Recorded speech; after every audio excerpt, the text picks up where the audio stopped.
Okie doke. All right. So again, like I mentioned before, I talk fairly quickly. I will try to slow down, but if I am going too fast or if you miss something and you need me to redo it, just raise your hand. I'll call on you. I'll answer your question. We'll get it taken care of. I want you guys to get the most out of this that you can. I could really do my 2 hours in probably about an hour and 35 minutes, but I like getting the questions from you guys, and I want to make sure that I'm going over every tool that we possibly can go over each day of this. Speaking of each day, at the end of each day, it takes Google Meet about 2 hours to re-render my videos after I've logged off. So tomorrow morning or later this evening, you will get this specific video uncut, unedited in your inbox. You'll get a link to it. You can watch it, rewatch it. Oops, sorry. I got a little bit of an echo here. I got it. All right. So you can watch it, rewatch it. You can delete it, whatever you want to do with it. But you're going to get one tonight or tomorrow morning. After tomorrow's class, you'll get the same. And after Thursday's class, you'll get the same. On Saturday, or I should say by Saturday, you will have this entire boot camp full video. You'll have a link to it for you. It will be fully edited, and it'll also give you some time markers in there so you don't have to watch through the whole thing. So I get the time marker set up so that if you want to just if you just want to go over the Boolean tools again, you'll be able to find that in the 6-hour video. Yes, Steve, what you got?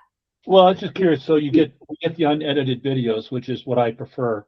Do those stay after you send out the fully edited version? Do I still get access to the edited? Okay. 100%. Okay, great. Yep, 100%. So my unedited ones will be in Google Drive. That's where those are stored. It's just a little bit easier. If not, I've got to download it, upload it, do this whole thing, which I end up doing for the fully edited. I download everything, and then I have a private server on YouTube, and you guys will get a link that is your own link to the YouTube video of this whole class. Yeah, is it Nakia? Make sure I pronounce it right. That's correct. I was just gonna ask, do we need to be with our laser hooked up to Lightburn right now, or? No, you're good. You're good. This is all about the software. There will be a couple of things I'll show you. Probably tomorrow we'll get into doing some of the arrange tools, and I'll show you just how to move your laser head and be able to spot stuff without a camera, but you don't have to have your laser running at this time. I know I did my first couple of classes that way, and nobody could hear anybody. Lasers are loud. You've got your chillers on, you've got your exhaust systems on. So I've decided to do it this way, and then you guys can practice in the evening and come back to me with questions after that. And that way we can all hear each other. But very great question. Thank you for mentioning that. All right, then, if there are no other questions, I'm going to go ahead and roll into, one more thing. Also, I have ADHD, so watch me and my squirrels. We hang around all the time. I'm assuming you all do. Anybody that gets on any of these with me has got to have a touch of ADD or ADHD to do this kind of thing. So I get that. I'm hoping most of you will understand that. But the other thing I like to mention to everybody on my first day is just because we do this class and we're done on Thursday, does that mean you are done with me on Thursday? I have students from last year who still reach out with questions or projects that they need help with. I am 100% in your corner. I will always be here to help you out as long as I've got the time. And most of the time, even if I don't have the time, I'm still going to answer you because this is what I do and this is what I love to do and I love to help. And bring me the challenges. Email me, Facebook me, message me on TikTok and be like, hey, this is what I'm trying to work on and I know I can do this. How can we do this? And we'll work it out together. So just because this class ends on Thursday doesn't mean our relationship does. I want to be here to help you no matter what. So you'll have my email address. I'll make sure that you guys have links to my Facebook groups and you can always message me directly as well. But I just wanted to put that out there that this is what I live for. Lightburn and laser work is what I live for. So hit me with all the stuff that you can hit me with. I love it. All right. Let us roll right in. All right, most people know what this file menu is. there are a couple of new things that have happened or started happening in Lightburn 2.0 that made me very happy. We know that new is going to bring up a new Lightburn panel, right? Or a new instance of Lightburn. In 2.0, they added new window. My favorite thing that they did for 2.0. Because now I can have two running at the same time. What's really great about this is they both will stay connected. Obviously, right now, this one says ready because it is hooked up to my CO2 laser. This one says disconnected. It would say connected if it were hooked up to my diode right now. So I can run two instances of Lightburn at the same time. I can also use this to work on a couple of different files. So if I've got a Christmas ornament file, and I'm just thinking about that because it's what I used it the most for when it first came out. And I've got this Merry Christmas in a format that I really like it. I can just kind of drag it from here to here, right? I can copy and paste without having to open, without having to close this, open another file, copy it, close it, open this file back up and paste it, right? I can have 2 to 3 to 4 instances of it open. So that's one of the things that I really do like that they added to our file. The other thing that I really love that is kind of new in the 2.0 is the show notes. And I'll go over that in just a moment. What I want to do first is go recent projects. I want to make sure that I'm kind of touching on all this stuff. Recent projects, just going to pull up your project list that you recently worked on. Up to 24 of them. Opens a file. Import, this is where we can import SVGs or we can import images. And we're going to go over this a little more. I'll show it in action to you when we do image engraving. So show notes. During October, Halloween is our favorite season. And I do most of my making during Halloween. I have a Halloween store on Etsy. It's really the only physical products that I make now. But we also like going to Salem and doing other things during October. So my stepson will jump in and run my laser for me. And what I love about notes is I can be like, hey, Josh, run 30 of these on the werewolf. He needs 2 passes. And I can hit show file on open and I can hit OK. And then when Josh comes in to run that file, that note's going to pop up. So if I go file, save as, Josh,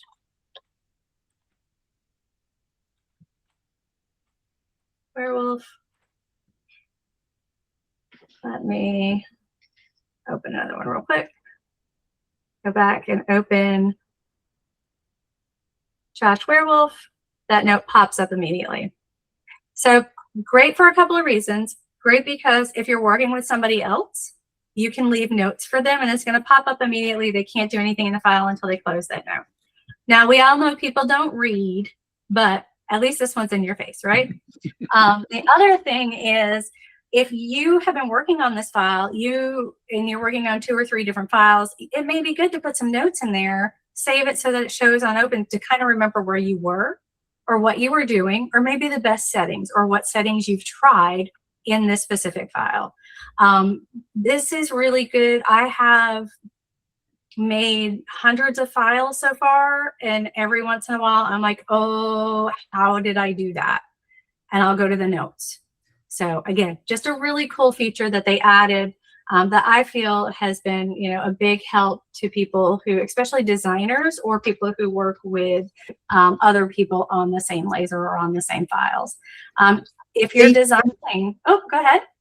When you have that note up there, does it, after Josh reads it, does it go away, or does it stay with that file? It stays with the file. So he'll close it, or he might change it and, respond back to me. Hey, Jesse, I cut these out. Something weird happened here. We've gotten that a few times, so that when I go to open it, I'll go, oh, well, that is strange. Let me go and fix those things. But yeah, it stays with the file. Okay.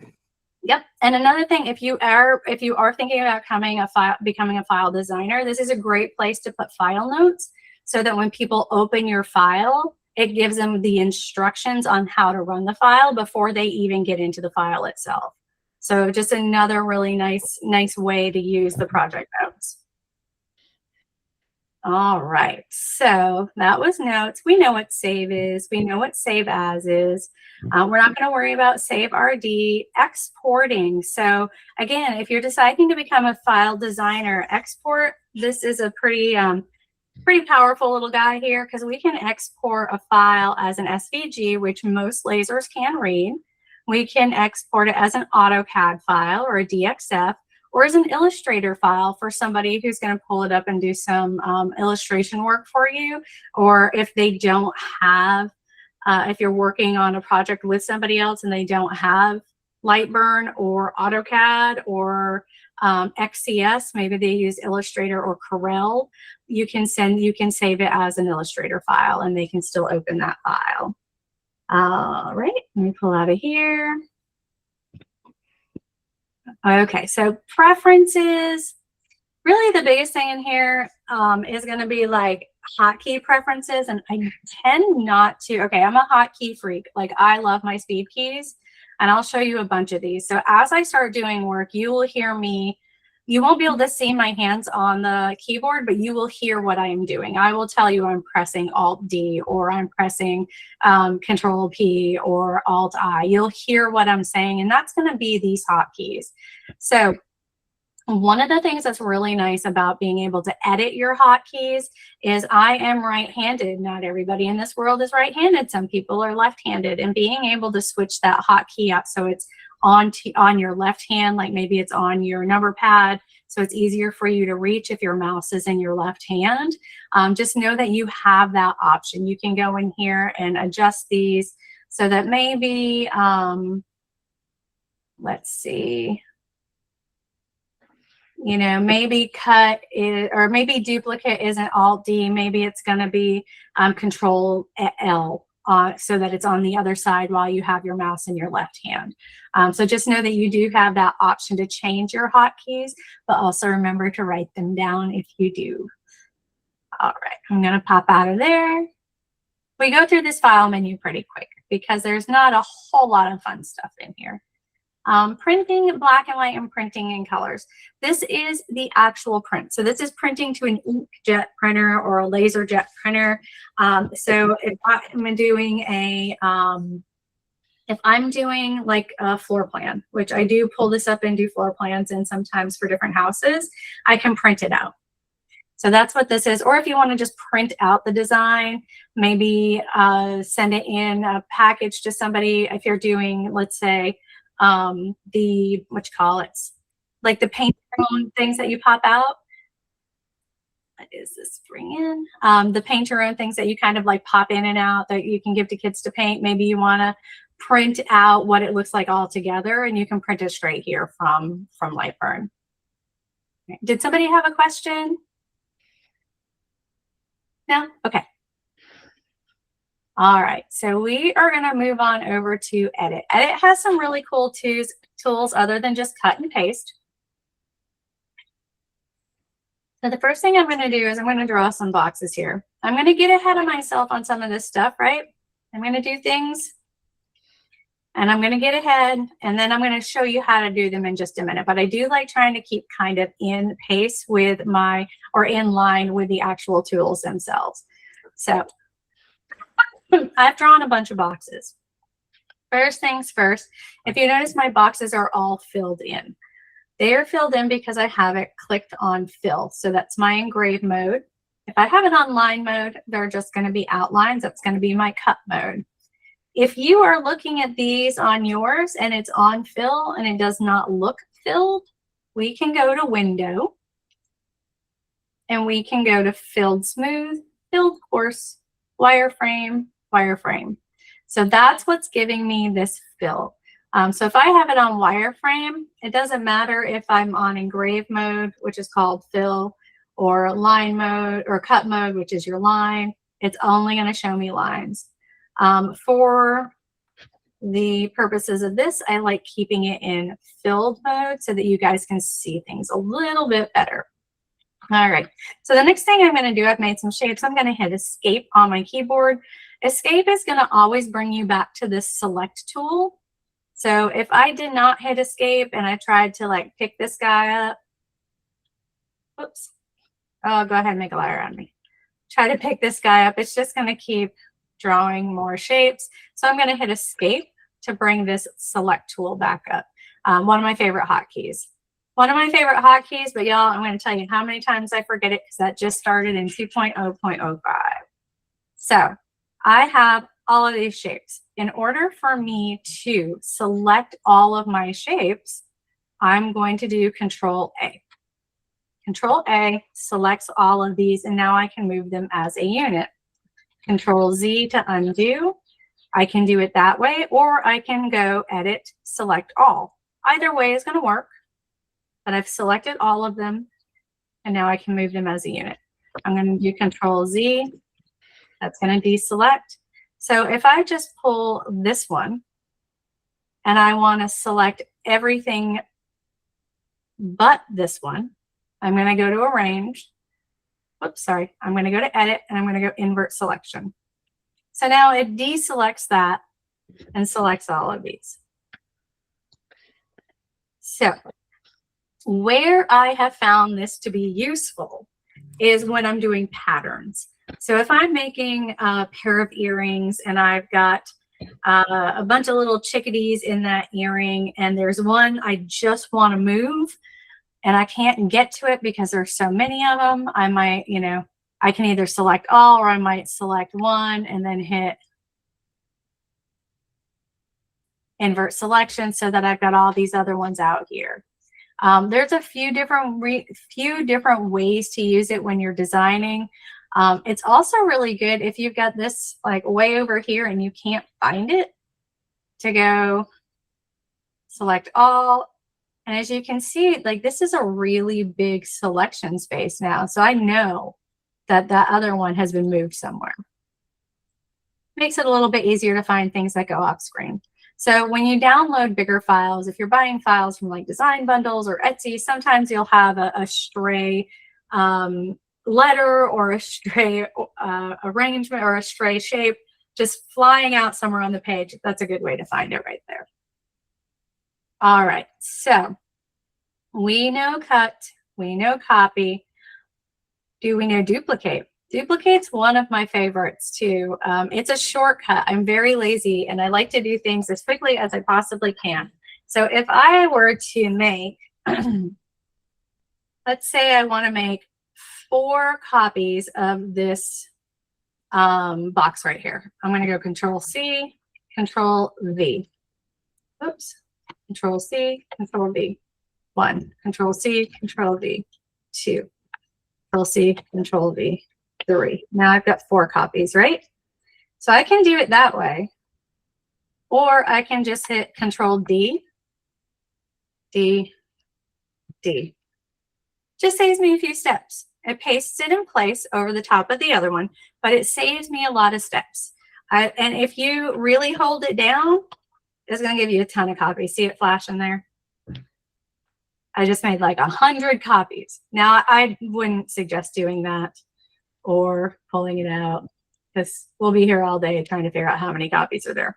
But that is why I prefer duplicate over copy and paste. And you can get to duplicate by Edit and just hitting duplicate, or you can do Control D.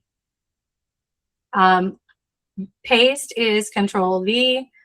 Paste in place and duplicate are the same thing. So if I copy this guy, so let's do it the long way. We're going to go copy. We're going to go edit, paste in place. I can do it like that. Or I can go copy, duplicate. Same end result. Or I can just pull it down and hit Control D. Save myself a bunch of time. All right, Our boxes are getting a little crazy here. I'm going to do some deleting. So let me show you how to do a couple of things with the select tool. If I select from left, so I'm going to go from left to right, everything in the red box will be selected. Left to right, everything in the red box is selected. So if I don't get all of that bottom blue box, it's not going to be selected, right? It has to be covered by the red box to be selected. If I go right to left, everything it touches is selected. So even though I'm not covering all my blue boxes, it still selects them all. So left to right has to be contained in the red box. Right to left, it has to touch. If you are an Illustrator user or have used Adobe Illustrator, the right to left is what you are very used to. Like everything it touches, it selects. So I'm going to get rid of some of these guys. I'm going to come down to one box here and scroll back in. All right, so our next tool, delete. We know how to delete things. I also can hit the delete key, right? I can either click on this or I can hit the delete key on my keyboard. Either way, I'm going to delete that object. So convert to path. This is a very important tool. It doesn't just convert a shape to a path, but it allows you to use other tools. So when we start looking at things like welding an object or Boolean tools where we want to start placing things or cutting shapes or making things, all of these things have got to be, all of these shapes have got to be a path. If it's not a path, it won't work. It's going to just visualize it as a shape. So a shape is one solid unit. A path is an amount of lines, if you will. So if I'm on this rectangle that I've made and I try to do some editing of the nodes, and we'll go over nodes, but if I'm trying to edit the nodes, there are no nodes here because this is a shape, it's not a path. If I turn it into a path, so I'm actually turning it into 4 paths, right? 4 lines. Now I can go into my nodes and I can see, I'm going to make that a line for you, that I have these 4 lines that I can move independently. So that's the difference between a shape and a path. A shape is a shape. It is what it is. You can resize it, but you can't move the lines in it independently. When you turn it into a path, you can now move the lines in it independently and you can manipulate it a lot more. Yeah, go ahead, Steve. What's the difference in the engrave? So if I am just doing a box or more to the point, a picture, and I leave it as those shapes, does it engrave differently than if I say change to path? No, as long as your path is full, it's filled, then no. Yeah, it'll look as the long same as as the end result. yeah, it'll do the same as long as it's, or I should say, as long as it's closed. And we're going to get to that too, because we're going to find that is like such a pain in the butt. It is a frustration point, a pain point for so many people who try to engrave something and the path's not closed and they can't figure out why and how to do it. So we're going to go over that too. But yeah, other than that, you can do it just fine. Okay, thank you. It's gonna come out the same. Of course, keep asking questions, guys. I like this. I like it when people talk back to me. I don't feel like I'm just talking to the screen. So I appreciate it. All right, so we are gonna always convert to path when we have a shape that we want to manipulate. Convert to bitmap. So for the love of Lightburn, I'm so excited that they changed so many things with photo editing. I do not use convert to bitmap anymore. I don't see a need for it. We used to have to edit a photo outside of in Photoshop, Canva, Photo Room, whatever it was. Bring it into Lightburn, convert it to a bitmap, do some adjustments, export it, and then re-import it as that bitmap. and it was such a pain in the butt. You don't have to do any of that anymore. So I'm going to skip over convert to bitmap because I think it's a waste of space on this specific file menu right now. Close path. So this is kind of what Steve was touching on with us, and we're going to go over closing paths. So if I have this path right here, I'm going to go ahead and delete. I'm going to go into my nodes, and I'll show you this too. If I'm in this nodes section, this really is where we can kind of move stuff around. It's points on a screen. It's how you draw. It's where you drop your pencil. And we're going to go over all of those things. But let's say I just click this line right here, and I'm going to delete this line. When you are in the nodes, and I will go over this again and again, when you are in nodes, you just hit the D to delete. That's the only tool you can do that in, though. So it's not Control D, it's not Alt D. You just hit D to delete. Or you can go up here and use the delete, the curver line. Again, I'm a big fan of those hotkeys, so I'm always going to use the D. So let's say I'm trying to engrave this shape, and it is not going to engrave. I'm going to go ahead and turn this on fill. The way you know it's not going to engrave is because it's set to fill. My window is set to fill, but this shape is not filled. The other way you will know, I'm going to bring this guy over to, I'm going to hit escape to go back to my select tool. I'm going to bring this guy over to my workspace. And I'm going to hit start. And it's going to say one shapes were set to fill but weren't closed. These shapes have been removed as they cause problems. Do I want to continue? Typically, I'm going to say show me. And I might have 20 shapes on this work bed, and it'll show me which shape is not closed. So one of the ways we can tell that when a shape is not closed is if we go over to our nodes, it'll have 2 green boxes, and it should only ever have 1. So there's a couple of things we can do to close this shape. There's a auto join, which works about half the time. So if it doesn't work right now, I'm just warning you, it may not, where we scroll in as far as we can. We get these 2 nodes overlapped, select both of them. We're going to go up to edit, and auto join's not going to see why it works some of the time and not any of the time. So one other thing that I do is if I get stuck on something not working the way it's supposed to work, which does happen usually at least once or twice during a class, I'm going to write it down, and hopefully I'll have an answer for you tomorrow as to why I couldn't get it to work, or I'll send in a bug report to Lightburn. So the auto join is not working. That's fine. We have other options. So we can go to close path, which it did, right? So now we're good. We've got it filled in. So now we know that this path will actually engrave because it's now closed. So I'm going to Control Z and get out of there. I'm going to move these guys just a little further away from each other, and let's see if we can close them again. I'm going to highlight both of those nodes. I'm going to go into my edit, and I'm going to try closing path with tolerance.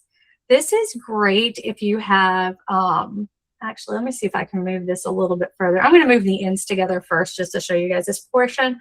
So I've got it set to ends, move ends together, and I am going to just keep moving this up until it snaps those 2 ends together, tells me it's found one open shape and closed one open shape, and I can hit OK. And now we have a nice closed shape that we can engrave. I'm going to Control Z out of there one more time. Let's say I accidentally delete the line. So now I can select those 2 nodes, and I can go up to close path with tolerance. And I can say, let's join this path, these paths together, right? This right path and left path. Let's join them together with a line. Keep going. Uh-oh. Move them together a little bit closer.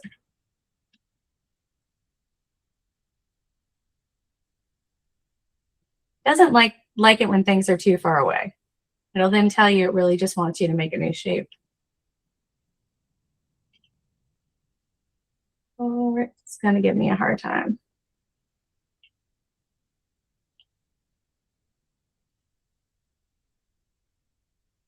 There we go. Oh, nope, moved in together. Join with line. Thank you.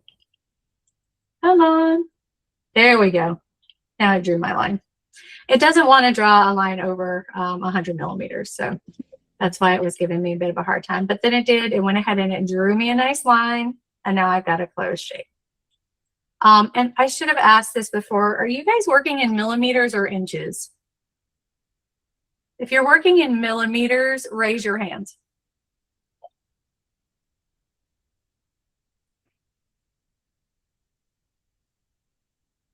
Okay.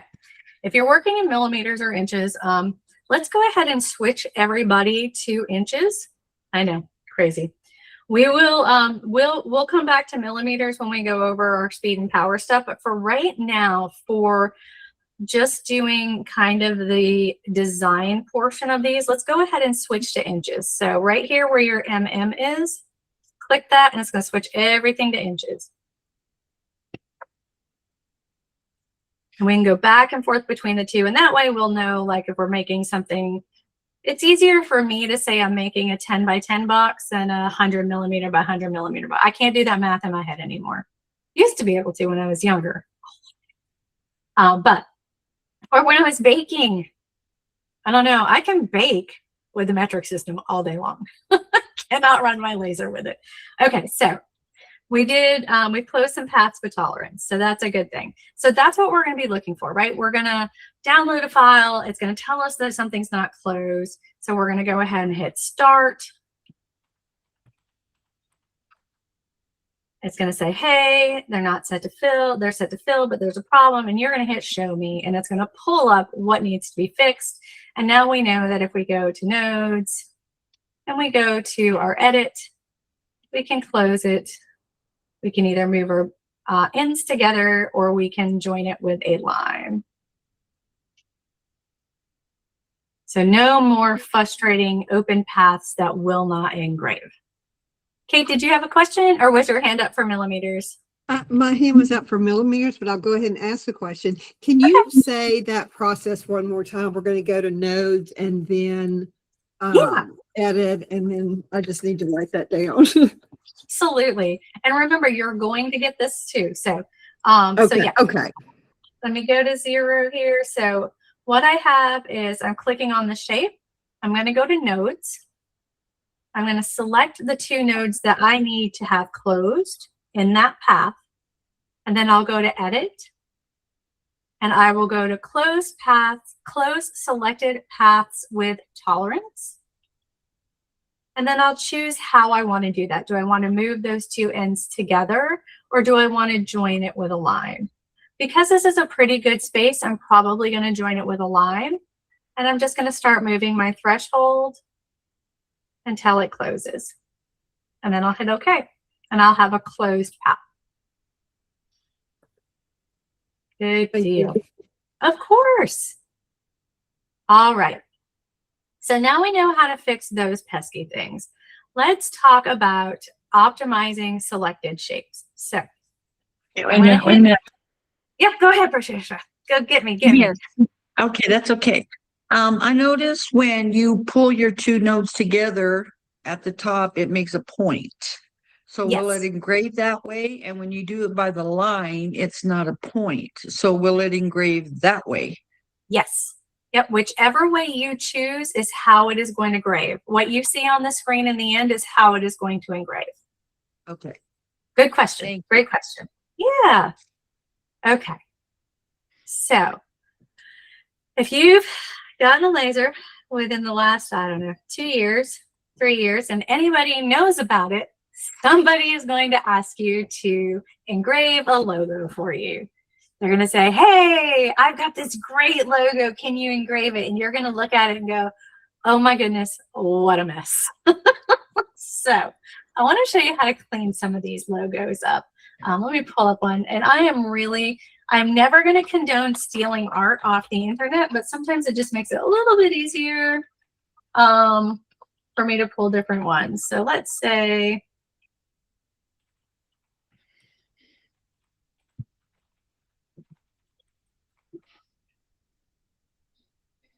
okay, I'm going to pull. I like pulling the men with beard logos because,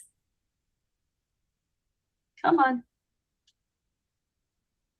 they tend to have a lot of lines in them that I can't get through. So go copy. All I am doing is finding an image on the internet. I'm copying it and pasting it into Lightburn.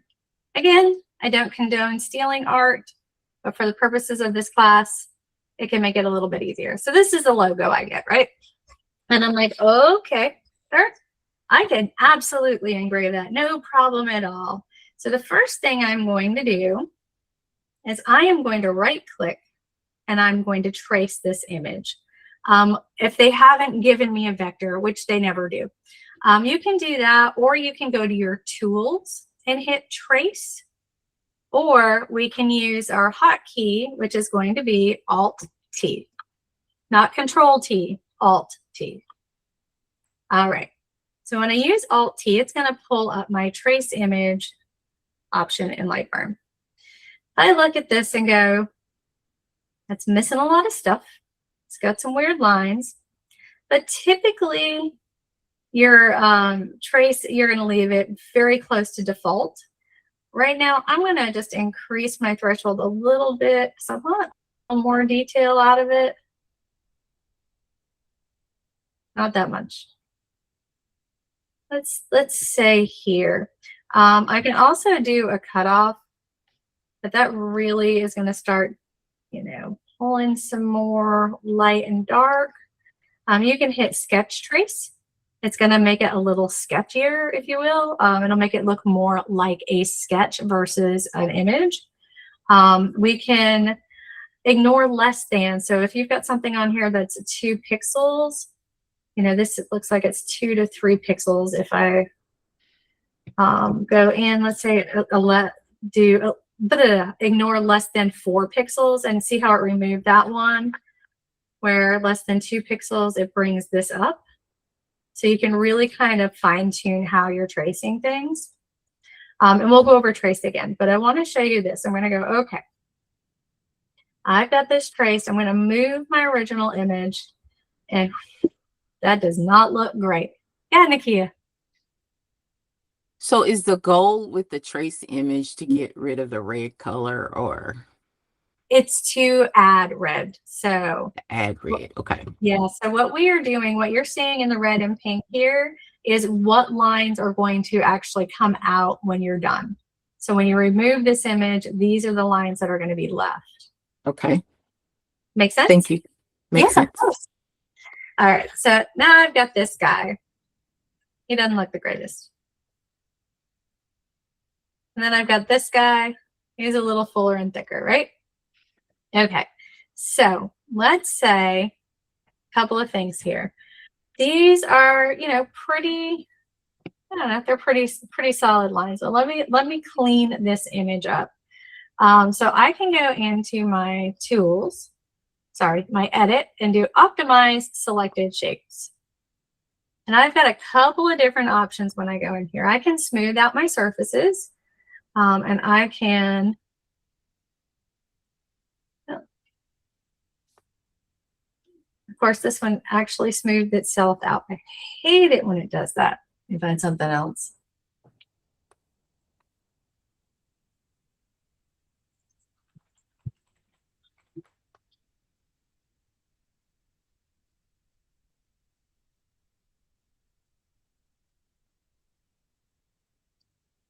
Every once in a while, the trace works better than I want it to in class, which isn't a bad thing, but it doesn't help me with, all right, let's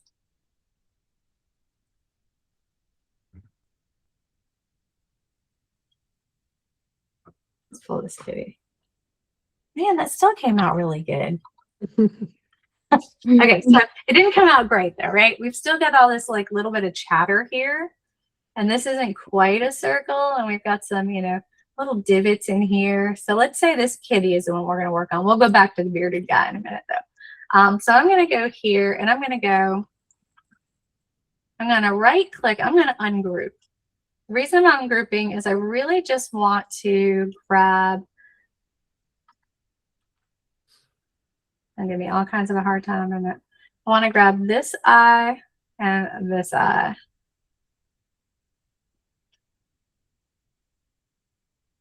And I want to go up to Tool, Edit, Optimize Selected Shapes. And if I do that, you can see all these teeny tiny little nodes. So now I want to smooth the surface out. I want to smooth those shapes out. I want to fit them to arcs so they're a little more circular.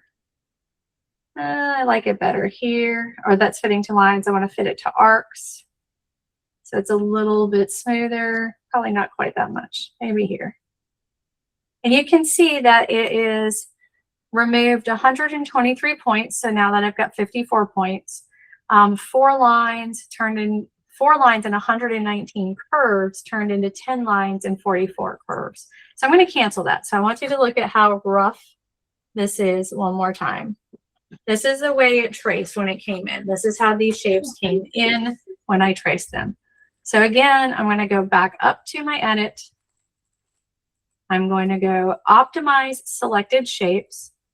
And if I haven't said this already, Lightburn does what it says and says what it does. So if it's going to optimize and smooth selected shapes, that's exactly what it's going to do. So we're going to go smooth source shapes. And we are going to go smooth these out. And you can watch those nodes move and smooth out that surface. And then we can fit it to arcs because we want it to be a little more curved. And it's even less and less points now, less and less nodes. Now, if I wanted it to be more like hexagonal, octagonal, maybe I'm adding in straight lines instead of circles or instead of curves. That's awesome. It saves so much time. And then I'll hit OK. All right, so we've got that. Let's do it on this guy right here. So this should probably be a circle. Now, y'all, if I was redesigning this, I would just draw a circle. But I like this tool, so I want to show it to you.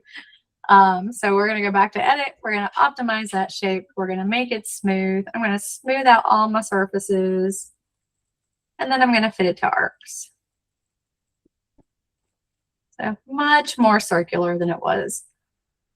And a lot less to play with. So now once I've done that, if I really want to make it a circle, I can go back to my nodes. And I can actually edit these nodes. And make them a little better too if I wanted to. But we'll get into more node stuff later. So that is that guy there. This guy here.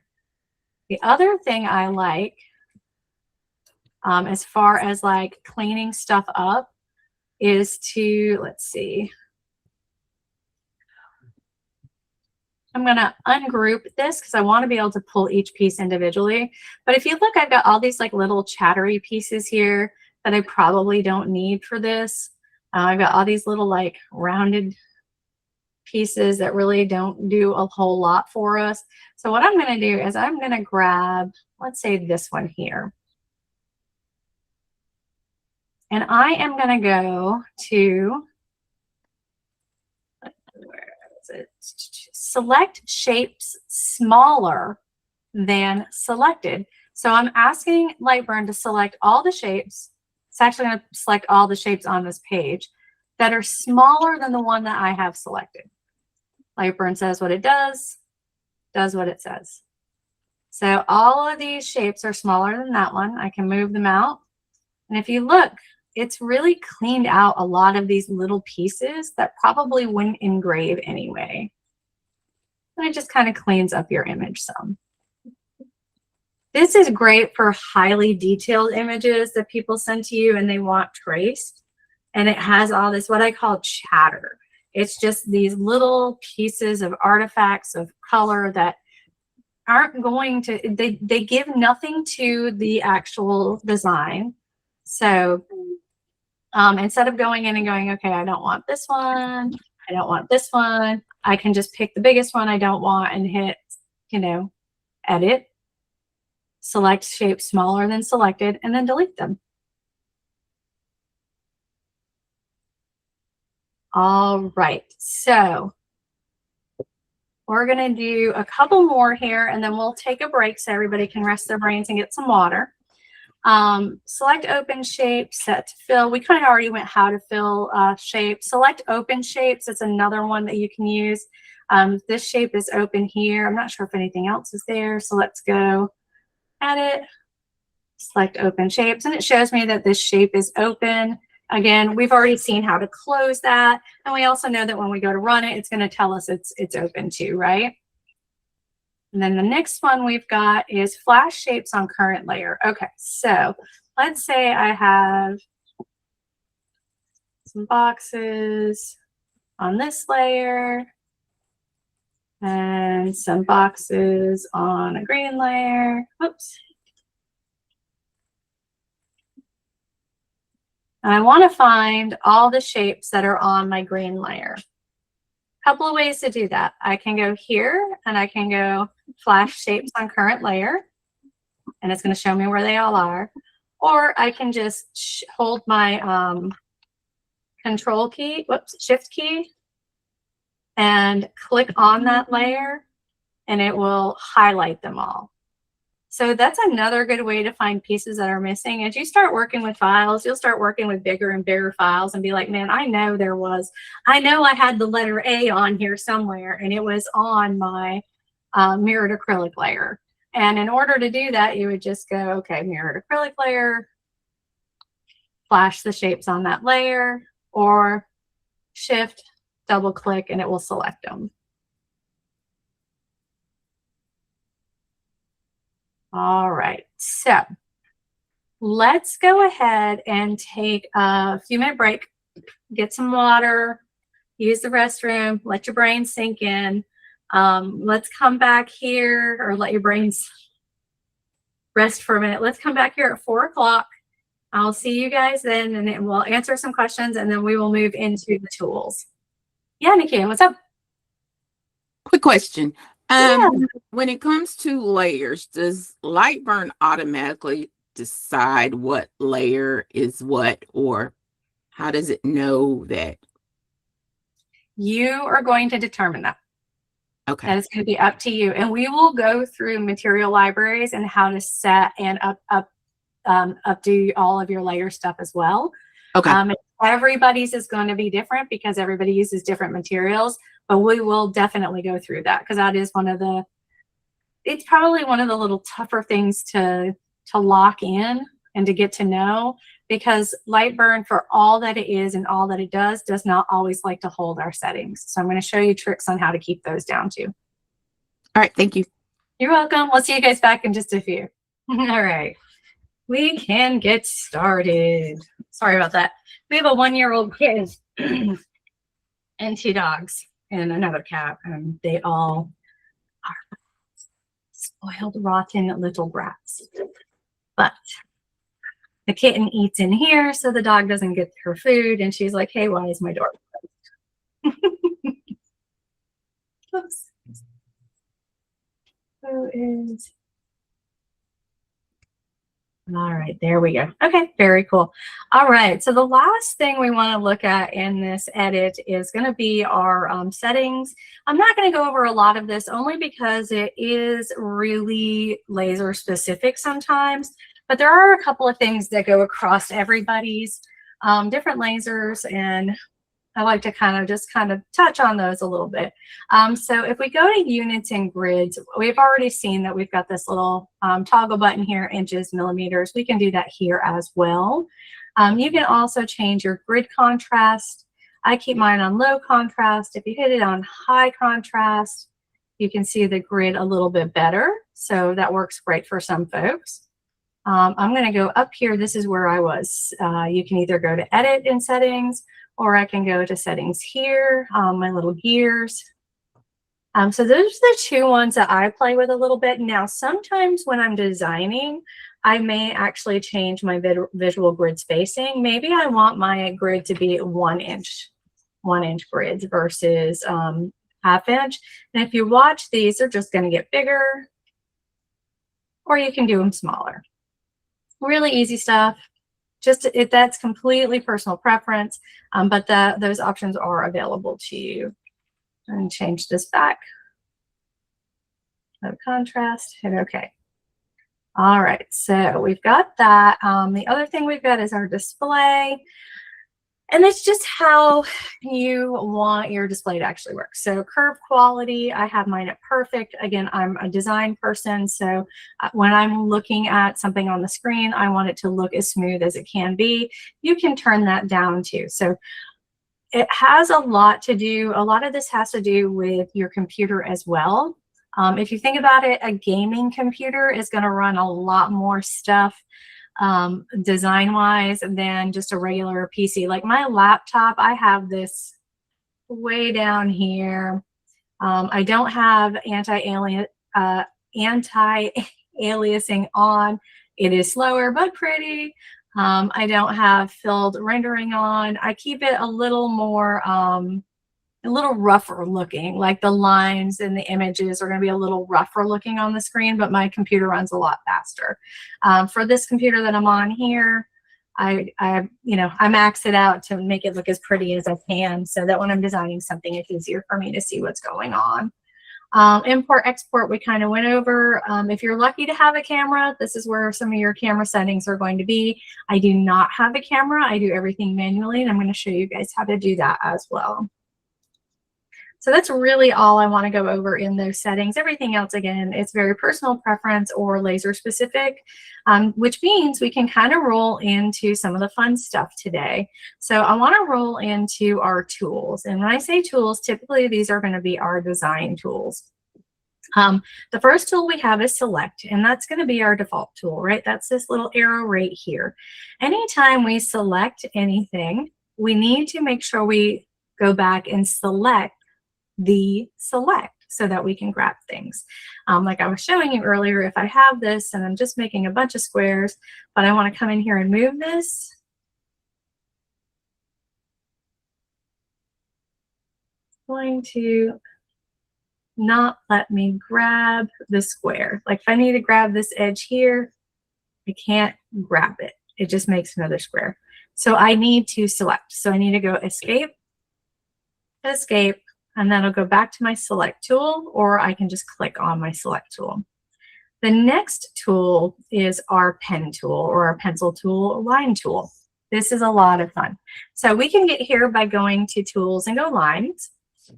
We can also click on our pencil here, or we can hit Control L, and that'll start a line as well. So when we do this, I'm going to go ahead and delete this stuff so we've got a cleaner space to work with. And I am going to put this back on blue. It's a little bit easier to see.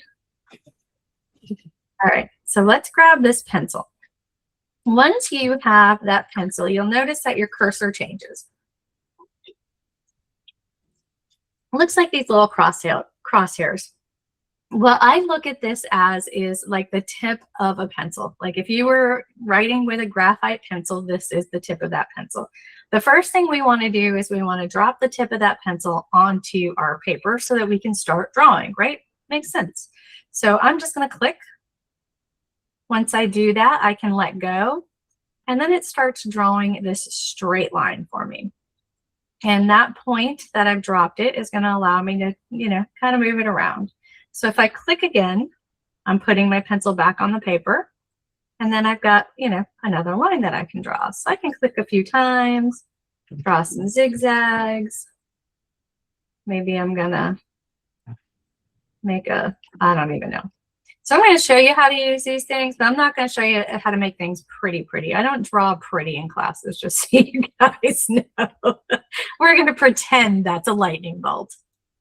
Okay, so the thing is, now I'm stuck, right? I still have this line and I don't need it anymore. So I'm going to draw it over here close to this guy. I'm going to drop it one more time. And then in order to pick my pencil up off the paper, I am going to right click. Once I've done that, I have a shape that I can do whatever I want with. Now, if I wanted to fill this shape, what am I going to do? I'm going to go to my select tool. I'm going to grab this. I'm going to go to my nodes, grab these two nodes that need to be together, go back up to my edit, And we are going to close this path with tolerance. I'm going to move my ends together because I really don't want another line. And now I've got a nice little closed path. So I've made my own fun shape using my pencil. That's how we're going to do straight lines. Now, what if we want some curves, right? So same basic steps. We are going to drop our pencil on our paper by clicking, and then we are going to click to drop it on the pencil on the paper, but we're going to hold it there. We're not going to let go of the mouse, and we're going to pull a line. So that's called pulling, or pulling a curve. And what you see sticking out, these two little arms sticking out, those are arms. Those are the arms of the curve that we can use to manipulate it. So once I've pulled that curve, I can let go. And maybe I want to drop it one more time here and pull a different curve. Let's see. Drop another line, pull another curve. Getting some really ugly curves. And then I'm just going to curve it down to here. Oh, look, it almost auto-joined, y'all. Come on, do it, do it, do it. Supposed to. Yeah, I don't know what is up with it. It should be auto-joining. You guys saw it flash. You know I'm not crazy. All right, and then we will right-click to let go. So I've got this nice little squiggly line that I've drawn. Now, if you want to start with a curve, we can do the same thing. We can drop our pencil on our paper, hold down your mouse key, don't let go of it, and then you can start drawing, and it'll start the curve.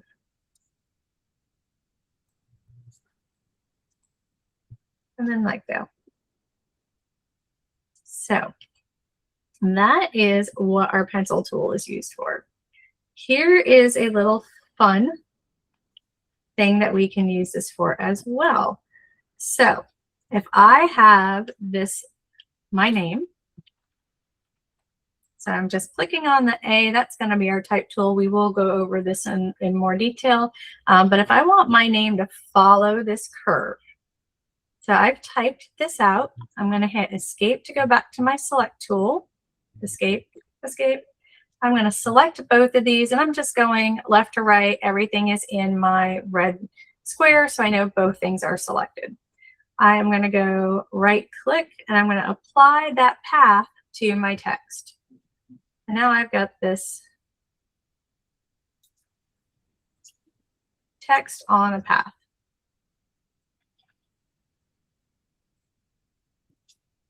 And I can right click, whoops, block myself out here. Right click, convert to path, go back to select. And now I can remove my path. And I've just got some curved text. This works really good when we're doing things like, you know, Merry Christmas, or, you know, maybe you want to do a happy birthday banner. You don't want to go through all the steps of trying to warp and deform a bunch of text. So I can apply that text to the path, and then I can just convert it to a path, and I can remove the line and have it at a shape that I want it to be at, instead of trying to make it fit into another shape. So that's another good way to do lines. And again, if you get into designing, or if you find, and we will find some crazy stuff when we buy files and you might need to fix it, you can always draw your own line and to fix it there too. All right. Any questions about our pencil? All right. So drawing a shape, we've kind of seen this, right? I showed you, I was pulling out rectangles. We're going to look at ellipses and triangles and all these other fun shapes. So one of the things that Lightburn did at 2.0 is they added this little flyout. So anytime you see this little blue triangle in the corner of one of your tools, that means there's a flyout window that you can use. So I'm just going to click on this, the little blue part. It's going to fly out and say, you know, do I want to do a rectangle, an ellipse, a triangle, a pentagon, a polygon, an octagon, a star, and a dual star? So a couple of episodes of Lightburn ago, There was only a rectangle and an ellipse. So I'm super excited that we've got stars and dual stars now because these are kind of fun. You know, you can do some really interesting shapes with these. But that is where your shapes are. And we're going to get into how to like put these together, weld them together, make new shapes out of them. But for all intents and purposes, what you are doing with these is just drawing shapes. So what if we are drawing a circle or an ellipse, but we want it to be a perfect circle? So instead of just drawing the ellipse, we're going to hold down our shift key. Once we hold our shift key, it is going to lock our ratio. It's going to lock our aspect ratio, just like using this little lock up here. So anytime you hold your shift while you are drawing, it is going to make that shape a perfect shape. So a rectangle or square by holding shift. A triangle, I can really make it crazy, or I can hold shift and make it, what is it, a unilateral triangle? Man, I need to go back to school. Equilateral triangle, that was it. Okay, so all sides are equal. So by using shift, we are controlling that aspect ratio and locking everything in. I'm going to go back to my select by hitting my escape key. I'm going to delete a few of these things. Clean space. All right, and we'll go back to our tools. Okay, edit nodes. We looked at this a little bit. I want to show you a little bit more. So I'm going to go back up to my draw shape, and I'm going to go to my dual star. That tends to be my favorite one. I'm going to click with my right mouse button. I'm going to hold shift so that my dual star is equal on all sides, or equal distance for the shape itself. And then because it's a shape, I need to make sure I convert it to a path before I use my nodes, right? So I'm going to go to escape. So then I'm back on my select tool, right? I'm going to click it. I'm going to right click it, and I'm going to convert this guy to a path. Now I can use my nodes. In the nodes menu, you'll have select. This is going to select nodes and shapes. It's not going to select the entire shape for you to move it. You can add a node, you can delete a node, you can delete a line, you can change it from a pointed to a curved line, from a curved to a pointed line. You can break the shape apart. You convert the entire line to a curve, or the entire curve to a line, and you can align different selections on different axes of the shape. So what all that means. Yeah, go ahead, Nakia. I can't hear you, sweetie. Can you repeat it? I'm trying to follow along. So when you draw the star and you shift, then you convert it to a path, and then you clicked on the nodes. Oh, okay. There you go. Got it? I follow. Yep. I see it now. Awesome. I like it. I like that you're following along. That's awesome. Okay, so now that we've got all of our nodes showing, let's say we've got this node here and we want to convert it to a smooth node, right? Let's see. So I can either click it and use smooth, or I can just click it. Whoops. Get back off there and get on select and hit the letter S. Come on now. There we go. So again, hotkeys. I can either leave it on here and then just go around and click a bunch of them, or I can leave it on select, click and hit S, and it's going to do the same thing. All right, so now we're working ourselves on a little flower here. Now I can go to the delete, or I can just click on the node itself and hit the D key.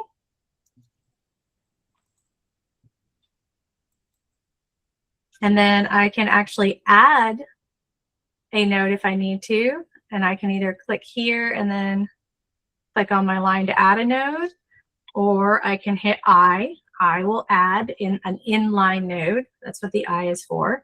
Then I can just kind of grab it. Oops, only if I'm on the select key. and move it up.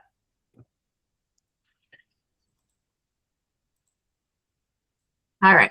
And if you noticed when I was moving it, I got these guides, right? These guys here. So when you hold shift, I'm going to undo these two. So if I grab this node and I hold my shift key down, it's going to give me guides. Only in your nodes section will it do this. And now I can go straight up that line, or I can snap it to this line or this line or this line.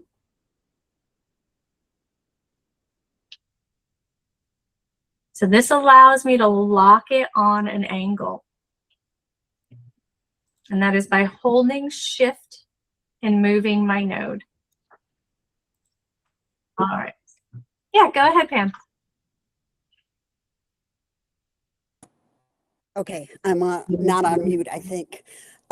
So why, when the lines appeared, weren't they centered on the shape? Don't think my nodes are centered. Oh, okay. Yeah, I've played with it and I've shifted a few things out. Normally it would be, but my Okay. nodes, yeah, my node wasn't centered. So it was going off from where my node had started. Good question. Yeah, because it's selected the whole shape, so you'd think that it would pop those lines right into the center, Yep. but it's not. Interesting. Yeah, it's based on where your node was located. Gotcha. Oh, I see. All right. So it's going off the green node.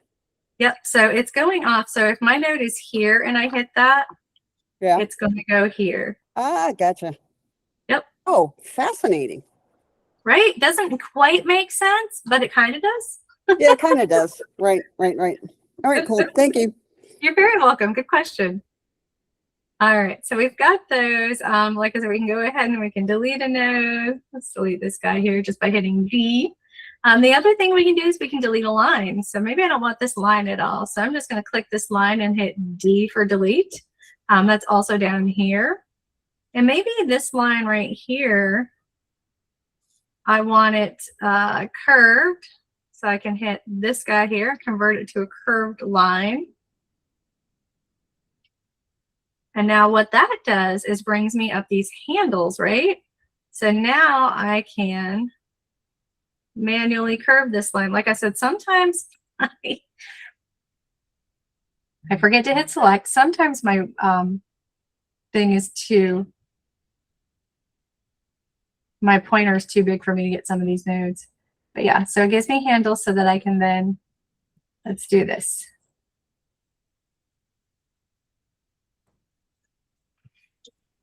Sorry, we got so much going on around here.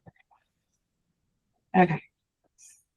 We are in the middle of selling our house. We just sold our house the other day and we're moving and people are coming and picking things up. So my dogs are going crazy. So I apologize. But here we go. So yeah, so that will give you, some arms where you can actually go in and like play with these. Let's do this one too. Go back to this. So now I can play with this node.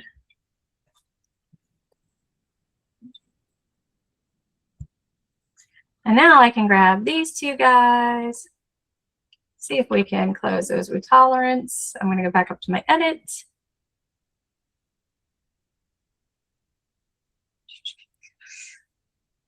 Oh, doesn't like me. Edit. Oh, because I'm in nodes form. Sorry about that. Let me.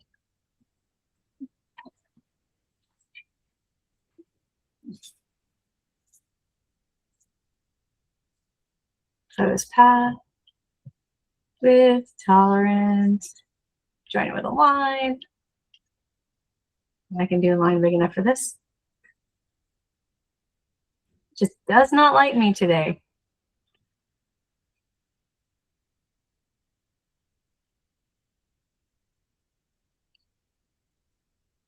Edit, close path with tolerance. Let me see if I can move the ends together. There we go. All right. So now I've got a new shape. What started as a pretty star, we're going to call it a snowflake because every snowflake is different. So that is the fun part of playing with your nodes. I mean, you really can go in, and if you are going to start doing design work, really learn how to adjust these guys and how they work. Practice, practice, practice. Don't be afraid to just hit different things. Like all I'm doing to click on this, and right now you can see like, let's see, like this guy right here has 2 arms, right? That I can play, and I can widen this if I want to. If I hit this center node, it's going to turn it into a curve. I just hit S. If you have done any design work, the S stands for S curve. An S curve is where you have a middle point, and you can pull an arm, and it can make an S out of it. It's a design term. Yeah, you can get super funky in there. One of the fun things about this, and this is what you will get when we buy files, and we all buy files unless we're making our own. I still buy files even though I make my own, because there are just sometimes it's way easier to buy somebody else's amazing work than make my own.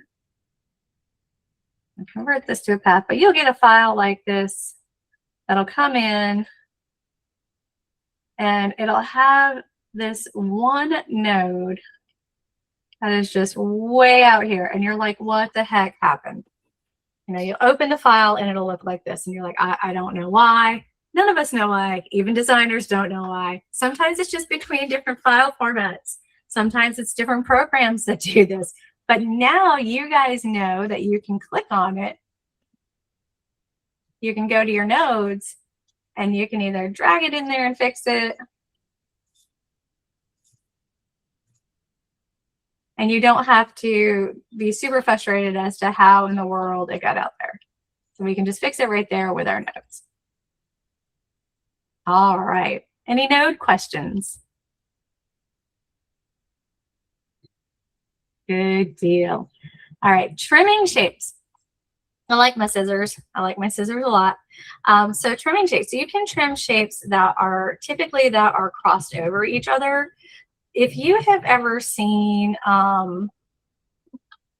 let's see. Let me pull up Cuddle. Has anybody used Cuddle yet? Yes. Yeah, Cuddle's great. They have some really awesome ways to personalize stuff. One of the things that I've always loved that Cuddle does, and if you're not in my Jones Lasercraft group, I'll make sure I post it up here. One of the Cuddle designers is in our group, and she's the bomb. I love her to death. She does some really, really cool design works. But Cuddle does a lot of this weld and score stuff where, let me see if I can find this one here. Okay. Pull up my Easter bunny tags. Again, I'm not being paid by Cuddle to do this. I just really like their program. It works so simple, and it is free to use. So if you're trying to cut this bunny out, right? And you see that these are,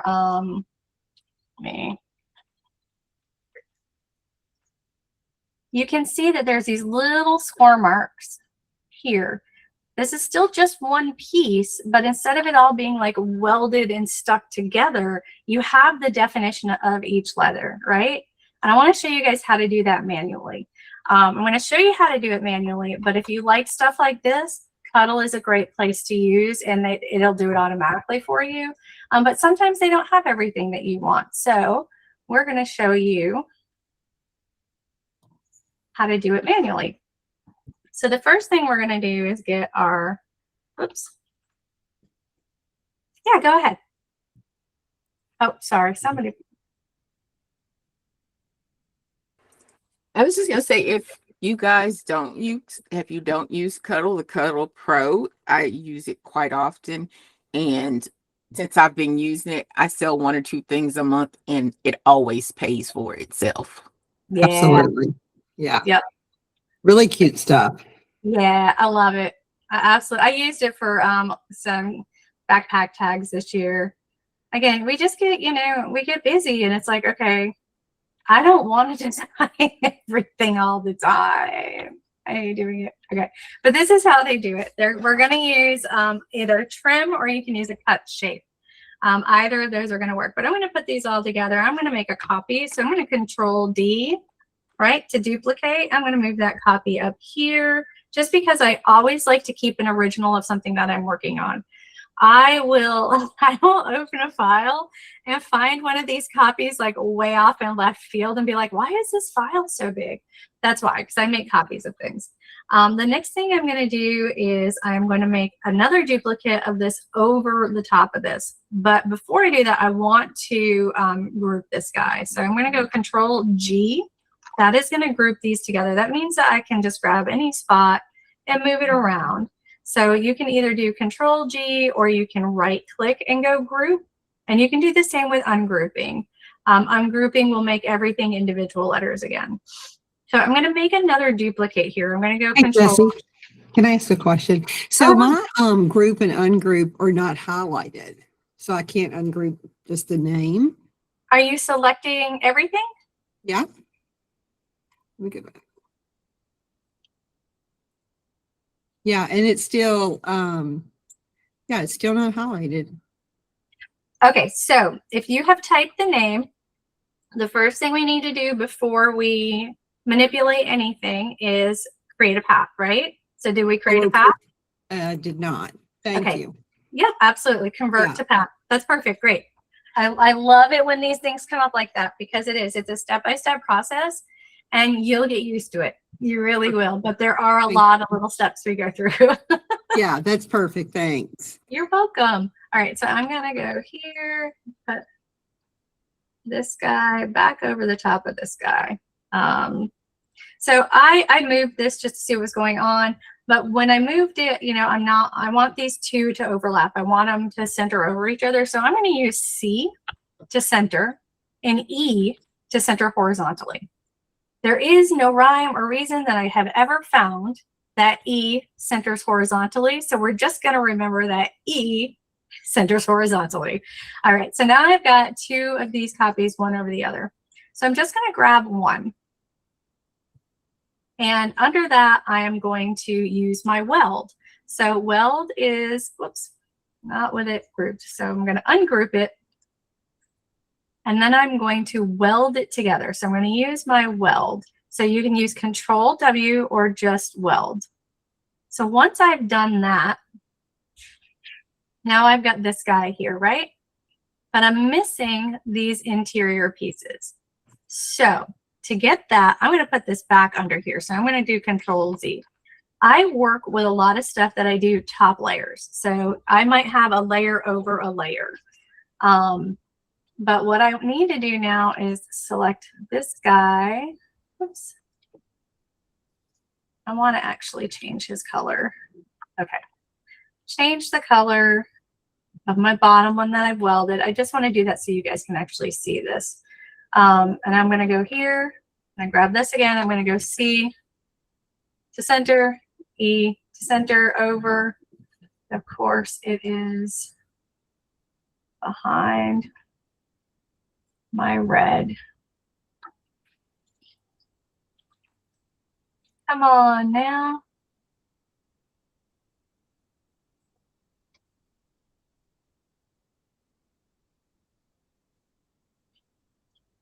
So we will get into front to back. Sometimes things will go behind something and it shouldn't. Sometimes those things will go in front of something and it shouldn't. And there are these great tools that say push forward and push backwards in a draw order and they don't work. Still 2.1 is coming. All right, so we are going to go CE. Okay, so now my red lines are over my pink fill. That way we can just kind of see what's going on. So in order to score this, you know, E into this J or this J into E, I can select that.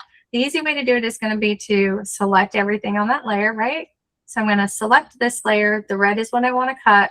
I'm going to hit my shift, click on that layer, and I've selected it. Now I can go to my scissors and I can go, sorry, I missed a step. We are going to ungroup first. So select, shift, select the red, right click, ungroup. Now I should be able to grab my scissors and decide which lines I want to keep. So let's say I want that one. I'm gonna get rid of these guys.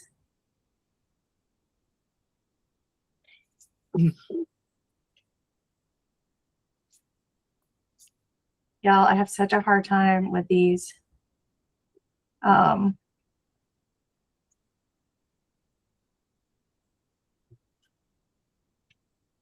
Because my mouse is so big to show you. Okay, come on.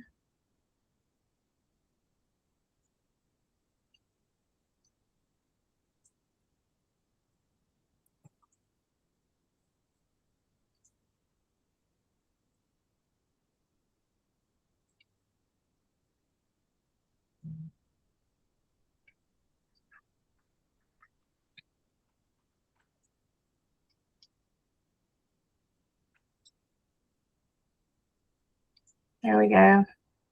There we go. Sorry. Now I am removing everything that's inside. I should have removed the other part of the J. That's what I was doing backwards. This.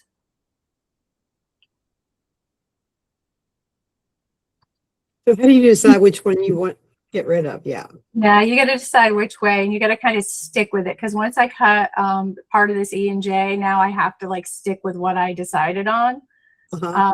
So I'm going to leave those two alone for right now. But you can see, like, now I've got these lines, right, that go through here.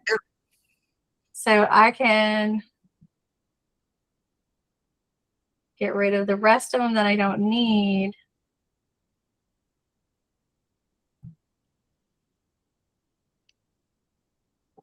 Cool. Not the fastest way. There are other ways to do this, guys, but this is how you can use these clipping things. And now I've got this red line right here, right, that I can just score. So I can set this to a score line. For my laser, a score line runs at like 5 and 10 power, and we'll go over power and speeds and stuff in a little bit. So I can, you know, cut this piece out.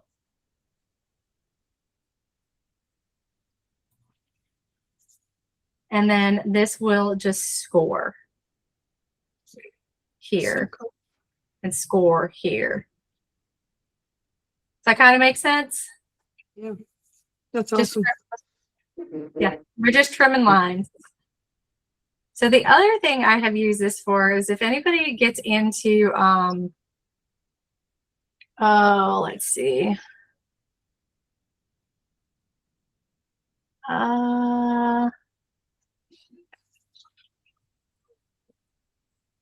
Living hinges.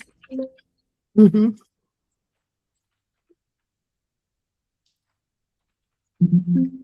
Not gonna be able to pull it up. Okay. So if you get into living hinges, a lot of times what you'll have is you'll have, you know, let's go.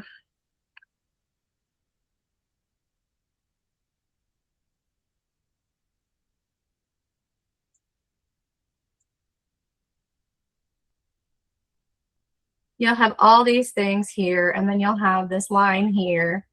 And what you need is really just what's in this line. You don't need any of this up here. And a lot of times I'll just take the 30 seconds and go through and just cut all of this off. And what happens when I do it is it's not, my laser's not going to cut this, everything that I'm trimming off, and it will save me 1 or 2 minutes per run. And if I'm running 100 of these, then clipping all this extra off is, you know, saving me 100 minutes. So it's another way to just trim things down so that you don't run as much laser time. It's a good way to save some laser time. I'm cutting this up so bad right now.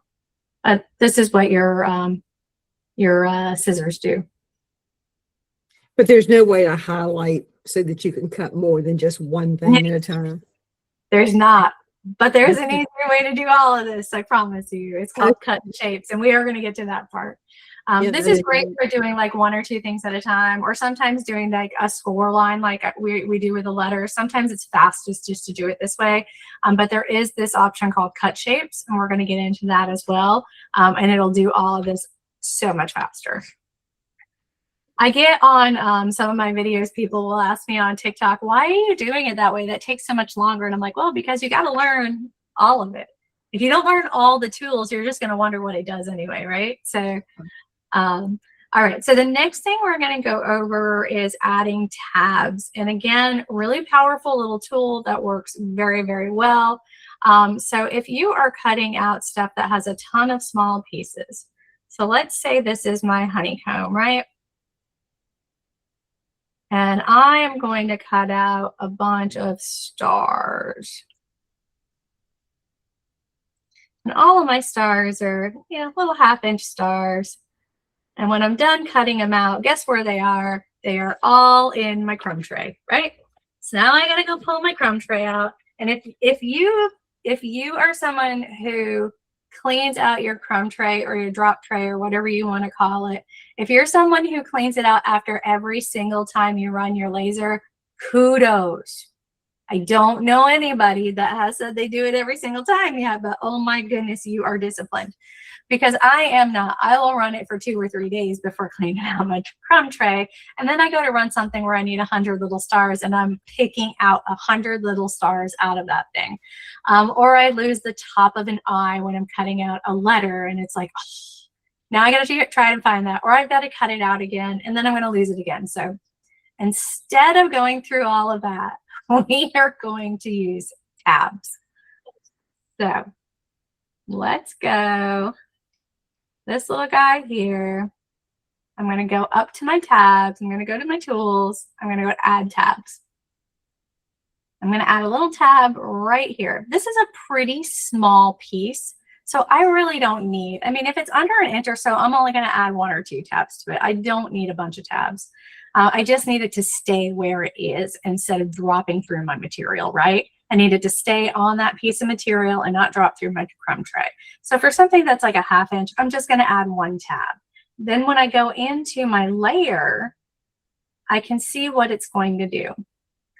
So if I go down here to tabs and bridges, one thing we want to make sure if we've added a tab is that that is on. I am not an automatic fan, because if we do automatics, look at all these tabs. I don't need all these tabs. It's a 1/2 inch. I mean, they might as well not even cut out, right? It's like just perforated or something, which perforation comes in great. This is a way to do perforation. But for me, I just want 1 manual little tab to keep my star from falling through. The size of my tab is, you know, you can change the size, and that's going to really, again, depend on your how big of the item that you're cutting out. Typically, you know, the size of my tab is going to be like 0.02, just a really tiny little piece that the laser is not cutting through. So that's what a tab is. It's a piece that the laser skips over and does not cut through. For me, when we do that, especially if you're doing it with like 1/8 or 1/4 inch, it's very hard to get it out, or you're going to rip your material. So we always do want to add some power to it. We want that to cut about 1/2 of the power of what we're cutting the star at. So let's say I'm running it at 60% power. So my cut tab power, I'm going to set that at 30%. And that means it's going to cut halfway through the wood and still allow me to grab my thumbs and just go pop and pop it out without ruining it, especially if you're using wood, because wood will shear on you. It'll shred on you. You can do it a little bit higher than that, but typically that's where I do it. And that way that is going to stay in your piece of material until you're ready to pop it out with an X-Acto knife, with your thumbs, with a pen, whatever you need to cut it out with. Now, of course, if you're doing something bigger, a lot of times, you know, I might do some of my bigger pieces on my blades. I don't know if any of you guys use blades. So you can definitely use this for that too. You can use bigger pieces. You can use more tabs, higher power, lower power. It's really going to be dependent on what you're cutting, what material you're cutting, and what type of laser you have, what power your laser is. So that is one way to really like save you some frustration. We ran I don't know how many little stars. We did these kits for Christmas, the New Year's Eve kits or Christmas Eve kits that kids could take home and build their own ornaments. And there were so many small parts. Sorry, I'm going to take that back. They were not for kids because that is illegal to sell children's stuff that has small chokeable parts. They were for adults. And if they wanted to let the adults help them paint, they could. Or if they wanted to let kids help them paint, they could. So let's be legal about this. But yeah, there were tons of little stars and there were tons of little ornaments to go on these little, you know, like 3-4 inch tree ornaments that the kids could put together. So we had to use a lot of tabs and it was great. It worked out really well for us. So Do you have them paint them while they're still tabbed into the wood?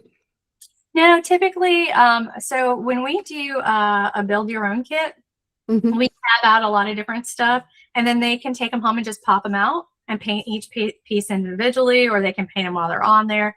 But I just use raw birch and perforate these and then send them home as kits that they can like, and the kids love it. They pop them out, they put them together. There's a little bit of glue. I do a little bit of 3M on the back of it so that they can peel it and stick it together after they've painted it. It's a lot of fun. If you haven't done Christmas Eve kits, they were one of our best sellers this year. You can get cheap little boxes. We threw some hot cocoa, a stir stick, do it yourself. And I got my do it yourselves. I cannot remember the designer. I'll look her up and try to remember to email it to you guys. But I just downloaded her thing. I added the tabs to it. We cut them all out, engraved some things, put these little 50-cent paint kits that I got from Amazon in the boxes. And we sold them for like $10. I mean, they were super cheap to make, super fast to make, sold them for $10, and the kids loved them and the parents loved them. You know, it's a cool idea for Christmas Eve for them to have an activity to do as a family. So anywho, there's my sales advice for you guys for Christmas time. But don't say they're for kids. You're not allowed to do that. We just did Christmas Eve kits. Okay, so that's our tabs. Editing text. Let's go through this a little bit. This will probably be our last one for the evening. And then I'll let your brains chill for a while. So, editing texts. We've already typed it up, but you can type any name you want in here. So you can click here. You can go to Tools and Edit Text, or you can go to Control-T. This is probably one of the only hotkeys I don't use, and I don't know why. Something in my head, I just like hitting the A. But once you hit the A, you'll still have your select tool out, but once you click, you'll get a, you'll get your, what the heck's the thing called? Anyway, you know what I'm talking about. You'll get it so that you can cursor, so you can start typing things in. So I'm just going to type in Hadley May. That's my baby girl. My granddaughter. So we've got Hadley May here. There's a few things that I can do. The first thing, and always the biggest question, is how do I adjust this for like a circle? So if you see, we've got this little purple dot somewhere in there. Once you grab that purple dot, you kind of get control of how you bend it.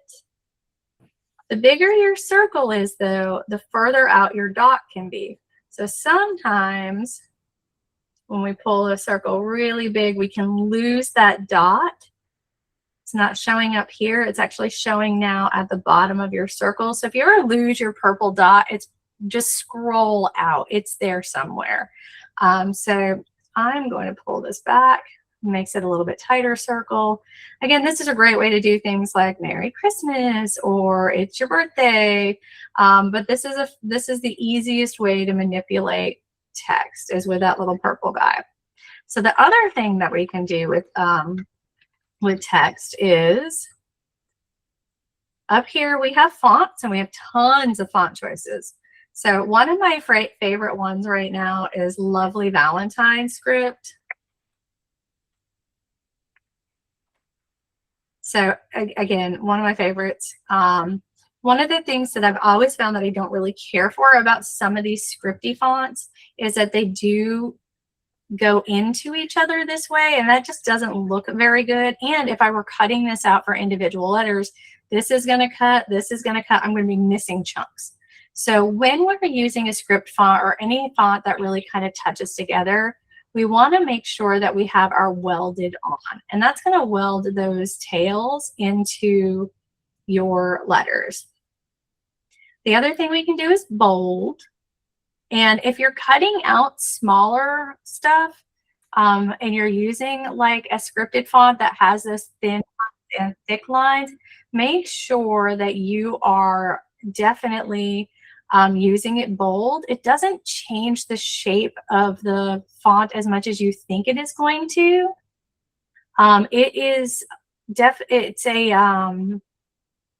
It's going to give you more cut space. So when you're cutting things, you guys have heard of kerf probably. It's probably, you know, for some people it's pretty easy to pick up. For some people it's a nightmare to figure out. It took me a while, and I've been in construction for a while, so I don't know why I couldn't get it. But I do now. So when you are cutting something on your laser, you're taking away kerf. You're taking away pieces and parts of that material. It's being burnt away. It no longer exists. So when we add bold to it, you're really not going to be bold. It's going to still cut away. But if you don't add bold to one of these, what's going to cut away is going to be these little pieces here. They're going to be gone. They're just going to burn off if you're running this small. So I do like using bold. We do have the option of doing it in all uppers, which looks absolutely horrible in this font, but looks great in some fonts. We can distort the font a little bit. That one never really works great. And then we can adjust the height. And we can adjust the spacing. So this is going to adjust the horizontal spacing, or kerning if you are a designer, or rather tracking if it's between more than one letter. But it is going to give you some spacing between the letters, or you can bring them in closer together. And then vertical spacing is just if you have multiple lines of text, it's going to space out your lines of text. You can align the same way, middle, left, right. So, you know, if I'm typing up instructions, red butts, and then another line that says, oops, red huts, blue engraves, yellow scores. I didn't type anything. You know? Somebody say something, like just you're not typing. Huts. Cute. I'm done. All right, so I've got these guys right. So now I can go in here and do my vertical spacing, and I can just move them closer, my line spacing. And I can align them left, to the right, or to the middle. So very, you know, very user-friendly, very Word, Microsoft Word friendly, if you will, for those types of things. So that is, you know, again, a lot of fun with text. We've already seen that we can also just kind of draw a line and put it on there. We can do a star and go, okay, convert to path. And let's grab this. And now we can apply it to that path.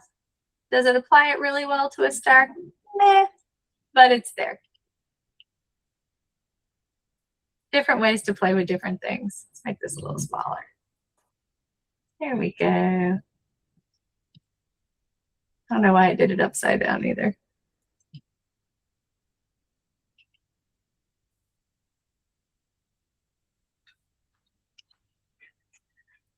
So lots of fun things we can do there.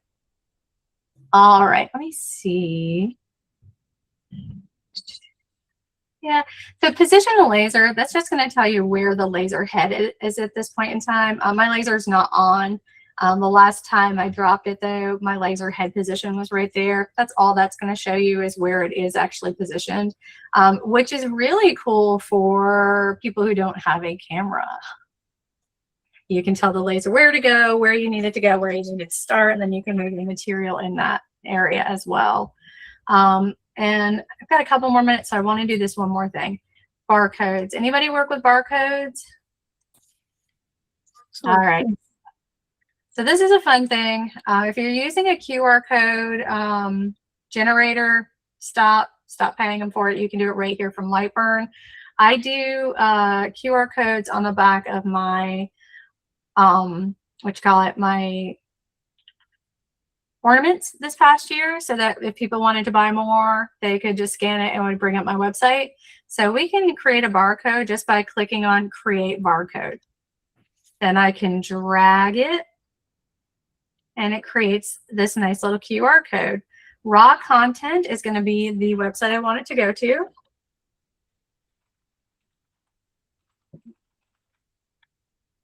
And then I can hit OK.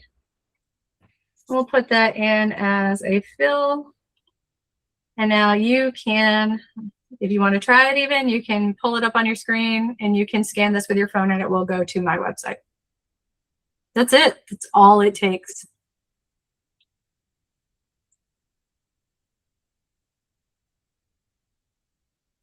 Did it work, Nikita? Nakia? That's it. That's awesome. No, it worked. That's awesome. So All right. this is really something you can use if you do an online store that's just kind of an Excel spreadsheet for yourself on a email thing versus trying to go through Etsy or Facebook. So Yeah. people can really go in and then see everything you have. Yep. It goes right That's to your awesome. website or goes to your business card or I've got one gentleman, we're still working on how to put a logo in the middle of it. He does these QR codes for memorials. So they're on the edge of like the headstones so that people can click on it and it gives a little slideshow of the person that passed. Really neat Oh, stuff that you can do with God. it. Yeah, that's awesome. Because I was wondering, I used to have another business on Facebook. And for some odd reason, it won't let me delete that page or change the name of it. And I'm taking photos, but I really don't want to do it through Facebook. I just want to make like maybe a PowerPoint type thing and load it somewhere. But that would be awesome because you can't show to me everything like on Facebook or Etsy that you Right. might have inventory. So they Yeah. can kind of see the difference. Oh, I That's need awesome. to. Okay. Before the end of this whole thing, I'm going to send you out. If you guys haven't yet, follow me on Facebook. Jones Laser Craft is my group. There is a lady in my group named Kathy. She is a bird photographer. Patricia, you need to talk to her because she has something very similar setup that you're talking about.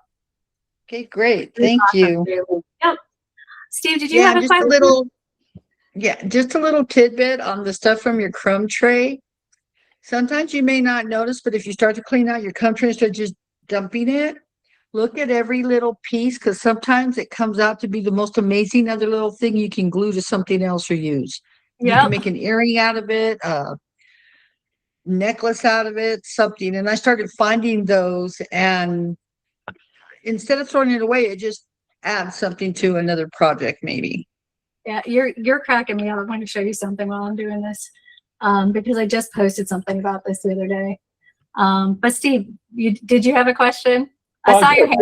The kind of comment, the smallest I can seem to get the QR code is 1 inch.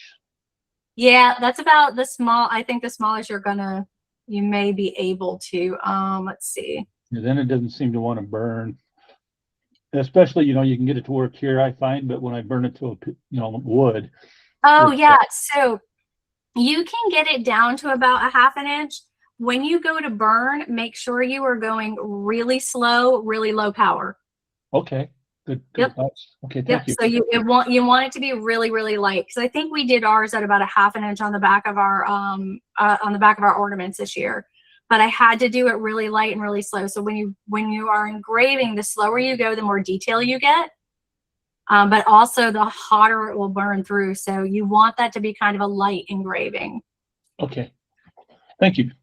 Of course. And before you go, I got to show you guys this. Where is it? Okay, here we go. Yeah, I just posted this. I saw it. That's funny. That is so true. Yeah, it's a- I'm I like, have oh stacks my. of wood. I want my husband to cut all the little pieces out of that I can use for like earrings or, something Yep. else. I That's usually funny. have about a 6-inch thick stack laying against my laser, and I usually show you guys. I'm like, you guys are not the only ones to feel this way, but again, I'm moving, so everything is either packed or my realtor made me purge. She's like, God. it either needs to go in boxes or in the trash because you cannot have this in here and show the house. And I'm like, oh. I mean, some of it was 2 or 3 years old that needed to go anyway. But any other questions before we jump off for tonight? Yeah, go ahead. Janelle? You are muted, my dear. Oh, sorry. That's okay. Something I noticed when I was in Lightburn, and I was trying to change my font. I don't have that lovely script as an option. Is there? It says that I'm on the latest version of Lightburn. Yeah, so you will have to download that one. Oh, okay. You can download defont.com is great. I also I went to art school, so in my designer phase, I have about, I don't even want to guess how many fonts I have. It's kind of a problem. Okay. Saving scraps is some people's problem. I have more fonts than you can shake a stick at. I have an entire terabyte of cloud space that's just fonts. So, but yeah, That is defont.com is a great place to get some free fonts. I always say go ahead, and if you find a font that you really love, support the artists of those fonts. They're extremely hard to create, especially if they're hand creating these things. I've tried my hand at making my own fonts. It's not easy to do. So sometimes it's worth paying the couple of bucks to support the artist that does it, just like you would want them to support you. Defont.com, a lot of those are free. Just make sure that you are letting people know who you got it from if you use it commercially. Deborah, what's going on? What can I help Right. you? I sound like I'm the baby here in the group here because I'm really, really new at this, and we're just now getting our business page up, web page, and all that, and we're trying to figure out this QR code thing. So the QR code that is already linked to, that is your QR code for your business. Well, did you save that onto Lightburn then, so it automatically pulls it up as yours? You didn't just create a new one at that moment, or Yeah, see, I would just save this file, and actually, I'll be really honest with you, I would save it in my art library, which we'll go over tomorrow. But you can load this into your art library. I can do import graphic from project, and I can say JLC. Is this the best place to develop the QR code and then import it into, I don't know, the Google Business and the web page and everything to my web, so it links into it? Is this the best place to design it? Okay. Yeah, it's the best place to design it because I can do it from here. If I need to print it, I can print it. And then we I can need save to it. export it as an SVG to use on other stuff. I can export it. And then if I need to engrave it, I can engrave it. Now let's go ahead and jump into the reason you guys are here is a little bit more of Lightburn torture. So I think we ended yesterday with creating barcodes, which took us into a whole world of how to do QR codes and how to not have to use another site to do it, and save ourselves a little bit of money, time, and stress having to have our QR code housed other places. We can make it right here in Lightburn. Did anybody have any other questions about things that we went over yesterday? Or do you want me to repeat anything that we went over in either the edit or down to the QR code before we move on to playing with offset?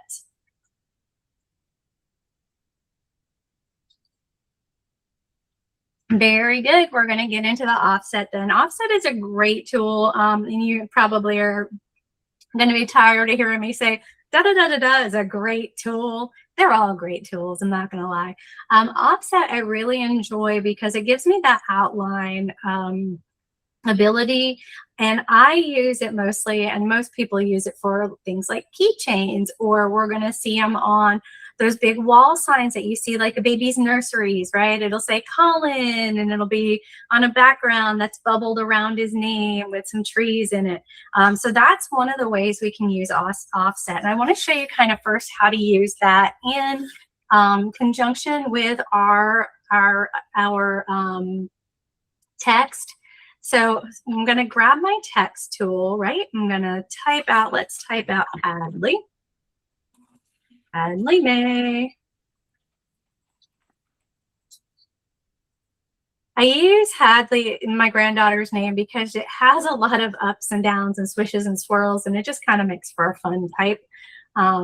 So we're going to say, let's say we're doing this in a keychain, and I want to go ahead and I'm going to use some actual sizing versus just throwing it out there. So if I were making a keychain, the width of my keychain is typically going to be about 2.5 inches. So up here in my width, I'm just going to go ahead and type in 2.5.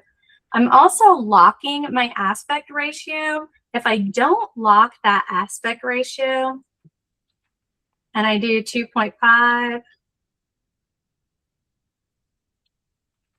it's just going to squish it all up. And we never want to do that with font or with typography. We always want to make sure we're locking our aspect ratio so that we don't just squish one way, we squish it both ways. We're actually scaling it at that point instead of sizing it.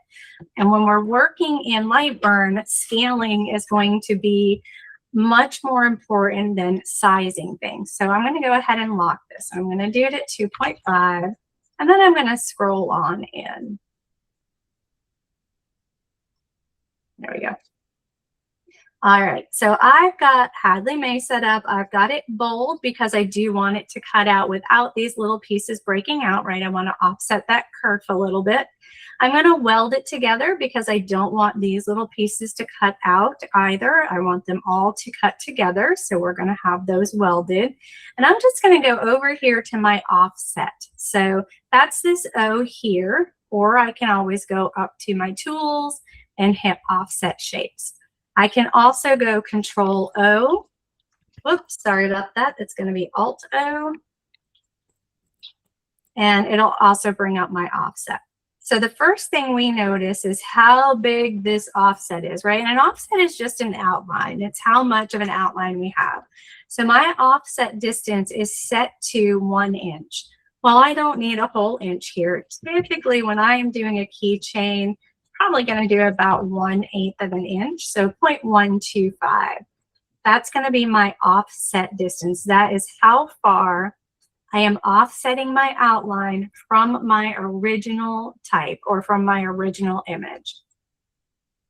So again, right, does what it says what it does. I am offsetting the line. All right, so I have it set to outward because that's what I'm going to do at this point. If I set it to inward right now, it's going to kind of, doesn't really have a lot of room to go unless I make it a lot smaller.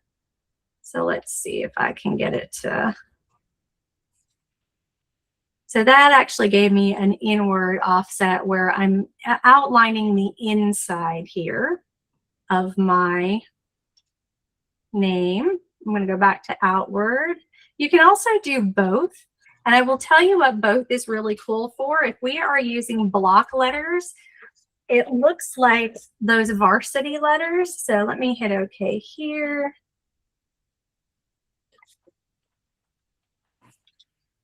I'm going to use just like a impact and offset. I'm going to hit this O here. And if I do both inward and outward, it kind of gives me that varsity look, right? Like Letterman's jacket, which is a really nice effect. I'm going to come back down to Hadley. I am going to do Alt-O to get my offset. I only want to go outward at this time. Now I have a couple of options. Oops. 1/8 of an inch. I have a couple of options here. I can either round it out, which kind of fits my my current font, right? It's kind of rounded. I can bevel it, which is going to give me, you know, a little more angular, or I can corner it, which is going to give me even more angles. So depending on the font that you use, you may want to use a bevel, a corner, or a round. Because I've got kind of that scripty font, I'm going to stay with round at this time. I'm also going to keep it at outer shapes only. If I do inner shapes right now, I really don't have much for an inner shape, so it's going to stay there.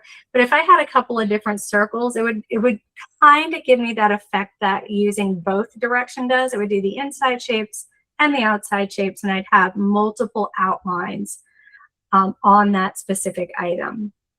Select results, select resulting objects. Does what it says what it does. If I put an outline on it and I leave this on, when I click on OK, it's going to select the result. It's going to select the offset and not the original image. Delete original objects. I don't do that one for this because I'm trying to make a 2-layered keychain. So I'm going to need this original object to stay in here. Now, if I were doing something where I knew I needed to cut it out, just a little bit bigger and bold wasn't giving me what I wanted. Let's see if I can give it a little more of a, so now I've got a little bit bigger of a line here. I could go ahead and delete my original and it would give me just a bolder sample. Oh, I had it set to exterior only. So let's do this one more time. Let's go inside shapes and outside shapes. So it's just giving me a little bit bolder of a text that bold can give me. And sometimes we need to do that. We need to add an outline. Again, if you've done any type of design, sometimes adding that little bit of thickness to a line makes it easier to read, makes it more legible, keeps it from breaking on the laser when it cuts out, all of those fun things. So let's go back here. We're going to go back to outward. We're going to go outer shapes only. We're not going to delete our original shape. I'm going to go back to 1/4 of an inch. And I like to optimize or simplify my results. It just pulls out any unnecessary nodes. Here, I'm going to hit OK. So now what I've actually done is created 2 layers, right? I've got this offset layer and I've got my name layer. So if I have this offset layer and I want to cut this out, let me put it on cut. So I just moved it to a line layer instead of a fill layer. And then if I want to cut this out, I'll move that to a line layer instead of a fill layer.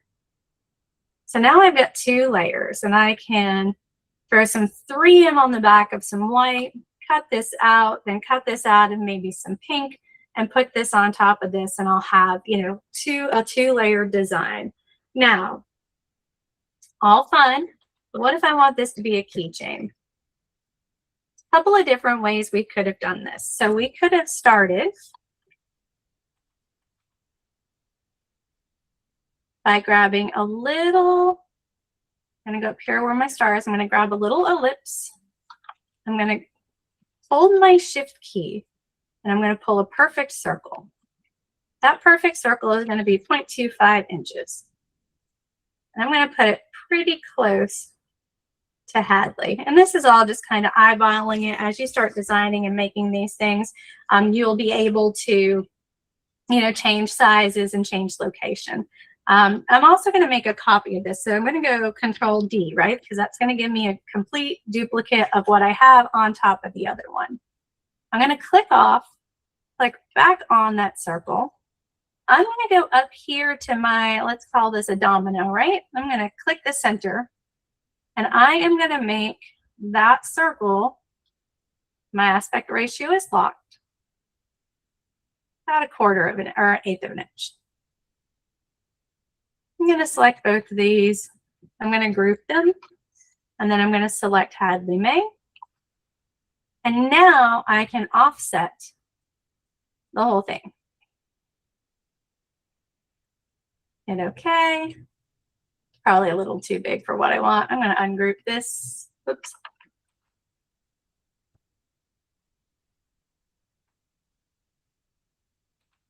And now I've got a place to put that key ring. It's probably a little bigger than I wanted it to be, but I now have a hole that's going to cut out of this back plate. Whoops. I'm just not being able to grab things today. Where I can put my key ring in so that it actually makes a keychain. That is one way to do it. The other way, or the way that I tend to do it, is the long way around, but I feel like I have a little bit of more control. So I do want to kind of show you guys how to do this.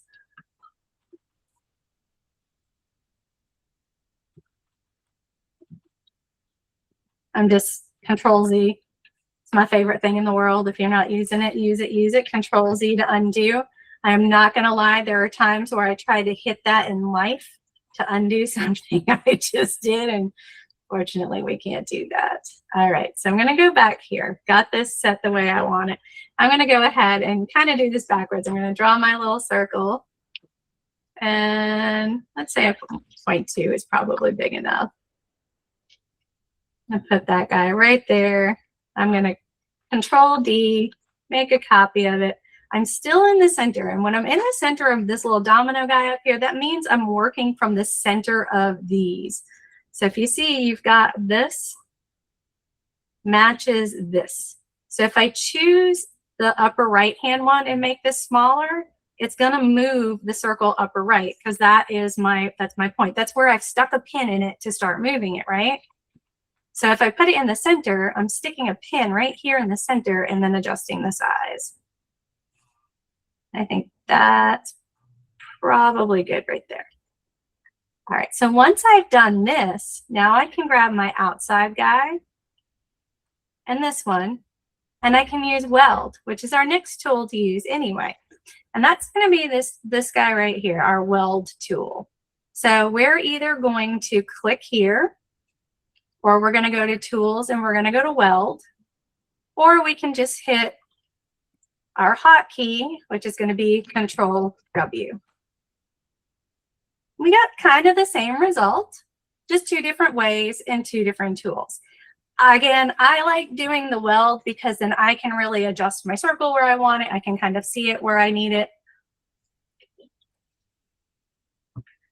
Neither way is right or wrong. The other way is a little faster. I'm just one of those little control freak people. I want things to go where I want them to go.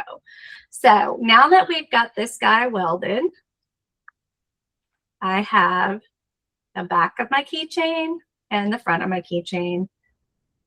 So I can put some tape on it and we can go from there.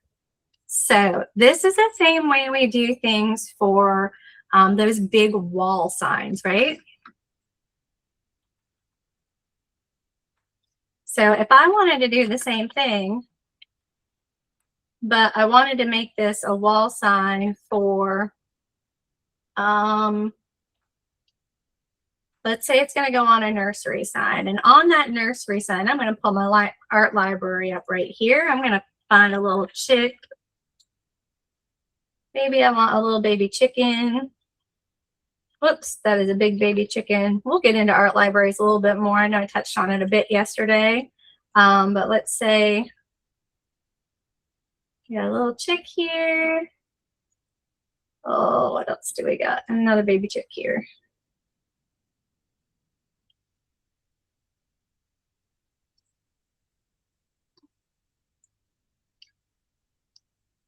All right, so this is going to be a nursery sign. So if I'm going to have a nursery sign, I'm probably going to convert this guy to path and move the name May. And I know you guys have seen these all over Etsy. Turn my chicks the same color. So I'm going to make sure these little chicks are also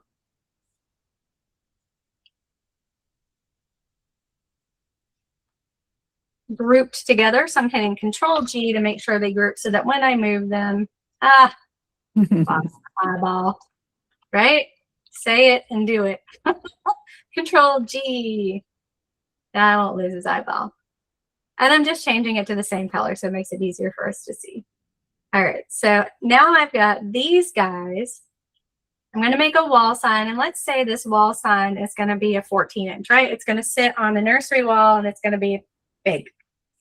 I'm going to go up here. I'm going to make it 14 inches by 8 inches, which is about the size that we see them. And now I'm going to group all of these guys together, Control G, or remember, I can always right click and hit group, or we've got these guys up here, right? A group of people or one person. That's our group and ungroup.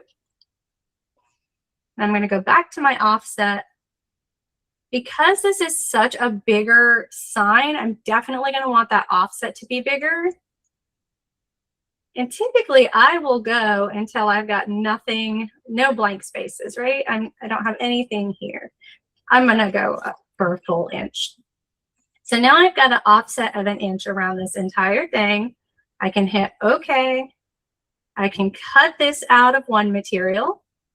I can cut all these pieces out of different materials. Maybe I want this to be pink. I want Hadley May to be white, and I want to cut these little chickadees out of yellow.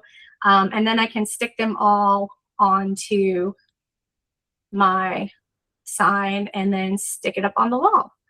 Now, pro tip, if you decide to do signs like these or even your door signs, I like to grab all of this stuff here. Everything inside. Now, the easy way to grab everything inside is to click on this guy, right click, and hit lock selected shapes. It's another tool if you're going to design that's going to come in very handy. And that way I can't move this thing like, and I can't grab it so it doesn't get in my way. So I'm going to grab these guys here. I'm going to make a duplicate. I'm going to Control D. Whoops, I made a bunch of duplicates. Let's undo that. Don't hold down the Control D. All right, so just one time, Control D. Kind of disappeared on me because it is showing as another engraving line. But what I'm going to do is I'm going to turn it yellow. And that yellow for me is a score line. It's going to run fast. And it's going to just give me a nice little score on my acrylic. And I can unlock, let's see, grab this, unlock this guy, move, whoop, move this one. I'm going to move everything on this line. So here's that yellow, and that yellow was over here, and I should be able to recenter this. C to center, E to center horizontally. Remember, we don't know why it does that. We just know that it does do that. Let me give this a cut line. And now it'll cut this out. It'll score these pieces. And you'll be able to take this stuff with some 3M and lay it properly on here without having to cut a second jig. Jesse, when you do your offset, do you not do a little bit of an internal offset so that you don't have any lines showing? What do you mean by any line showing? So like if you put, when you place your design, your Hadley May on there, that For you the know, score. yeah. Mhm. So if, Yeah, yeah, you if you don't get exactly on there, if it's the exact same size, you're going to see those lines. Exactly. Very good. Good point. So when you are doing what Kate's saying is when you've done this score line here, you can then go into your offset, do an inward offset of like 0.001. You really want it to be super small. If not, then it will show in a different way. But because we're losing material when we cut, right? We're losing some curve. When you go to hand lay this, you might see that outline depending on how much of the material is burned away.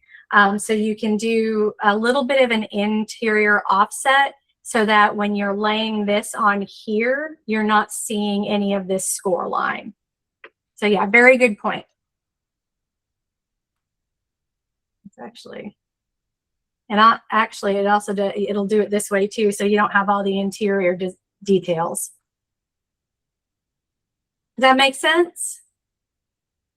Little sidebar there. Okay, good job. Good job. Yeah, guys, again, if you like what Kate just did, if there's something you know that I'm not mentioning, holler it. Let's share for sure, 100%.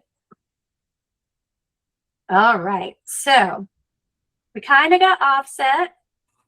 We know how to weld a little bit. We're going to get back into weld. We're going to start working on the absolutely dreaded boolean tools. The tools that everybody wants to learn and nobody loves until you learn them. So I'm going to show you a couple of really let's say some fast stuff when it comes to Boolean. And then I'm going to show you some practical uses for it. I've got my photo for later. I don't want to lose that. Okay, so I'm going to just draw a couple of circles. So I'm going to pull, or ellipses, I should say. I'm going to pull ellipses. When I say I'm pulling a shape, it just means I'm clicking my mouse and literally pulling. And that's just industry term in design, is pulling a shape. So that's all that is. It's nothing super fancy. So I've got my shapes here, right? And I remembered to go back and click my select tool so that I can actually move them around, or I'll hit my escape tool or my escape key a couple of times so I can move them around. So the first thing I want to do is I want to go over weld one more time. So before we weld anything or do anything, we're going to select them all and we are going to convert them to path, right? Shapes become a bigger pain in the butt to put together than paths do. So let's always make sure we're converting to path before we start trying to manipulate a shape. So I'm going to grab these two shapes and I just hit shift. So I clicked and I hit shift. That's one way to select, or I could do my green box and select both. And I'm going to go here to my weld. And that's just going to weld those two together right where I had them. So I can, again, select both and I can hit this guy here, or I can go Control W and weld together. That's, whoops. Oh no, I just opened some document. All right, so we've got that part. That one's pretty easy. The other thing that's really nice about weld is we can weld multiple shapes together. It gets a little trickier when you're using Boolean if you're trying to weld a bunch of, or trying to, adjust a bunch of stuff where it cuts out. But with the weld tool, it's always just gonna take out everything in the middle. Think of a Venn diagram, right? When you get that middle piece, everything in the middle connects. Well, when you're welding, the whole middle of the Venn diagram is going to disappear. So the whole middle of what you got is going to disappear, and it's going to leave you with some kind of shape. And you can do multiple shapes that way. So let's look at our Boolean tools. We are going to, I'm going to select these two together. And this is our Boolean, or this is our Boolean assistant. If you notice, there's this little blue triangle in the corner here. That means we've got a flyout window. This is my favorite flyout window ever built in Lightburn, because I am never going to remember all the Boolean short keys. I'm just not, and I'm not going to ever remember all of what they do. I don't have the brain space for it. I don't want the brain space for it. If you guys want to learn it, go for it. I'll send you a whole sheet. So if we go up to tools, though, it shows us, right? Boolean union, Boolean subtract, Boolean intersect, and Boolean assistant. Now, and they all have different hotkeys or shortcut keys, right? Alt plus, Alt minus. The trick is knowing which is your A and which is your B. So typically the first shape that you choose is shape A, and the second shape you choose is shape B. So if I go into my Boolean assistant, it tells me union is going to put together A and B, A or B. Basically, it's weld. Intersect is going to, it's going to pull the intersection of A and B. Subtract is going to subtract A or B from A, and subtract, the second one is going to subtract A from B. I'm not going to remember that. I don't want you to. I want you to use Boolean assist. It is so much easier. So I'm going to go back to my shapes. And if you would like to delete all of what I just said over the last minute out of your brain, go right ahead, because we're going to show you the easy way to do this. So we are going to always use Boolean assist, or I am going to always use the Boolean assistant tool. So we can either click here or I can hit Control B. It doesn't matter to me what I chose first and what I chose second at this point, because I can hover over these and it is going to show me what each one of these options is going to do for me. And if I click on it and it's wrong, I have this little reset. And until I hit OK, I have not committed to that shape. So Boolean assist is what we want to use for these things. So let's say I have, let me pull a star real quick. Let's say I have this star. And I want that star to have a kind of a circular bottom. I'm going to put this, whoops, in the center here. And make it a little bit bigger, and I'm going to center it again. So I'm looking for a shape that has like a star cut out. Let's say this part of the star cut out of this egg, almost like an Easter egg shape. So I'm going to just select both of these. Whoops, not like that. I'm not first. I'm going to hit my escape key a couple of times so I can go back to my select tool. I'm going to select both of these. I'm going to hit Control B. And I'm going to go, nope, that's not what I was looking for. I really wanted the bottom half of that, right, with the star's legs cut out. So that is what I'm looking for. That was the shape I wanted to create with those two shapes. It's not the best looking Easter egg. I told you yesterday we're not doing pretty. We're just doing shapes. All right, so I've got that. So let's kind of do the same thing again. I'm going to be stuck on this whole Easter egg thing today, I think. All right, I'm going to grab that. I'm going to grab my dual star. I'm going to pull a dual star. I am going to select these two. I'm going to center them up. I'm going to just hit my C key to center, C to center, C to center. All right, I want to cut this with that, let's go back to that whole scoring thing that we talked about yesterday, right? Where we're going to score the top piece. So I'm going to make a duplicate, Control D, of my egg. I'm going to grab my egg, grab my star. I'm going to hit Control B, and I am going to subtract, no, not that one, that one. So now I can click this guy and it will cut out. It's also going to score here. We're going to be okay with that for today. Or we can use our scissors, right, to cut these pieces. See, just, it hates me with this big. It's going to want to cut all these little segments. So let's do. I'm going to grab this as a score mark. And then I am going to just go ahead and delete all these. So I went into my nodes, and I'm just going to hit D to delete those nodes. D to delete. D to delete. This is also a good way to do fun stuff. I'm going to go in here. I'm going to find my yellow line, and I'm going to hit D to delete that line. Go in here. Click on kind of the yellow line, and the yellow line is already selected because my nodes, you can see my marching ants. Whoops. Delete that line.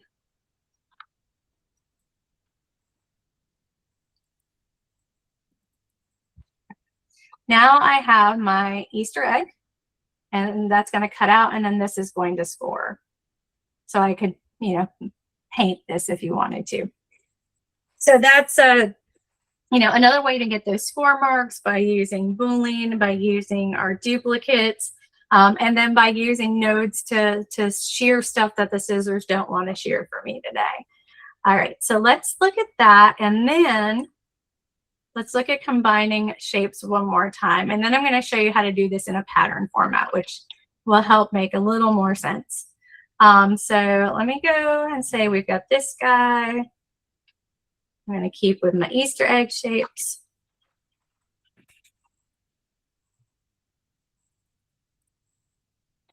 But I want two of them. So now with weld, if I select all three of these, they're going to just weld together and kick out my middle. If I select all of them and try to do the Boolean, it's not going to give me anything. It's not going to let me pull up that assistant. I need these guys to be grouped. I need to tell Boolean that these two shapes need to kind of stay together in order for me to cut out the other pieces. So I'm going to go Control G, or I'm going to right click and group, or I'm going to go up here and hit group. to make sure that these two Easter egg shapes are grouped together. Then I'm going to grab my pentagon and I should be able to hit Control D and bring up my Boolean again. So that's the biggest difference between welding and using your Boolean assist is you really have to determine what groups of shapes are going to be cut out from what shape. So by doing this now I can go, okay, that's kind of a union. That's going to give me those two shapes, these two. Maybe this is what I wanted, kind of like a little arrowhead. Kind of makes sense so far? Okay. I know this one hurts, and it hurts in practice too, because you'll go to do it and something won't, it'll be one stupid step. It'll be, I forgot to group it. I forgot to turn it into a path. And you can sit there for 5 or 10 minutes before you're like, but there were so many little steps with this one tool, but it really is a great tool. So again, I'm going to go back to my art library and show you how I really love to use the Boolean tool for making patterns. Let me load my earring library real quick. I thought I had it loaded, but I guess I did not.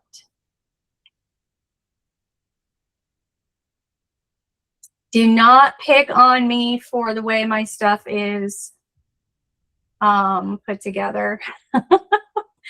I had an assistant and then she moved and got a job and she used to do all of my, she was amazing at setting up all of my files. And she got this great new job. I love her for it. But I'm like, man, will you at least spend the weekends just redoing my files for me? Because I am too ADHD for this mess. Laser tools, art libraries, jewelry maker. Okay. I used to be able to find things.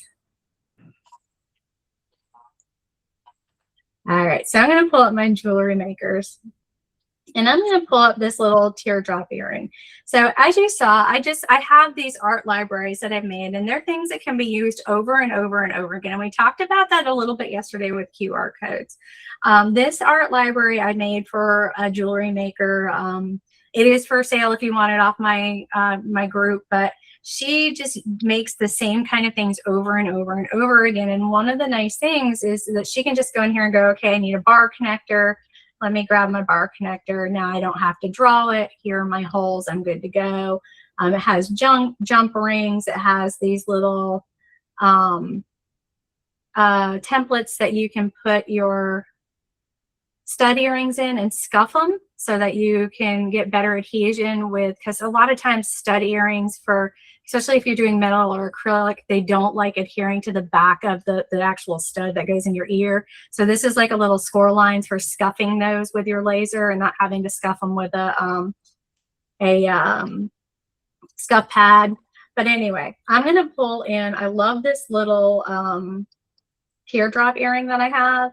So this is just a teardrop earring, and I'm going to go back to my chicks because, again, Easter's coming up. So if I want to make some little teardrop earrings, I'm going to pull this guy, and this guy. We're going to also, we're going to roll into our, what am I doing here? We're going to roll into our array tool while we're doing this. So I'm just grouping these, and I should have done it before I added them to my art library, but I didn't.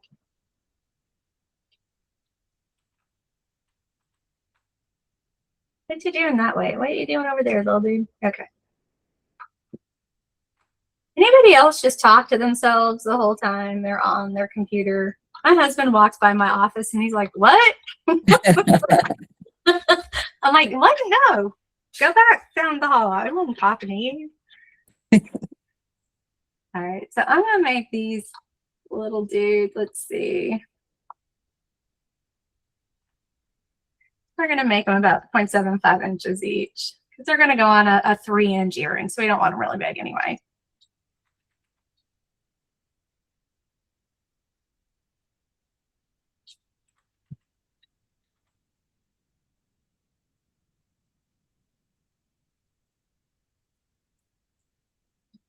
All right, for me on my laser, my engrave is usually dark red or blue. So I'm going to set these guys to blue. I'm going to set one here, and one here. So I'm going to kind of align these a little bit. So we're going to pop into some arrange tools too while we're doing this. I'm going to hit T. T aligns to the top. B aligns to the bottom. R aligns right. F or L aligns left. Try that. That is it. Those are the easiest hotkeys you are going to get out of me besides C to center. L brings everything left. R brings everything right. T brings everything to the top. B brings everything to the bottom. Now I want these to be spaced a little better. So I'm going to go up here to this arrange tool. I'm going to distribute these horizontally, and I'm going to distribute them centered horizontally. So it just moves this little guy a little bit more. All right. So I've got that. I'm also going to grab my earring. I'm going to put it right there for right now. And I'm going to lock this guy because I don't want it to move while I'm moving other things, right? So I right click and then I locked my shape. I'm going to grab these little dudes. I'm going to go down here to my array function. This is our inline array or grid array. And I'm going to make, let's see, a couple of rows of chicks. So right now it's set to 1, 2, 3. Let's do 4. Oh, what have I got here? I've got my circle selected. I don't want that. I must not have locked that. I did not. So right click. Yo, why are you doing that?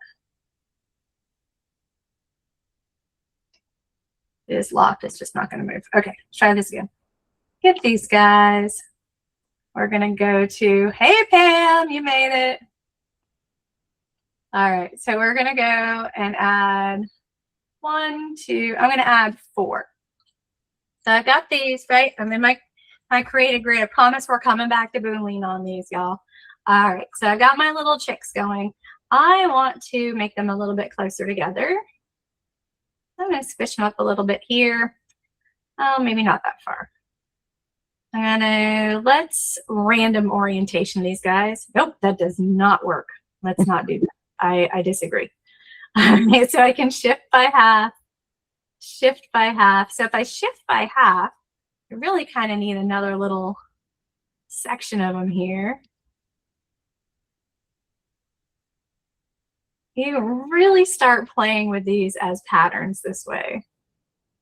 But we're going to try and simplify it just a hair here.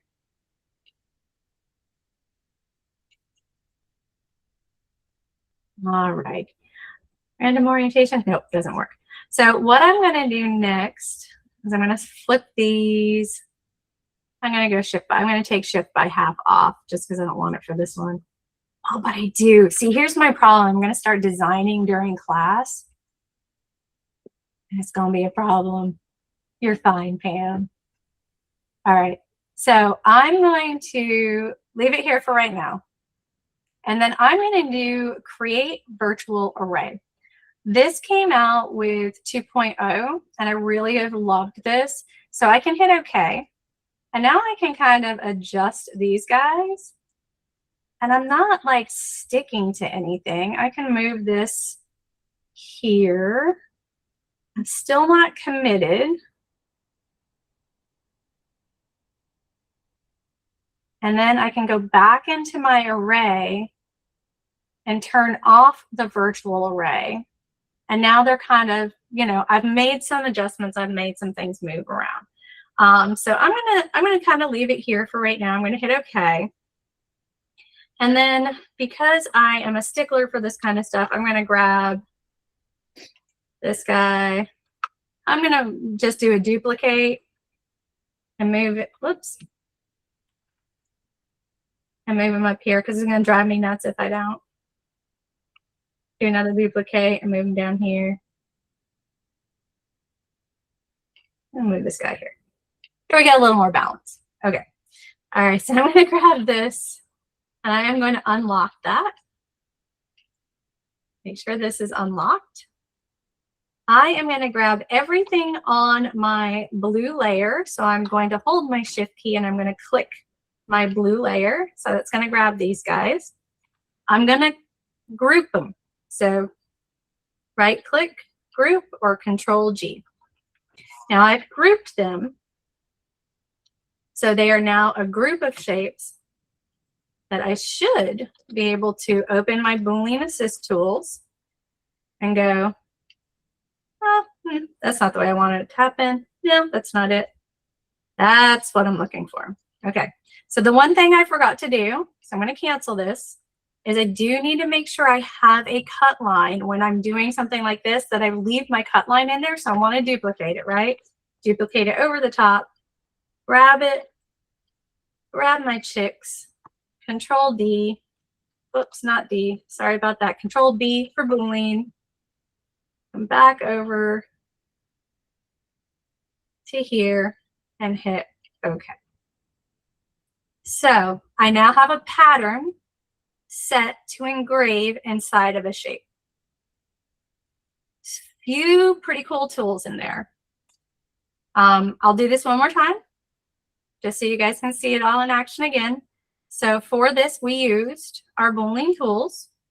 We started our first setup in array. An array gets really fun after this too, especially when we get into circular arrays. We kind of touched on the art library again, a little bit more about that. We're working with our layers. So now we're starting to see all these tools come together, right? And we're still just kind of going down through everything we had here. So let me do this one more time. Let me go into my art library. I'm gonna make this a little bit bigger so you guys can see some of the crazy stuff I had. So this emoji art library, you guys, this is on Lightburn. It is free. You can go to Lightburn Downloads and download their emoji pack, and all these little guys are in there. I think there's like 14 or 1500 emojis in here, and a lot of them are like the chicks and eggs and stuff like that. So let's do, is there a cow? Oh, there's a cow. Okay. So I'm going to grab my cow. I grew up on a dairy farm, kind of have a thing for cows. All right, so I did that. Let me go in my jewelry maker's kit. And let me grab, let's grab the hexagon earring this time. And I'm just going to shrink this down so we can see our board a little bit more. Again, for me, and I will go over layers with you guys, my engrave layer is typically a blue or a dark red. So I'm going to go blue. And this guy is only about 3 quarters. I'm going to make it an inch just for posterity. I'm going to make this guy about 1/4 of an inch. Oops. I'm going to select all of it. Make sure to group. Make him 1/4 of an inch. I'm going to move this up onto my grid. And I like moving stuff on my grid when I'm doing these kind of patterns, because that grid kind of helps me out a little bit. So let's say I'm going to start right here. And we're going to do the same cow pattern straight over. So I've got my buddy. I'm going to go over here to my grid array. I am going to do, let's take off shift by half for right now. Reverse direction. It just depends on where you start. So if your origin is on the left side, you may want to reverse direction. You may want to leave the direction. If your origin is set to the right side, I tend to reverse direction because I like going from right to left, which is strange because that's not how we read. So, but that's the way I do things. There is an option for it there though. I'm also going to squish these guys together a little bit. And then I'm going to shift. So this X column shift is going to shift these guys up and down. So I can either do like the whole shift by half, or I can choose how much of a shift I actually want. So I want just a little shift. right there. Then I'm going to squish them together just a hair more, and that way I can get one more up here. Whoops. Do. All right, and then I can go reverse direction. All right, those guys are a little close together, so we're going to air them out on our y-axis, right up and down. And then let's see what random orientation looks like. Oh, I'm not mad about that. I think that's cute. Okay, so random orientation, give it a little more spacing. Do I want to shift? I want to shift by half, I think. I'm going to air it out this way. And then I'm going to grab my virtual array, hit OK, just so I can adjust them a little bit in here. Go back to my array, shut off my virtual. I am going to hit OK. They're already selected for me, so I'm just going to make sure I group at this point. I'm going to right click and group. And then I'm going to grab my, oops, I'm going to deselect. So I'm going to come off it. I've already got them grouped. So now, well, I said I did. I lied. All right. Group. There we go. So now if I grab one, I'm grabbing them all. I'm going to grab this guy and I'm going to make a duplicate. Control D. I'm going to pop off there. Just select the top one. Select all my cows. Control B. That's my Boolean assistant. Again, we don't want to try and remember what all of these are. So we're just going to use our assistant. It's easier, it's faster. And I go like this and go, okay. Now I have a cute little earring that will cut out and engrave all these little cows.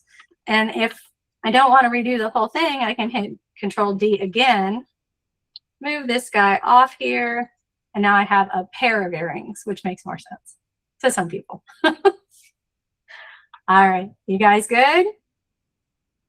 Cool. Let's take a break. Come back at 4. Let your brains rest for just a couple of minutes. Practice this out if you want. And then we will start doing a little bit more. I'll show you cut shapes, and then we're going to go into some image adjustment stuff, which is a lot of fun as well. Next tool I want to go over is this cut shapes tool. I'm going to tell you right now, every time I teach this, I teach it backwards the first time. So let's see if I can get it right this time.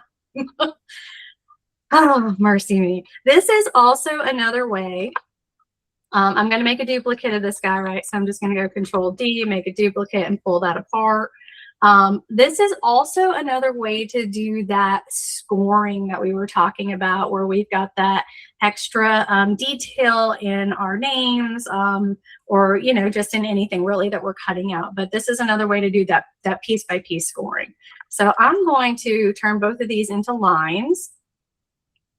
And I'm also going to convert to path. I'm going to convert to path first because we are going to manipulate the shapes. So they need to be paths. And I'm going to grab path A and then B. So I'm going to say this backwards. I almost guarantee it. I'm going to cut this shape with this shape. Let's see if I did that right. So I'm going to go to Tools, and I'm going to go Cut Shapes. Yay! That's a win for me. Okay, so what happened now is I have this piece left over because I cut that shape with that shape, right? So if we take this cut shapes into what we were talking about yesterday with our names and being able to score, I'm going to go Alt-T. Pull up my and I'm going to use something a little less. I'm going to pull up my text, and I am going to type my name. I'm going to squish them together. And then I'm going to unweld the first one. Let me go in here. I'm going to hit my escape key a couple of times so that I can go back onto my select tool, right? I'm gonna go Control D, and if you are on a Mac, it is Command. So I apologize for not mentioning that earlier. Most folks know by now. I am on a PC, it's Control, but if you're on a Mac, it is Command. So I'm going to take this duplicate that I just made, and I'm going to weld it. So I'm going to go Control W to weld. And now I've got my interior shapes here. And I should, let's see if I can do this without grabbing this interior shape. I'm going to convert to path first. And then I'm going to grab the J. Actually, I'm going to move this out from behind it so we don't mess with it. I'm going to grab my J and my E. So I'm going to cut J with E. Tools, cut shapes. Now I've got this line here. I'm going to group those real quick. Select this, and I'm going to bring it to the bottom. B for bottom, and then I'm going to bring it to the left, L for left. And I can take, ungroup, select it again, delete. Now this is my score line. I'm going to do that again. So I'm going to cut this S. Now, typically I would just go through and cut each piece, and then I would pull the whole thing down and center it. I want to show you this piece by piece so you can see how this cut shape really works. So I'm going to cut this S with this S. So the first thing I'm choosing is what's being cut. The second thing I'm choosing is the tool to cut with. The issue I am going to have is I'm going to lose this shape, and we're going to see if this eye actually works out. Sometimes I can get it to work, sometimes it makes me mad. So we're going to cut those. Yep, I lost it. So I am going to make a duplicate of this. Control D.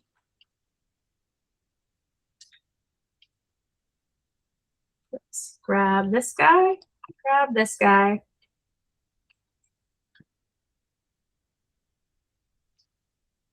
Tools, cut shapes. Grab my inner pieces. I think I lost a piece of it there.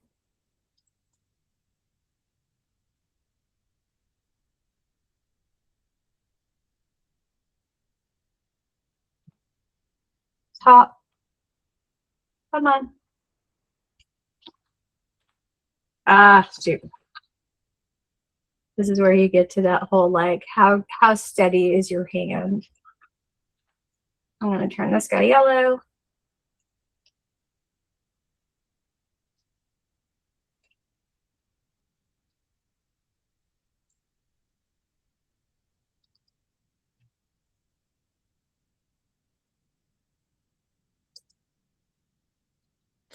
Oh, I'm going to move this one too. So it really didn't cut exactly where I wanted it to, but you guys kind of get the gist of how you can do these score marks that way and how they actually cut. So with that being said, let me show you the cheat on how to do this. I'm going to undo all of this because I do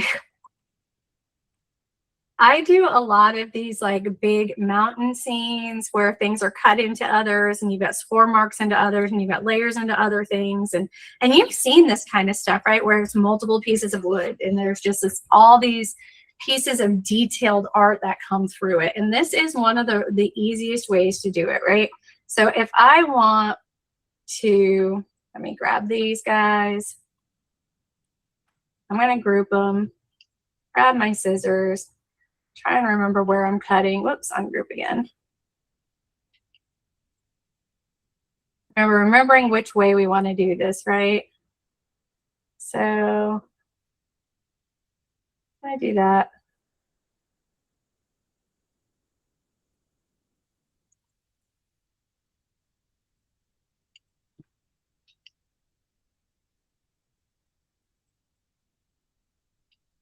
say cheat, but for some reason it's not wanting to kick it out here. Okay.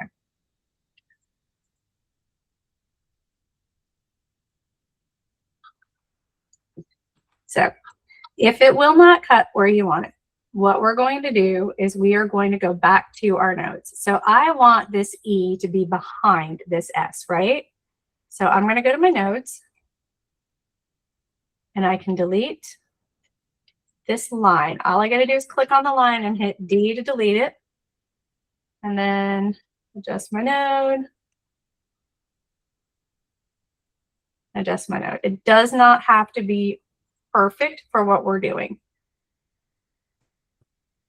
Let's grab this one. I want to just see.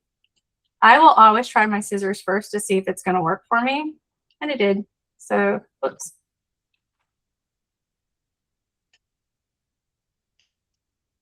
I grab this S and this S. I'm going to try my scissors first. This S is over. See how it's kind of grabbing all of that? I don't want it to do that. So I'm going to go into my nodes. And I'm just going to click here, delete this line. Come on now. Delete it. Move my node. Move my node.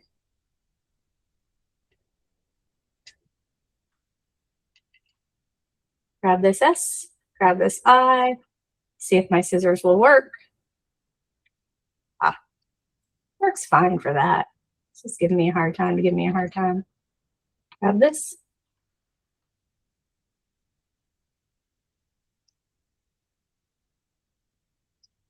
All right, so I've got this here. What about that second S at the bottom? You got me. Awesome. All right, let's see if this will work.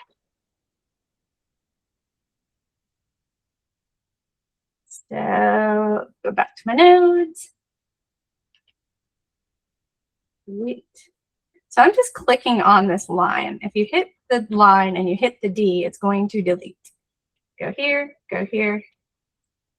The reason I say you don't have to be super picky on this one is because I'm just going to take all of this now. I'm going to hit Control G to group it.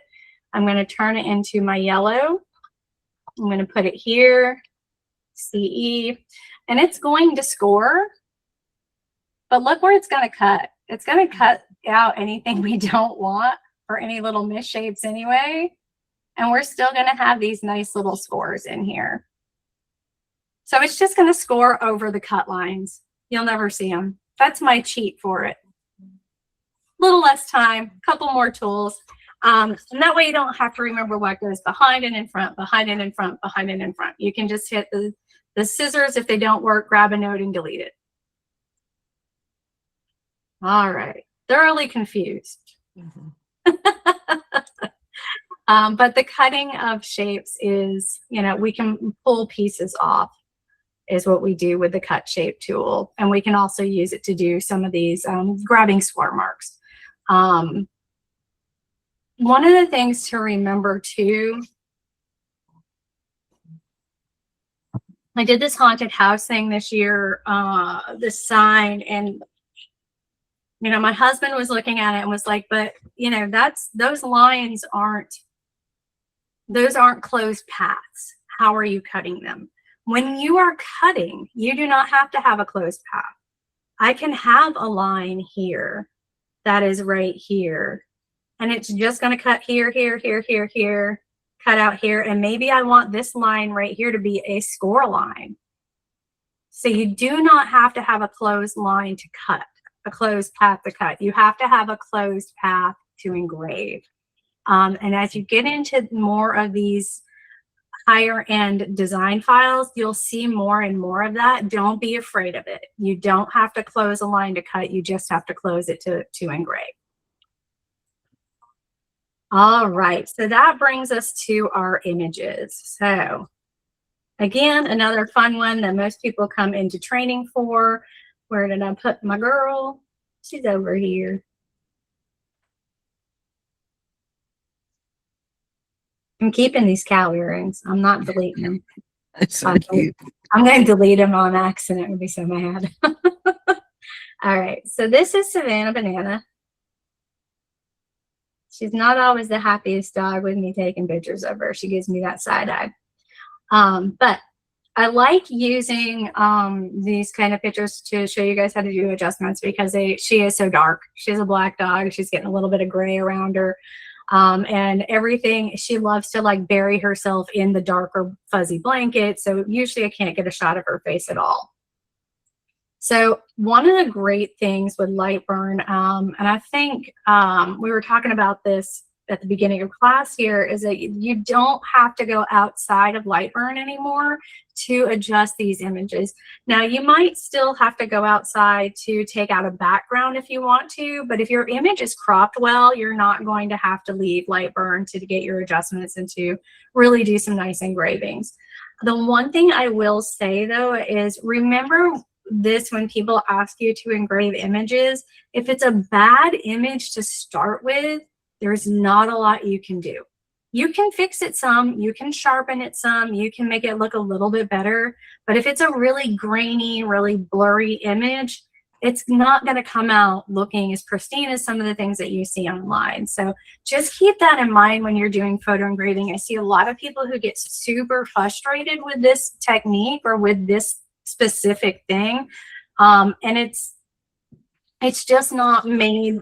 It's just like a printing. If you guys remember film cameras, and we had to have them wait a week, and then we'd go pick them up at the store, and we'd look through them, and some of them were blurry.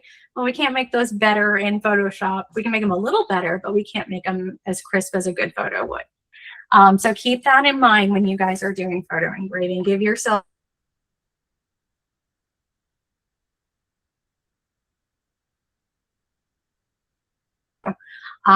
for these, all we really do is we're going to go up to file and we're going to import. So you can import any image file, PNG, a JPEG, doesn't matter.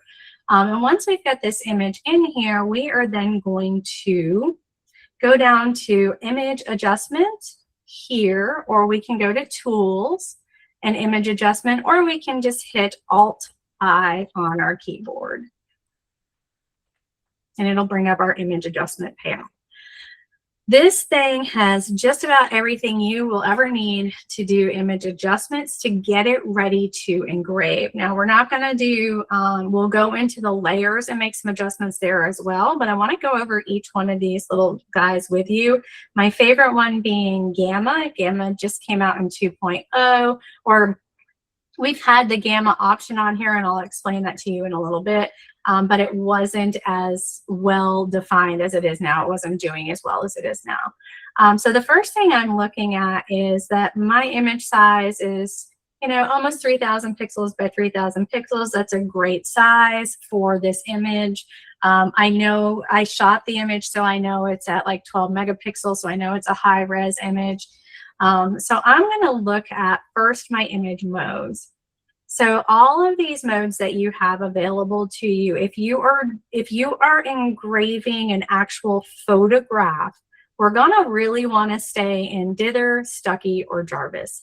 And what these are how it dithers, or what it does with the actual dots in the image. So I'm going to put this on Dither, and I'm going to scroll in, and you're going to see, I can go it's a little bit. You're going to see these guys kind of dance around a little bit as I go from Dither to Stuckey to Jarvis. So this is really pulling out the direction of the engraved dots, or dots per inch, or pixels, whatever you want to call them. They all pretty much mean the same thing, but it is changing the shape and format, how close they are together, and how much detail you're going to get out of the image. I will tell you, if you are doing something that's 5 inches or under, go ahead and stay on Dither, because it's a really small image, and getting a lot of detail in a small image is hard to do. Dither is going to also run faster. Jarvis is going to give you the most detail, but it is going to slow your engraving down by quite a bit. So we've got this here. The other thing I tend to do when I am working on an image is I'm not really going over unless it's a really highly detailed image, I'm not going over 250 dots per inch, especially on a CO2. If you are running a diode, you can, you know, jump that baby up to 300-400 easily. But on a CO2 laser, because our beams are pretty fat, doing under 250 is right around where I would keep it. And I'll show you, this is one that I did for my photography engraving class that I do. That's run at 250. Sorry about the sunlight. Here, let me pull this down real quick.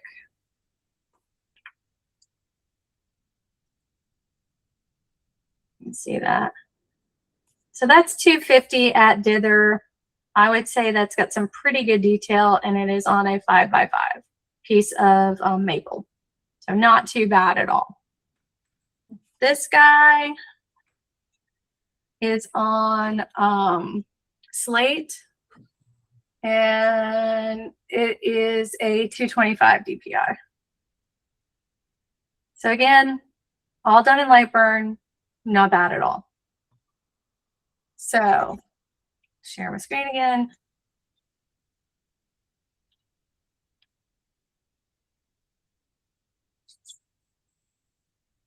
Okay.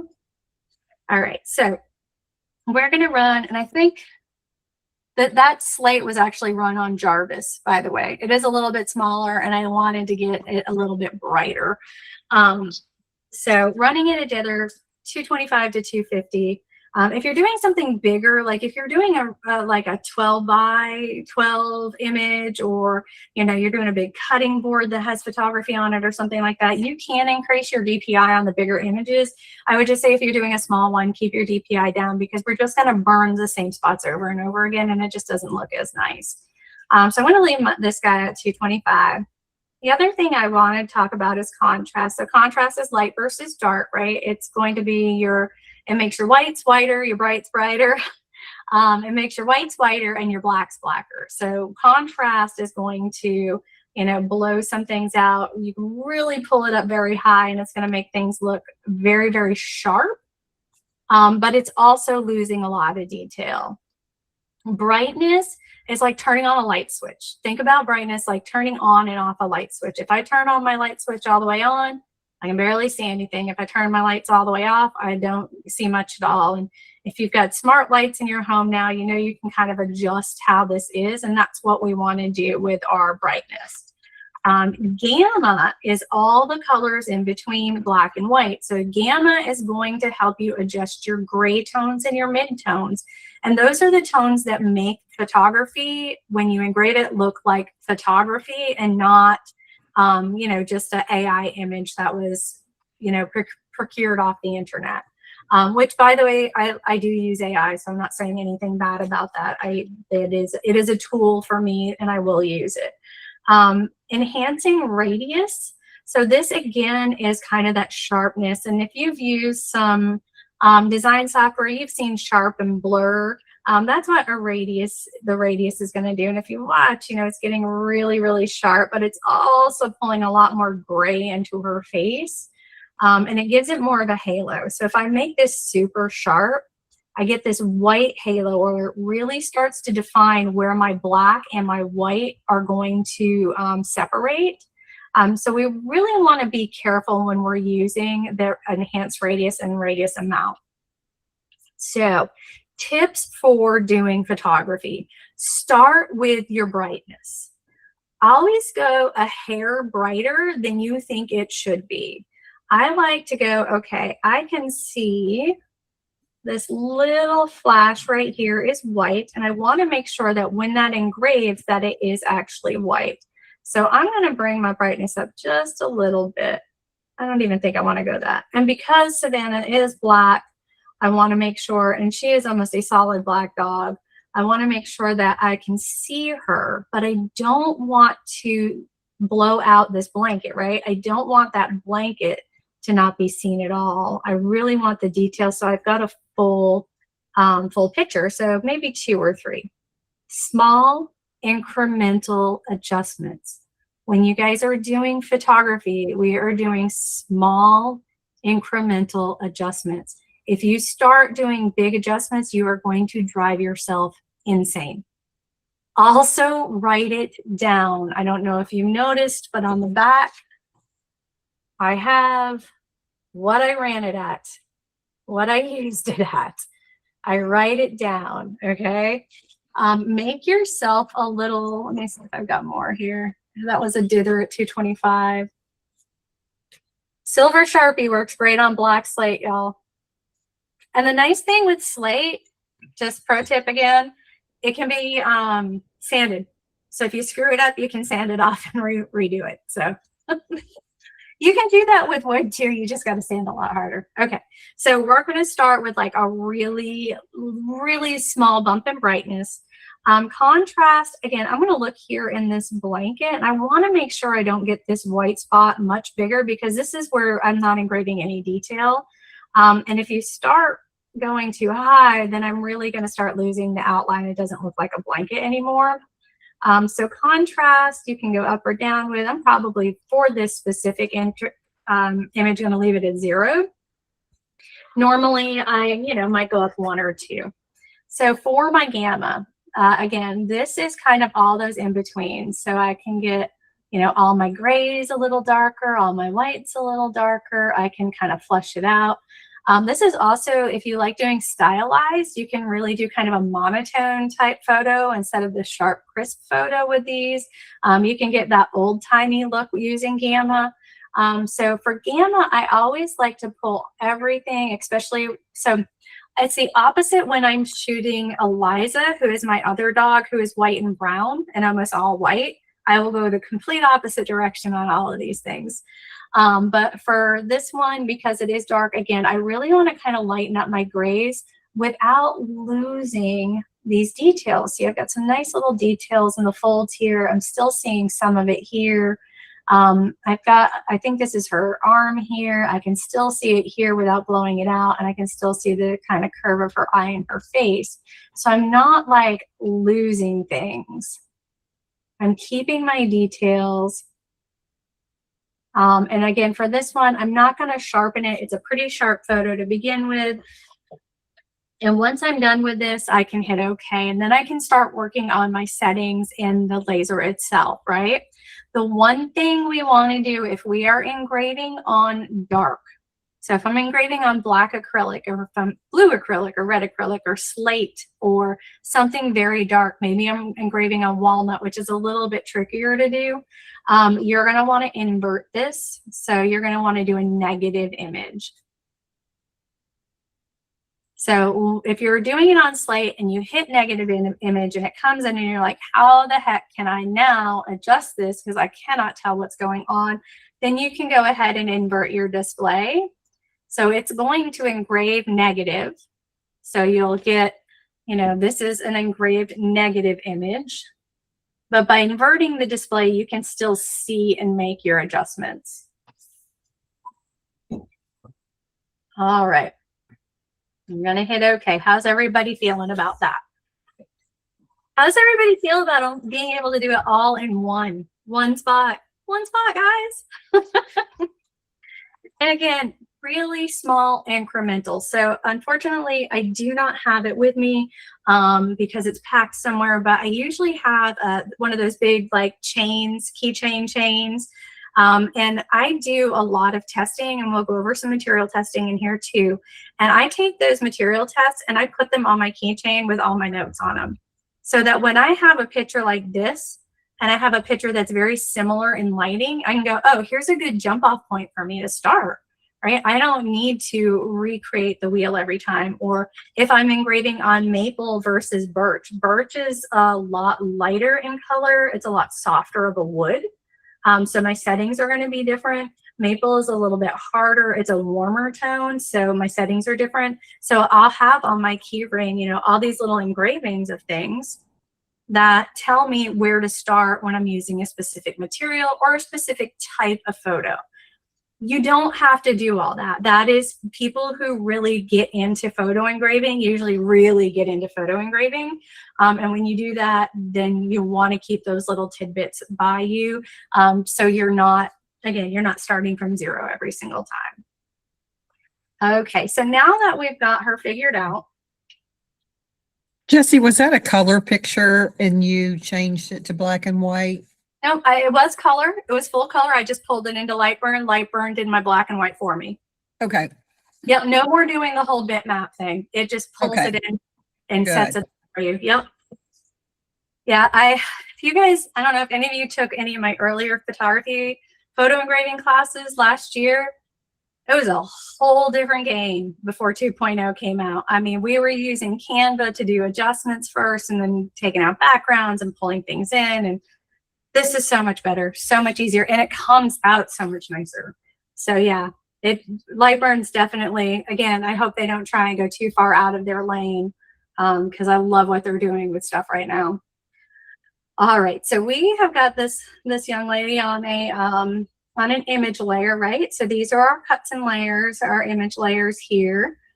And let me real quick, if you've got your layers panels open here, if you hit F12, if things disappear on you, typically it's F12 you've hit. F12 will remove your panels and will bring your panels back. I've had more of my fair share of calls going, I lost my panels. F12, oh my goodness, they're back. That's it. That's my favorite technical support is right there. That one. It's like turn it on and turn it back off. But that is your F12. The nice thing it does do too is it gives you more room. If you really want to scroll in and do some really looking into things. And that's when I'm designing, I will scroll far in. So it does give you more space, more retail space on your computer screen if you need it, especially if you're working off a laptop. It's nice to get rid of those panels sometimes. All right, so back to this image. So I'm in my image layer, and I'm going to double click this guy, and I'm going to pull up this layer here, and I'm going to take a look at all my layer settings. First thing you'll notice is it says C10, right? Now C10 is just referring to the number 10 down here, which is the color. So color 10. That's it. That's all C10 means. You can name this whatever you want, and you can save it as whatever setting you want to save it as. So maybe this is going to be a dark image engrave. Okay. And dark image for me, I mean that the image itself is dark, or it could be engrave.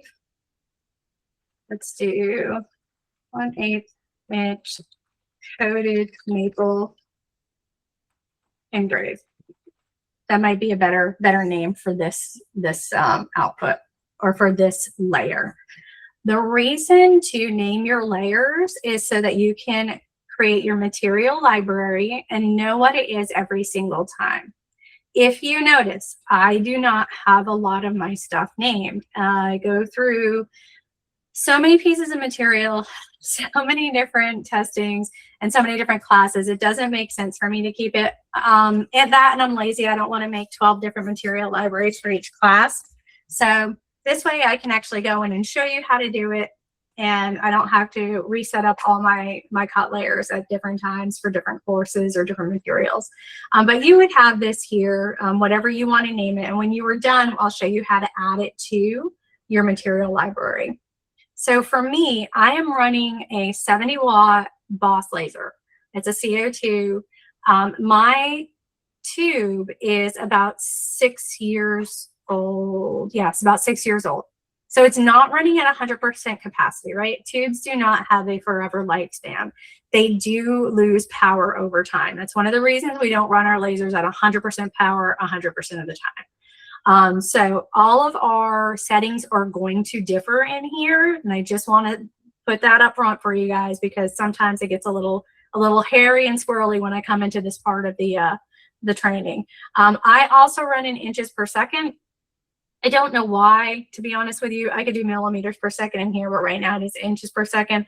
So don't pay so much attention to what you're seeing for numbers here as you do to the explanation of why I have them set the way that I have them. So for me, 5 inches per second is pretty quick.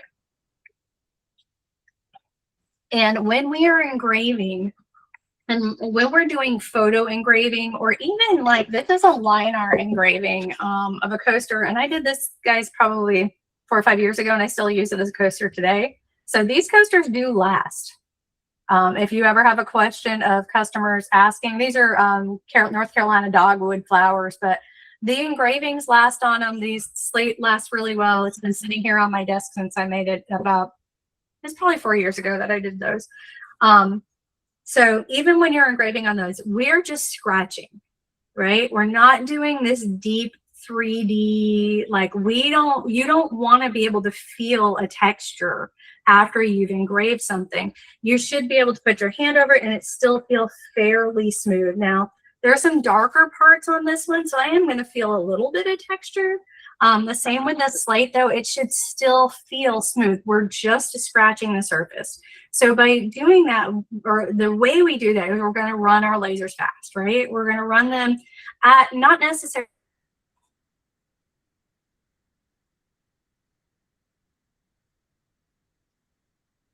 I run and the lower I run, the the lighter it's going to be. If I need it to burn a little bit darker, I'm going to slow it down.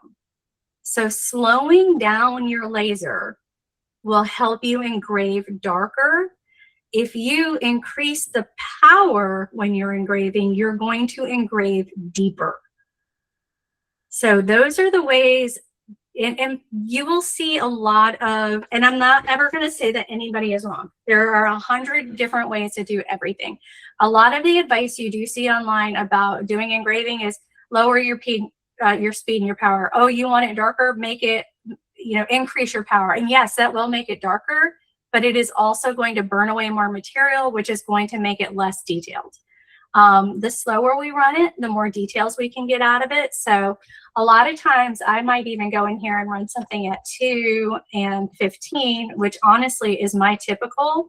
And then minimum power matters.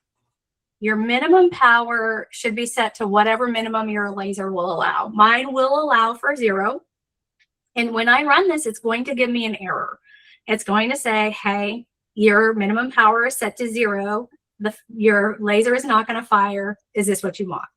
I'm going to say, yes, it is, because I don't want my laser to fire where it's supposed to be white. I want that full color of my material to show through. So if I have it marking the material, then I'm not getting the lightest or the darkest color I can get. So I always set my minimum to 0. I set my maximum pretty low. Again, I'm on a 70 watt. Usually I'm somewhere between 11 and 20%, just depending on what I'm running it on. And then my speed, I'm running it at 2 inches per second. Look up for your specific, before you start doing a whole lot of engraving, look up your specific speed for your laser. So if I flip this over to millimeters, I'll do this really quickly.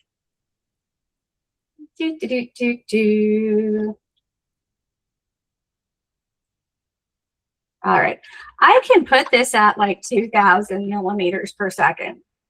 My laser doesn't run at 2,000 millimeters per second. The highest my laser will run is right around 200 millimeters per second. That came from Boss. I went through my manufacturer, made sure I knew how fast it will run. If you just throw an arbitrary number in there, and if I ran it at this, it doesn't really know what to do. So it's going to run at top speed, but what it also might do is skip. And what happens, what people see when they're doing these types of engravings, I think I have one of these, is you'll get this line. This one's not easy enough to see. You'll start getting lines, like skipped lines of engraving, because your laser head is trying to, the brain of your laser is trying to tell your laser head to go faster than it will actually go. So if you don't know what your maximum speed capability is on your laser, go ahead and look it up. It should be in the laser manual, ChatGPT it, Google it, and that way you'll know for sure. And you're going to get a much smoother effect when you engrave, and you're not going to get so much trouble with like skipped lines, or sometimes you'll have this like blur spot where the image doesn't line up correctly. It like moved off course somehow, and that's generally why, as people are trying to run it a little too fast. All right, let me put this down to 20. Okay, so as I'm looking in here, air assist, they say when you're engraving, you should have your air assist off. When you're cutting, your air assist should be on. When you're cutting, your air assist should be on. And I'm going to say it one more time. When you're cutting, if you have air assist, it needs to be on. That is how you start a fire. When you're engraving, it's up to you. I have a little air gun. I'll blow my engravings out after I leave my air assist on, just because I don't have auto. Some people have auto air assist, so I do not. So I will turn it off. I won't turn it off. I'll leave it on. I'll just blow my my engravings out. The reason people turn off air assist when they're engraving is it does push soot into the engraving. And it can make your engraving look a little dirtier. So if you have auto, great. Shut it off when engraving. Just remember to make sure it's on when you're cutting. Or if you want to do it manually, that's fine too. Hopefully when I have my new shop, my switch will be a little bit closer so I can do that as well. Your line intervals is going to be determined by your DPI. Again, we're going to go with the 225 to 275 unless we're going bigger. And then we're also going to do material testing too before we engrave anything. And we're going to get into that soon. Dot width correction. This is a new thing for Lightburn 2.0. So this is a dot width correction is a whole nother class. It's part of my photography class.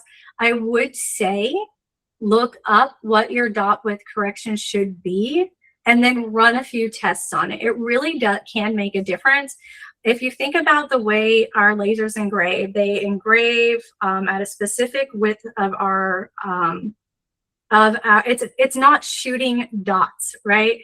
Like it would for a dot matrix printer. Oh, dot matrix printer. Wow, I aged myself there. Inkjet printer or a laser printer. It's not putting dots on the paper. It is actually running a line that is a specific width. And by adjusting the width of that laser, by telling the laser, hey, my beam shouldn't be that wide, and tricking it, we can actually get a little bit finer detail as well. So if you get a minute, the two things you really want to look up to help you with this type of thing is the dot width correction, or your dot width correction for your specific laser beam, and your maximum speed. Those two things, once you have them, are going to really help you fine tune and dial in some engravings. The rest of this stuff we've kind of already gone through: image mode of dither, number of passes. Generally, we're only going to do one. If you want to see some fun stuff, you can go into, let me go back into adjust image. You can look at like newsprint is going to look like a newspaper print, like we would old-timey newspaper, right? Old-timey, listen to me. Threshold is just going to give us black and white. Halftone typically gives us more of that like comic book effect, if you will. Sketch is going to give us a sketch, and you can actually go in here and kind of play with it and get some pretty neat effects here as well. And then grayscale is not what it says it is. Grayscale is made for depth engraving. So when you are doing it, it's not going to actually engrave in grayscale. It's going to engrave deeper at the darker parts, but it's still going to be the same. You know, it's not going to look like a photograph. It's just going to look like hills and bumps. It's going to be very rigid. So I really wish they would change that. But grayscale is more of a depth map, where your dither, Stuckey, and Jarvis are going to be more for your photography. All right. Everybody's brains hurt? Mm-hmm. Good. I'm doing my job. Okay. So trace image, we'll go over in just a second. That one's actually kind of easy. And I think we touched on that yesterday too. Multi-file trace. When you see anything in Lightburn that says labs, it used to mean it was in beta and kind of worked. Now I just say it doesn't work. So I can't get this one to work right. Hopefully 2.1, it's going to come out good. We've already applied path to text. I do want to show you how to apply a mask to image and to crop an image. So what's really neat here is, say we want this to be, oh, let's do an octagon.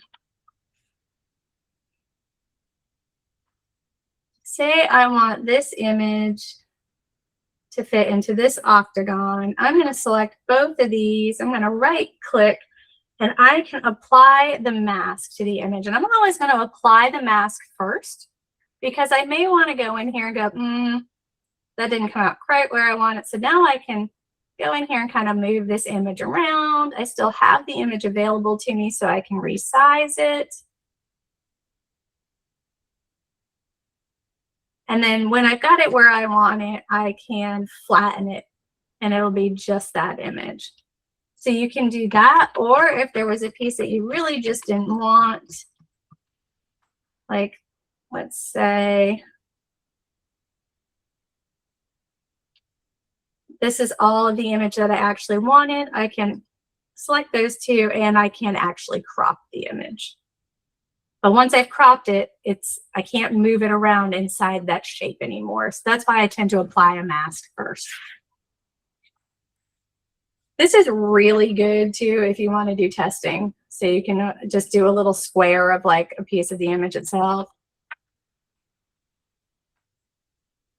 I might take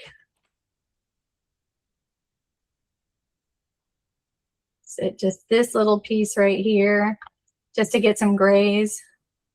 And instead of running an entire sheet, instead of running this entire image, I might just go ahead and just run this piece to see how my blacks, whites, and grays are coming out. It's another good way to save some material, save some money, and save some engrave time.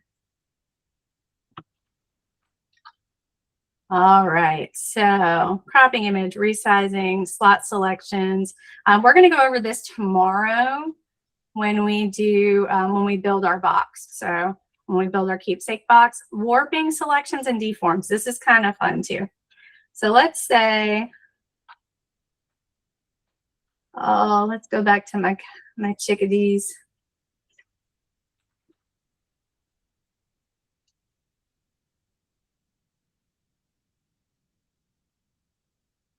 I'm just going to grab this guy here in the middle, hopefully. All right. So let's say I want him to fit a little bit better into this teardrop. Make him a little more teardrop shaped. It is grouped together, so I can go up here to my tools and I can do a couple of things. I can go to warp select 4 points. And now I have 4 points that I can use. But even more fun is the deform select 16. So with this guy, I've got all these little cubes that I can move. If I hit my shift key and hold this, it's going to move the 2 outers. It's always going to move 2 for me. If I don't hit my shift key, it's going to move just 1. So let's say we want this little guy.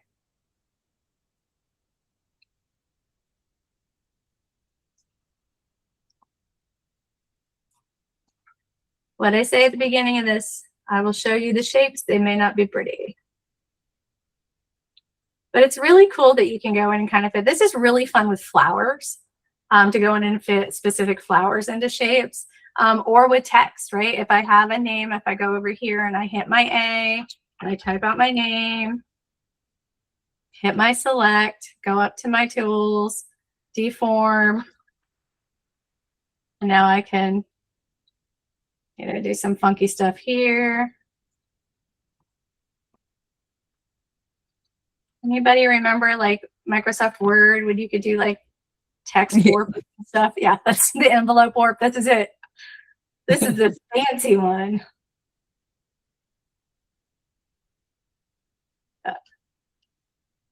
So yeah. So you could put your name in that teardrop earring and make it the same shape. Oh yeah, absolutely.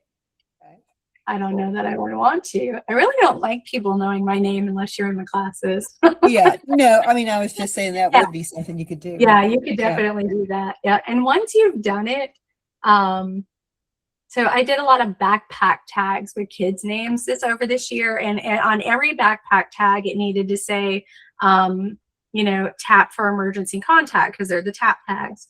So, and there were dinosaurs and stop signs and stars and hearts. And so every single one of them, I would use this warp tool to make it fit in there correctly, because that's a lot of text to put in one place, and also to make it fun and legible. So I really did get to play with that 16 warp tool a lot for that one. All right, where are we now? Let's see. Arrange. Okay, so we've kind of gone over group and ungroup. Horizontal flips. So these are pretty, you know, again, says what it does what it says. Let me give you a chickadee back. Here we go. I just think this thing is so cute. So we can go to arrange and we can go to flip horizontally, and it's gonna flip horizontally. These guys are also up here.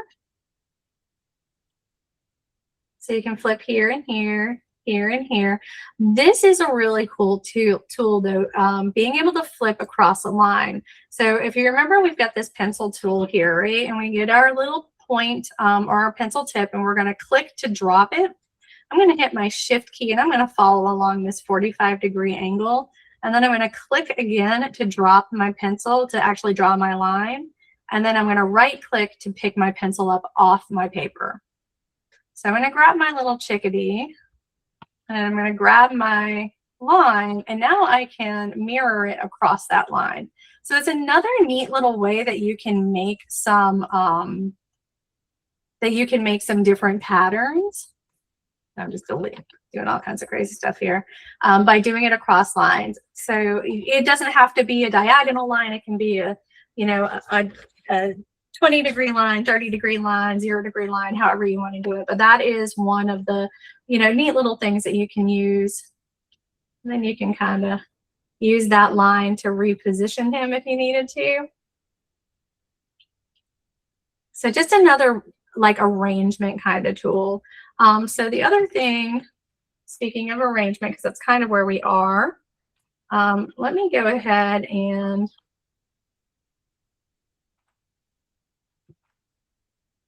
show you a couple more of these arrange tools while we've got a couple of minutes left.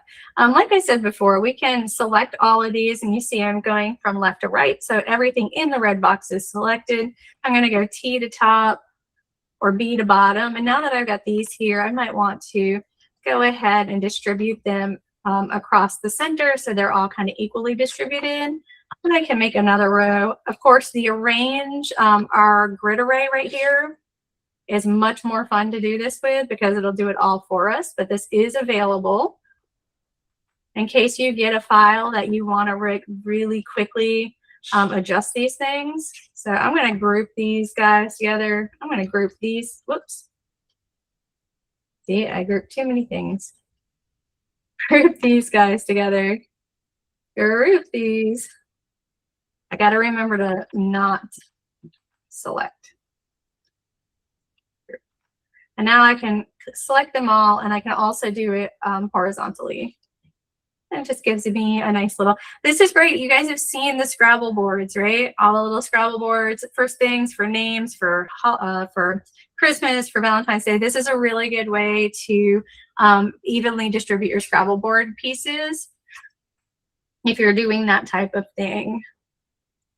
All right, so those are our big arrange tools. Nest selected.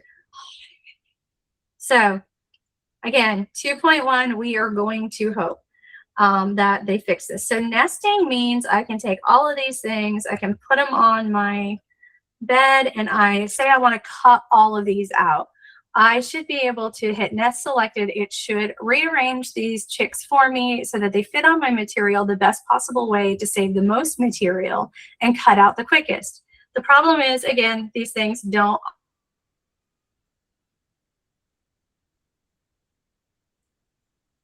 The whole nest selected thing, it's actually taking me out into a completely different program. So I do not use this. There are programs out there that you can use that I've seen that work okay. But every time I've used one of these, I end up coming back and spending 10 minutes rearranging it. So I've learned to just kind of do it myself at this point.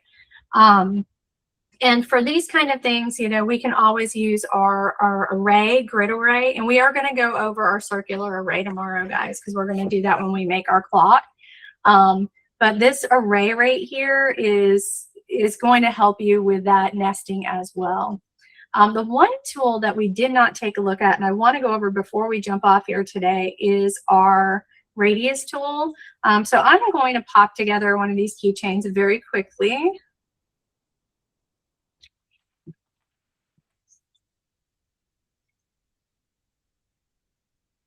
Oh, that's my daughter's name. Is it? But she has two N's. My dad was Randy, R-A-N-D-Y. Oh, yeah. Her dad's middle name was Randall, and my middle name's Ann. So I put them together. Nice. I love it. We our listing coordinator that is helping us with the house, his name is Ram, R-A-M. Uh-huh. And our agent today put him in an email, and she was talking to text, and it came out Randy instead of Ram. And so Ram's like, yeah, hey man, I'll get Randy right on that. I mean, he's so much fun. So the name was in my head. But yeah. Yeah, there's a big sign over my laser right now that says Randy Carpenter Trucking. My dad passed a few years ago, and I got his business sign in my office. That's good. Yeah. He was an entrepreneur with ADHD and always making stuff too. So I don't know where I get it. It was a lot. No, he was a great dude. Okay, so I've got this little keychain I've made. What I hate about a lot of designs we see out there, and what I want you guys to watch out for when you're buying designs, is what I call my breakpoints. So if you have this keychain right here, you've got these pieces right here, right? This is not a very big space. And what happens is I'll go to put my key ring on here, and this is going to break off. And it's going to irritate us, and we don't like that. The best way I have found to fix this is to use our radius tool. Now, you can use a radius tool for a lot of things, but this is just one of those things that I enjoy using it for. So you go in here, you set your radius up, and you click on it. Oh, my radius is a little too big. There we go. And we're going to curve that out. And by doing that, we no longer have those pointed pieces where things can break, right? So it's easier to break a corner than it is to break a circle. So by using the radius tool, we can strengthen all of our designs by not having those corners. So that's one of my favorite reasons to use the radius tool. The other thing is, you can get a triangle and do the same thing. Let's grab this and say, okay, I want a radius here, and a radius here. The other thing I use this for, I do a lot of yard stakes. So I have I think I said this to you guys earlier, I may not have, but I have a Halloween shop. And it's the only physical stuff I really sell anymore. And we do yard stakes, and we do the light casting, crazy looking, creepy stuff that you can project onto your house. But for all of my yard stakes, I have to create these stakes, right? So I've got this yard stake that's going to go into the ground. So first I'm going to center those up, move this guy up a little bit, select them both, weld them. And what always happens is it breaks here when they try to shove it into the ground, or it breaks here. So I always go in and put just a teeny tiny little radius in here. And now my yard stakes don't break when they put them in the ground. I probably won't do it that big for that. I think I do 0.02.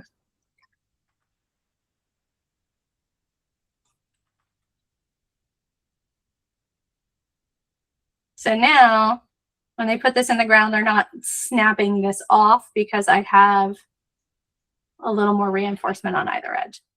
We were talking a little bit about alignment tools yesterday. We ended talking some about the radius tool and how we can use that to really help strengthen our designs. You may see me put my sweater on and off. I don't know if it's going to be hot or cold in my office right now. Again, we were just talking, North Carolina has gone a little insane. Today, we went from 85 yesterday to 39 today. So we're going to see what my office is going to do this afternoon. But until then, we've gone over a little bit of these, like align the left. We can just hit L. If we're aligning things to the right, we just hit our R key. We looked at how to distribute. I told you not to use the nest selected in here because it will drive you absolutely insane. We did talk about our grid array. We're going to go over circle array today. But right now, I kind of want to get into one of these, one of the functions of Lightburn that I have been using since before we had cameras, and that is how to place something on your laser bed or on your workspace without having to use a camera. Like, how do we actually find where it is on the material, find where it is on the workspace? So I've got my laser on in the background, so you guys might hear a little bit of a hum. So hopefully that's not too distracting for you, but I do want to show you kind of how to move material to your laser and let your laser itself to the material or shapes that you want to cut without using a camera. I will warn you guys, I am going to be turning around to probably look at my laser. I do have some vertigo going on. So if you see me go sideways for a second, I promise I will pop right back in as quickly as I can. I have been hydrating today, but it has been a little bit of a challenge. So if you see my eyes roll back a little bit, I'm going to be okay in about 2 seconds, I promise. So let's start. We're playing with our little chick here. We're going to start using him. And I'm going to just draw a rectangle. So I'm just going to pull a square and I'll hold my shift key. I'm going to hold my mouse pointer down and I'm going to draw this square. And we're just going to pretend, just to pretend, I'll even turn it this color. We're going to pretend that this is just a piece of material that I have on my laser bed. And I want to make sure that I'm going to cut this guy out right here on that piece of material. How I'm going to do this is I'm going to go up into my arrange tools, which I do find to be an odd place to put this tool, but I still like it. And I am going to move my laser to the selection center for this particular point. And you're going to see my little red dot right down here should move here to the center of my chick. And that's moving my laser to my selection. All right, and if you could hear behind me, and I try not to swing around too many times, my actual laser head just moved to the center of this chick. So that is where it's going to be pointing. That's where my laser is going to be firing and focused right now. So I can go in and go, okay, I can leave that there. Now let me put my material on my laser bed so that it fits on there correctly. Here's the fun part we get into, right? Because nobody has a scrap piece of material that looks like that. So let me go ahead and I'm going to chunk a piece of this out of here. So I'm just going to cut this piece up and make it look like we've cut some stuff out of it. So I'm going to do that using my cut tool, my cut shapes tool.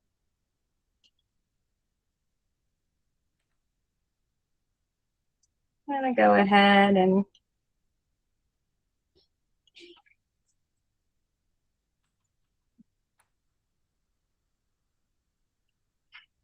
I'm just trying to make it look like my piece of material is a little bit off. So let's say I've got this piece of material. Again, it's just a small piece of scrap. I just want to cut out this chick because it's, well, one, it's scrap and we're laser people. We don't throw away our scraps ever. Unless we're moving, by the way. I throw away a lot. So we've got this piece of scrap material and we want to make sure that this little chickadee is lined up on that and we can still cut it out. So let's say I put that here on my laser. I can again just move my chick, right? And I'm going to move him up into this corner. I can do a couple of different things. I can go to my laser and hit frame. And that's going to frame around here. And I can watch it frame to make sure. So my laser pointer or the red dot of my laser, which isn't actually the laser itself, right? It's just a red light that comes out through, is going to actually frame that. And I can go, okay, it's on there correctly, right? I can also do, say this was even smaller and I really need to make sure that this guy kind of sticks in here. I can also go here and hit this, which is going to be my rubber band frame, and that's going to trace around the outside of this chick on that piece of material. And you can hear you might be able to hear my laser in the background kind of following that. The next thing I can do is, let's say I've got this piece here already, and I want to know where to put my material. Like, where is this physically on my laser bed? I can go and guess, or I can use my camera. But if I don't have our camera, I might have this chick here that I want to cut out. So I'm going to go back up to my arrange, and I'm going to go to, let's see, move laser, move select objects to my laser position. So I can then hit move to laser position, and it's going to move my chick to where my laser is actually pointing right now. All right. So let's move this guy way down here. Let's say I've got this big piece of material, and I've only got this little, circle of space left here on the bottom. Oops.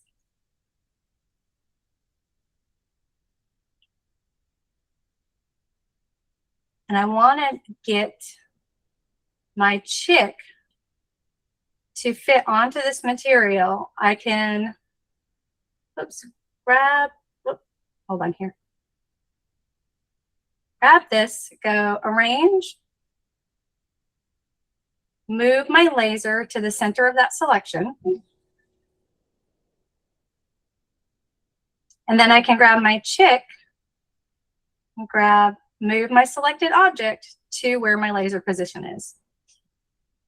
So that's another way to learn where things are and how to kind of align and adjust things on pieces of material. Especially, you might have a piece of material that has a few nice spots on it, but you don't really want to cut the whole piece of material up. You can just throw it on there, kind of do a little, say, okay, this is about how much is left. Let me frame it. Okay, yeah, it framed that circle. That circle fits in that spot. Let me go ahead and move what I want to cut out into that spot.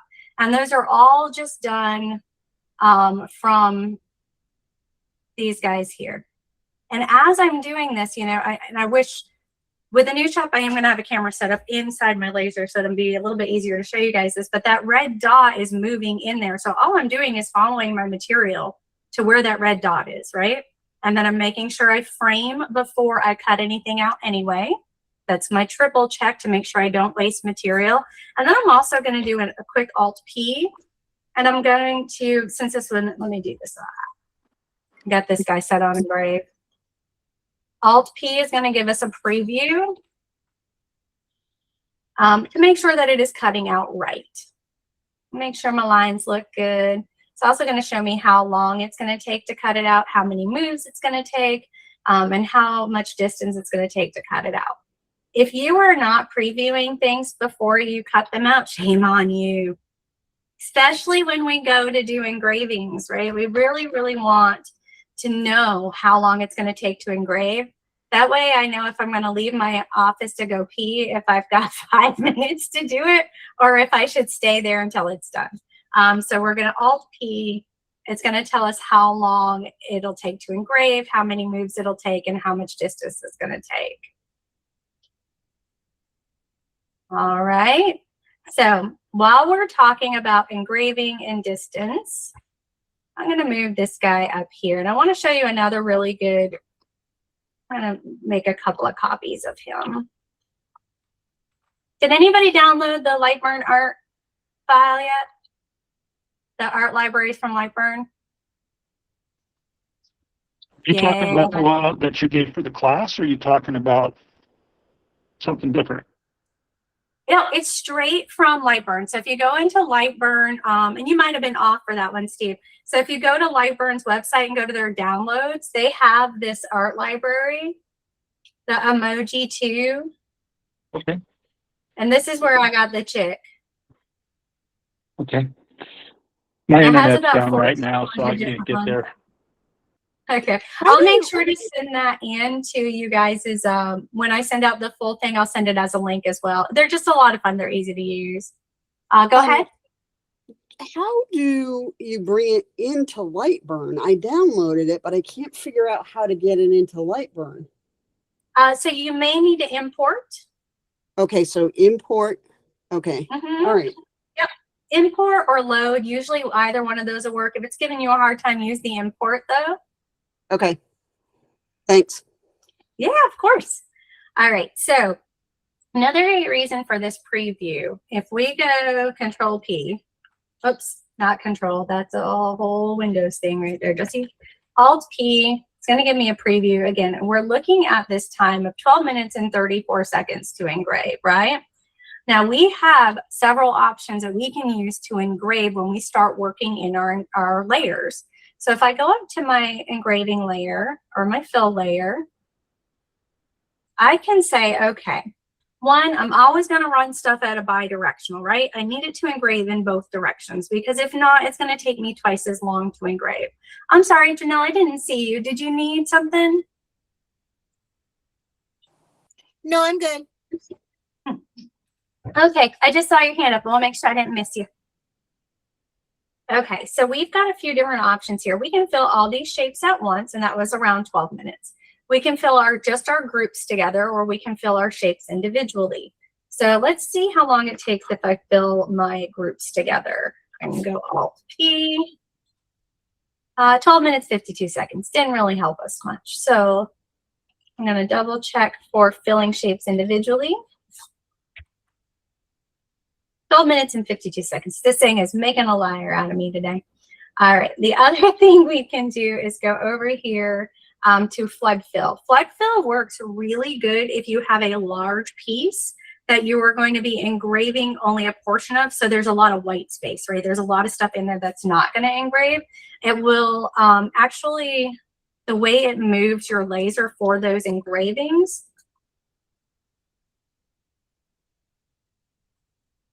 Oh, whoops.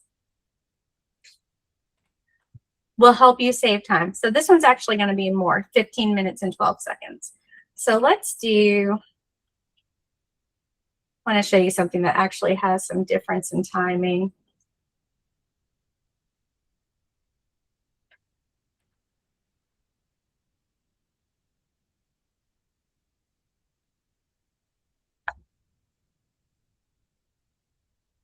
All right, so I want to do this one more time. So hopefully I can show you what the differences are. So this is right now set to flood fill.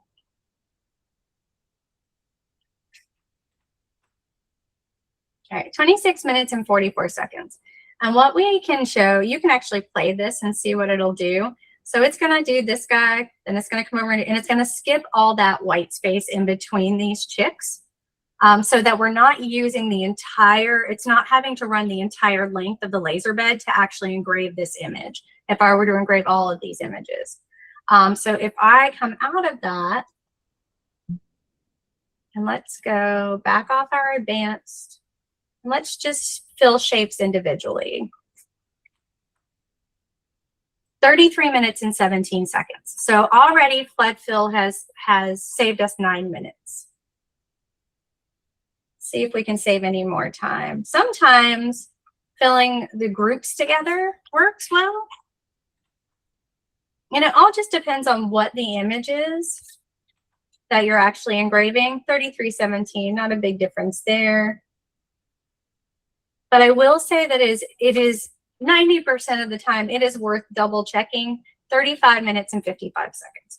So if I had just left it on the default, which is going to be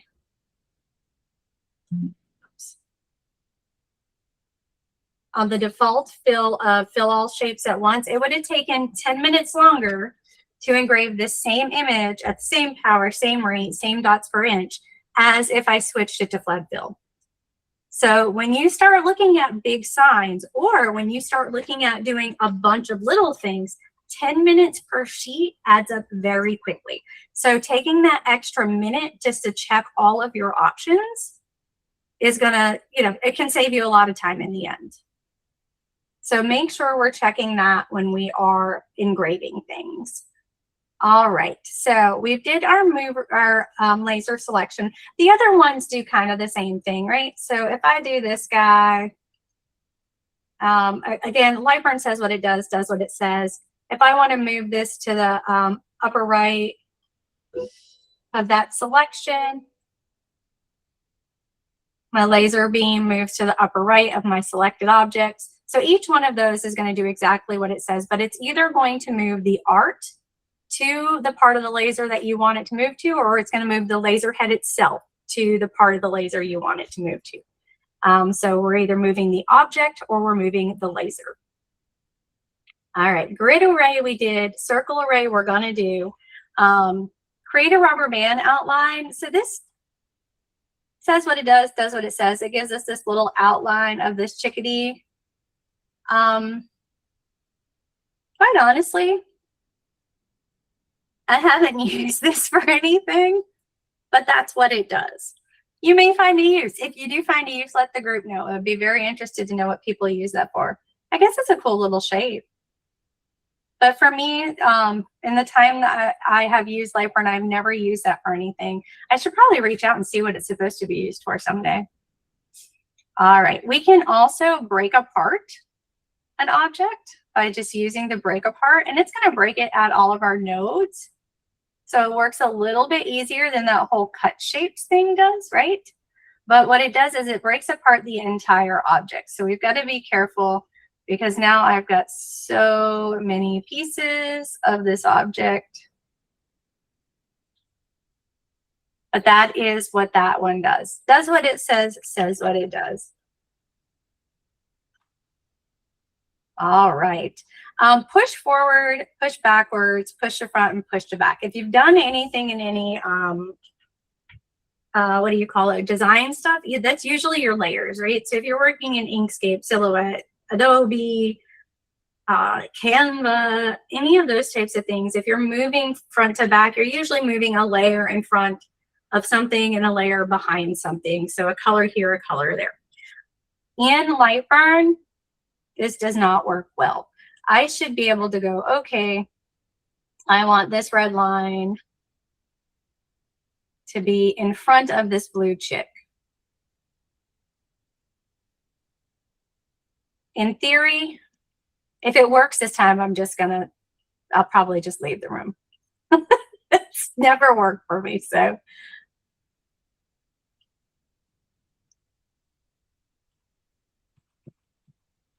All right, let's do this.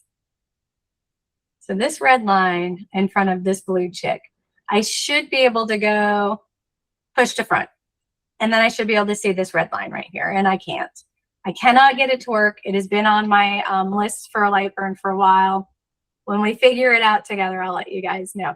Hopefully we can get it to work sooner or later. I do have a trick to bypass that, though. I've got a little hack for you guys when we do our clock. All right, so that's what those are, our laser tools. So I do want to focus a little bit on material testing here. I'm not going to go over a camera or rotary. Those are going to be very specific to your machine. Like I said, if you come into doing it, we were talking about this earlier with Athena, I'm happy to walk you through it. I'm getting ready to set up my first rotary system, so we'll see how that works out.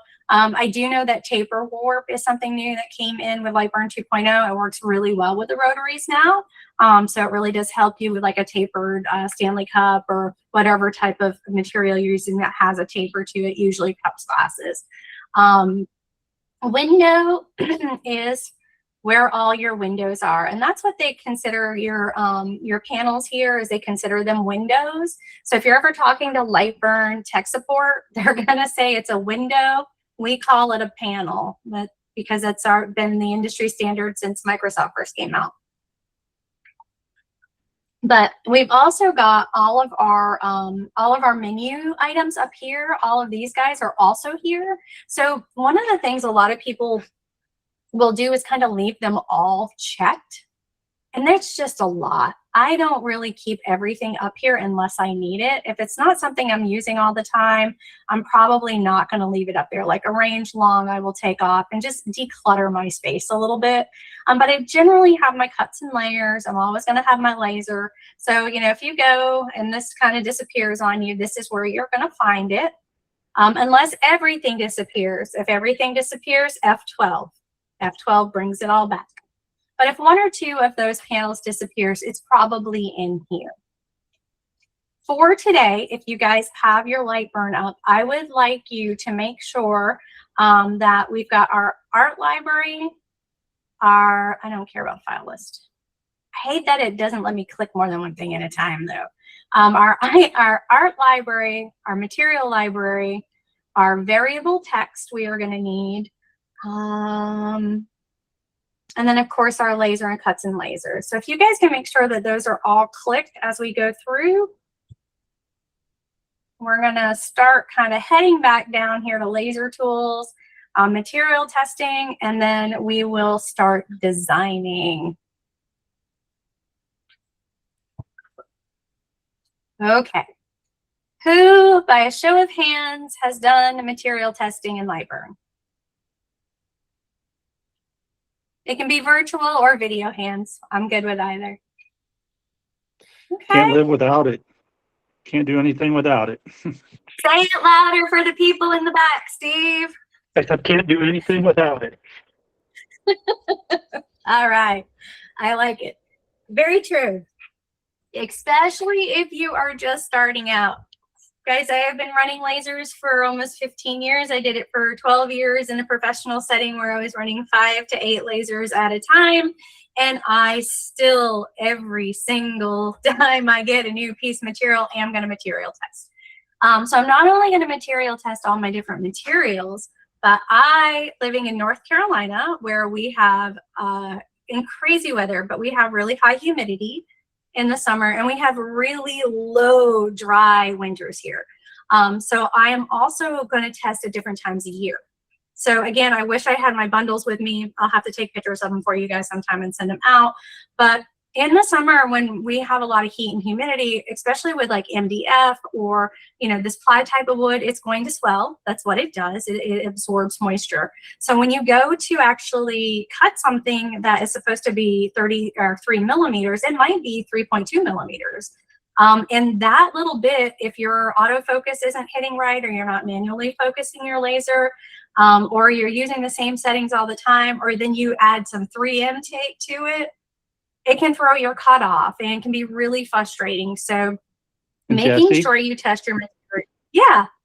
And I want to add too for the team, even if you're doing like 3mm plywood and you go get another batch, you need to do another material test. Maybe you can tune it down and make it tighter a bit.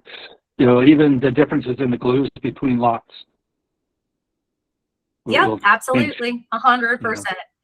And you should also, that's a great thing. You should also always have your calipers. If you don't have a set of digital calipers, you know, if you're just doing things pretty quickly on the same kind of material, the same batch all the time, it's not such a big deal. But having a set of material calipers around you is a big, big help. It will, let me see if I can grab mine real quick.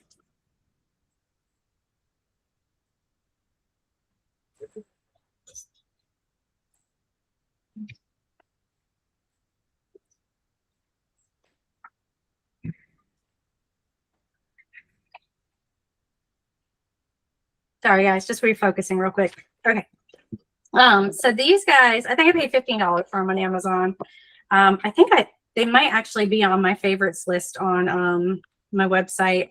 I do have like the favorite things that I use list with some different links on there on my site if you ever go in, if you ever want to take a look at them. But these are your best friend for reals. And I don't just use it, man, I use these around the house too. Like if I've got a gap that I need to fix or do a shim for a door, you can bet I've got these. But making sure that you're, you know, just because, and even I love Smoky Hill, big fan of theirs, but they can tell me that they've got 4 millimeter wood, and I can guarantee you it is not all 4 millimeter wood, or it's not all 3 millimeter. So I'm always, every batch, I'm going to at least run my calipers on them if I don't do a test cut. And that way I know I can do some adjustments in here. But for your main purposes, for your main types of materials, if you're using maples, birches, and then you're using acrylics and you're doing maybe some ecos, you want to be material testing. So All of that to show you your material test generator in Lightburn is a great place to start material testing.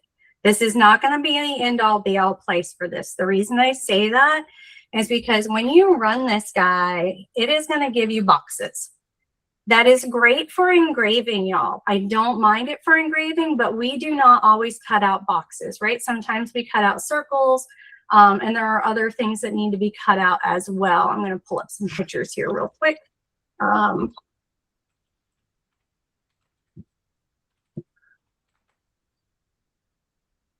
So what we want to do on our first couple of tries, I tend to cut this down to a 5x5 count. So it's going to give me 25 squares. These squares are 5 millimeters. I'm going to go to 10. I want to make sure I'm using space. And then for your speed, or let's see, for your speed and power settings, you know, start at a minimum speed of, again, this is going to vary based on your on your laser, right? So you may just want to try and run one just like this, just the way it's set up. And then you can go in and start really dialing it in. So for me, if I know, and I'm going to take this off millimeters, guys, because I just don't know this stuff in my head that way. Let me go back to inches. I'm going to go back to my laser tools, back to my material test. I'm going to go back to 5. If That makes me feel so much better about myself that you go back to inches. Thank you. I don't know why. I honestly don't. But even in the sign industry, we never set it to millimeters. I'm also a pastry chef, and I would never use this system to bake. I'm always using the metric system, so I don't get it. But yes, absolutely. I know what an inch is in my head. I can't show you a millimeter in my head.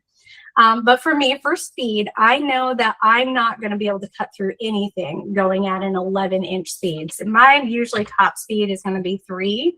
And then my slowest speed is usually about 0.2.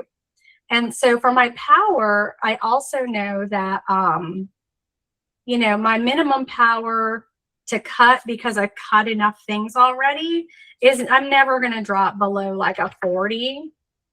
And we never use 100% power unless we absolutely have to, because you are going to burn out your tube. So I usually run about 75% of is my max power. Now on your laser, you can set that. You should be able to set that in your laser panel so that it never goes up to 100. Did someone have a question? Okay, cool. All right, so we are going to then go ahead and run this. I'm just going to hit preview. It's going to run 25 blocks, and it's going to show me what my power test is. And when you're done, it's going to give you, well, come on now, where's my picture? I just had it.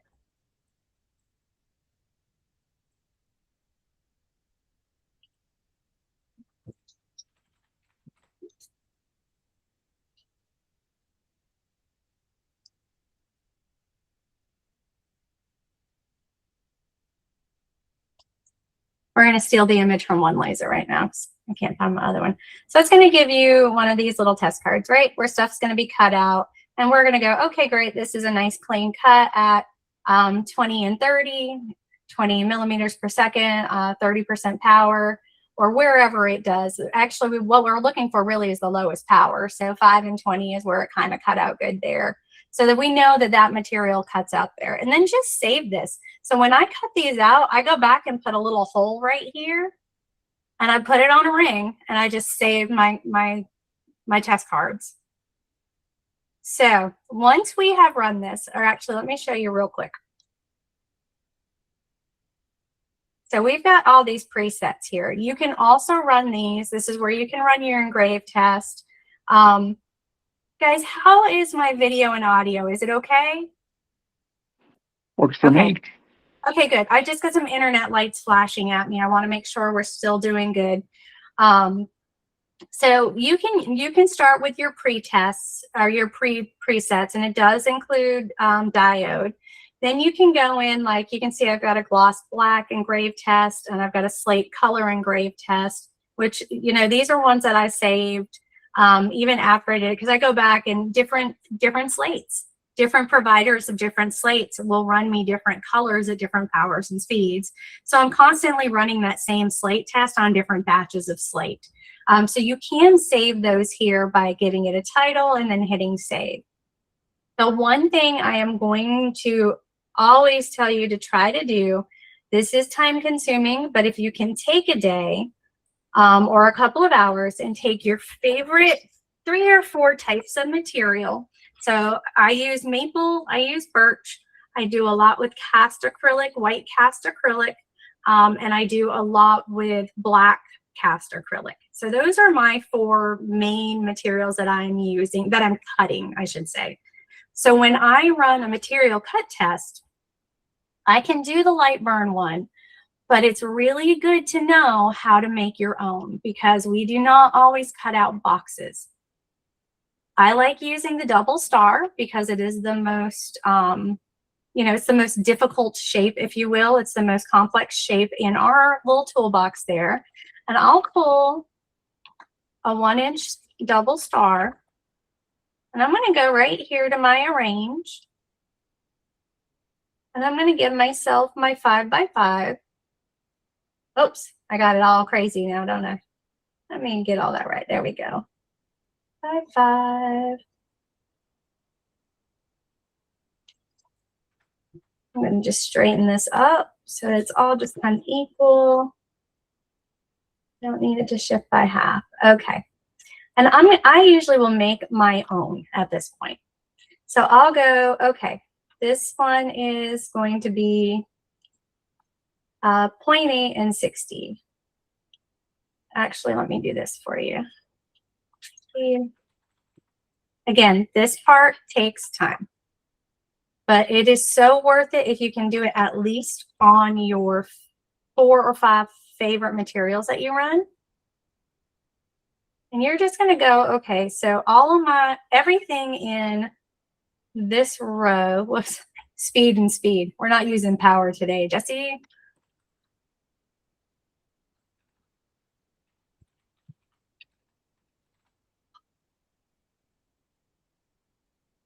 All right. So let's say this is my 30, 40. This is ugly. But I tell you guys, this stuff was going to be ugly, but it was going to be shown. All right, let me move these down. Okay, I can't leave it that ugly. I got to top these out. So I'm going to just select these. I'm going to hit T for top because I do want them all to be long. So, okay, so I'd have 30, 40, 50, 60, 70 for power, right? And then my speed I might have at, I don't know what you millimeters people do. Let's say 50 millimeters per second. 100. And so on, right? Lower, higher speeds. And then I'm going to select this guy and go, okay, I'm going to set it at 50 and 30. So I'm going to change it to whatever color I want down here. And I'm going to double click. And I'm going to go, okay, we are doing that at 50 and 30. Now this one is 130. So I'm going to change my color. And I'm going to make this 130.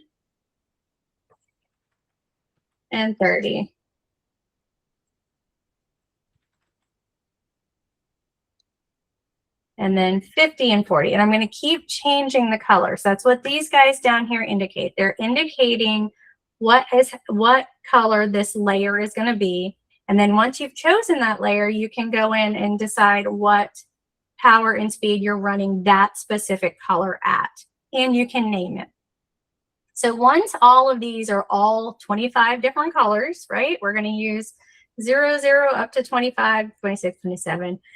Then you have your own material test card that you can save and just keep running it on different materials until you find what it is. The reason we do this is because you've got all these little points. And if I'm running a square at a certain power, it's going to give me, you know, that power all the way around, right? If I'm running that same power on this little point right here, it's going to get hot here and hot here, which means I'm probably going to lose a part of this thing if I'm running it too hot. It's just a way to really make sure you are tuning in and dialing in those settings on your laser. Good. It takes time and practice. And I can guarantee you, you'll forget to do 2 or 3 of them and they'll all cut the same and you'll be like, why? And then you'll go back and look and go, oh, I didn't change the power on those. But once you've got one set up, just save it as a file and use it over and over and then tweak it how you want to tweak it. Cut them out, save them on a key ring or one of those big, you know, metal chains, and keep it close by for you to refer back to every time you run that material or every time you get a new batch. That way you have a jumping off point and you're not running through, you know, some of this acrylic out there is like $35 a sheet now. You know, when did this happen? So having these really good tests, especially speaking of acrylic, this will melt right off these little points if it's too hot, right? But it's not going to show you that if you're just running a square. So we want to make sure we are, again, just our favorite materials. You don't have to do it for every piece of material, but it is something I highly suggest you look into making for yourselves. Yeah, Janelle. Oh, I've got a bunch of hands raised. I'm going to lower everybody's hands, but I'm if you sorry, have a question, go ahead. I don't know why it raised my hand. Why it raised the hand? Sorry. That's okay. It wasn't just you. There was a few people. Pam's hand keeps coming up. You need a question? You got a question? Yeah, I do. How do you're maybe going to cover this, but on your layers that are different colors, like how did you assign like foam, color, woods, engrave, all of that kind of stuff to them? Perfect Because question. I would love to do that, and I don't have that now. Perfect. So yeah, I was getting ready to roll into that. So great segue. I appreciate that. Kate, did you have a question? I do. On your speed, do you go up by 50 in increments, 51, 152, or do you go up? Well, more? I'm using inches per second. Yeah. So yeah, so I'm Oh. going up by about 1/4 of an inch per second. Right now I think I'm back on millimeters. Oops, no, inches.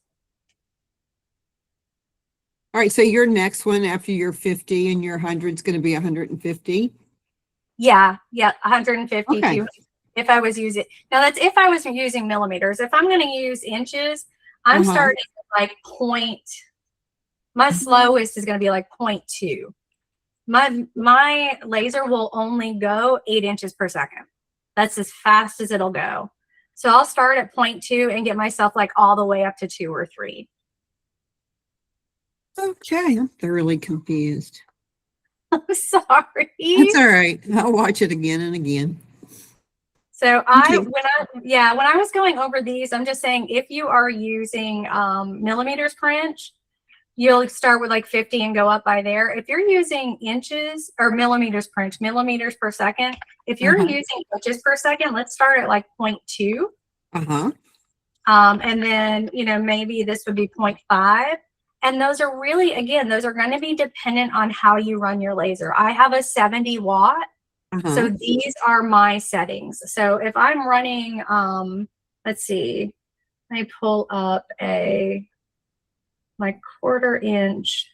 So if I run 1/8 inch MDF Eco, and this kind of rolls into Pam's question, I'm running that at 0.7 inches per second on a maximum speed or on a maximum power of 70. That is what I run all my 1/4 inch MDF on. Now, if you have a 100 watt laser, you're going to run this faster or you're going to reduce your power. Perfect.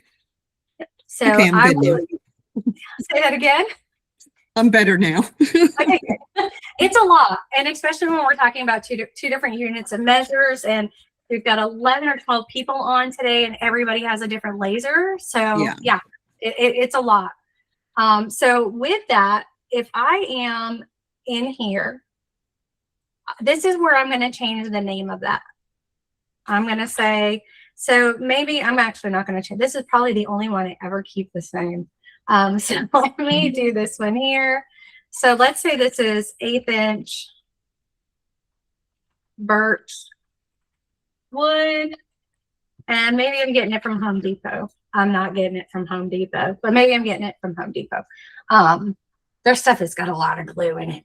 So that's where I would put that, and I would just hit OK.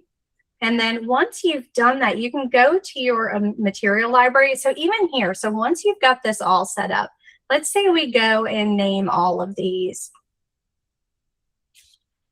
This is 1/8 inch maple. If you want to use 3mm or 4mm instead, that's fine too. But now I want to add all of these to my material library. So I can just do create from layer. I should have just brought that in. Hold on here.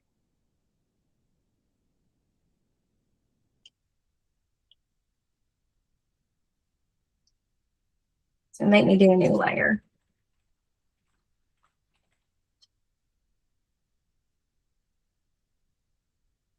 Thickness, 2.5, description, maple wood, hit OK.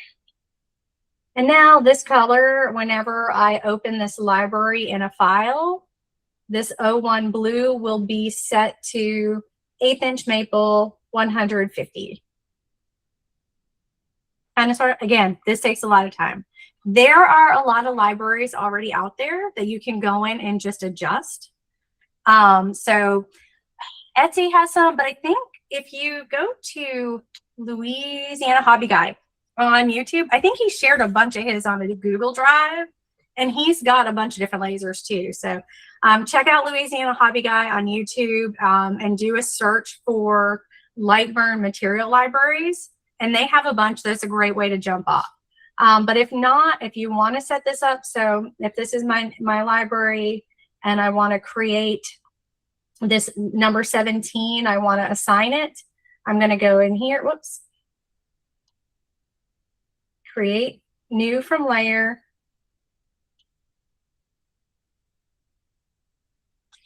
Say 3mm MDF.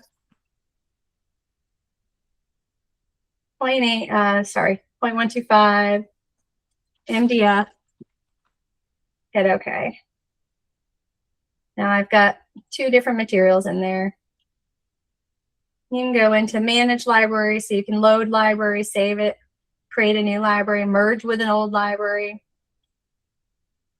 So you can save it and pull it up later. Just save it into your, I have a Lightburn file, and I save everything that I do in Lightburn in that file. Yeah, Athena.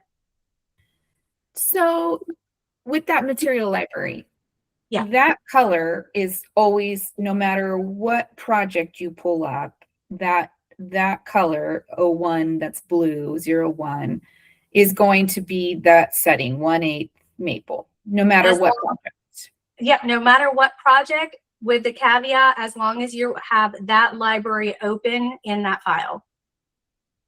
So Okay, if you have multiple libraries, you just want to make sure that is the library that's open. Okay, so like for this, that's a material test, you know, you're going to have 25 different settings. You would open up that library, and then those colors would match to that specifically.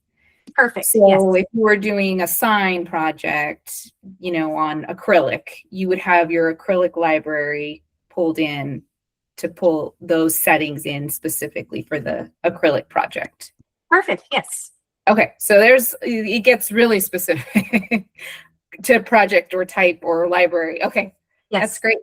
Thank you. Yeah. If you are an organized person, not it.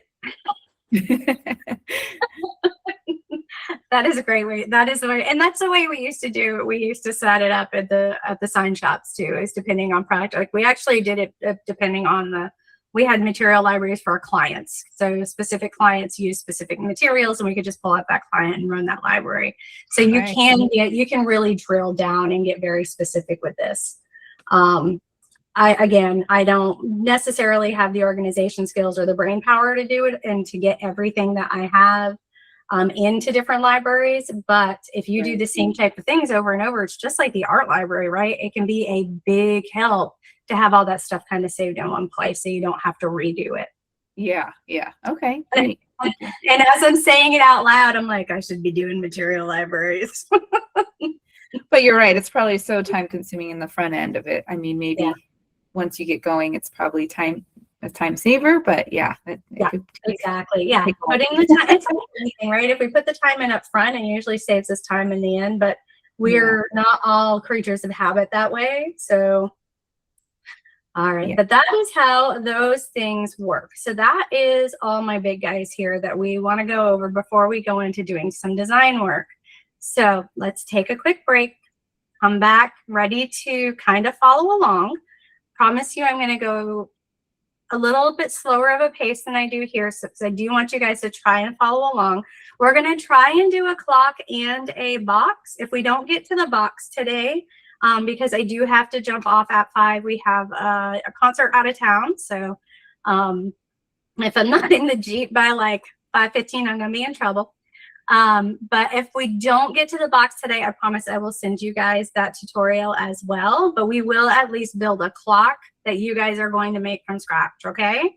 So pick a color, any color that you want that you're going to cut with. I tend to cut my stuff with red. So we're going to do everything that we're doing for right now. We're going to do it in line. That's how we're going to draw stuff out, is in line, because that's how we cut. All right. And then we're going to grab the ellipse tool, and we are going to make a perfect circle by holding our shift key, clicking and holding our little guy there, our mouse, and we're going to make a circle. Now we're just going to let go. I'm going to go back up to my select, and if you remember, I keep saying we can either hit the select or we can hit escape a couple of times, and it'll pull up our default select key. And I'm going to just move this over to the middle of the screen so you guys can see it better. And I want this to be 12 inches by 12 inches. I'm going to go up here. I'm going to change it to 12. I have my aspect ratio locked, so it will be 12 by 12. And then I'm going to do the same thing again, but I'm going to make a much smaller circle, right? And I'm going to kind of put it in the center, probably not perfectly centered. Once I've got that circle made, I'm going to put that at 0.35 inches. The reason I put it at 0.35 inches is because that is the diameter of a clock spindle. When I first started laser cutting, I made custom clocks for the first 7 years. That is all I made. And that's why we are designing clocks today, because I love clocks. It's a weird thing. People don't even read them anymore, but they will still buy them because they're pretty.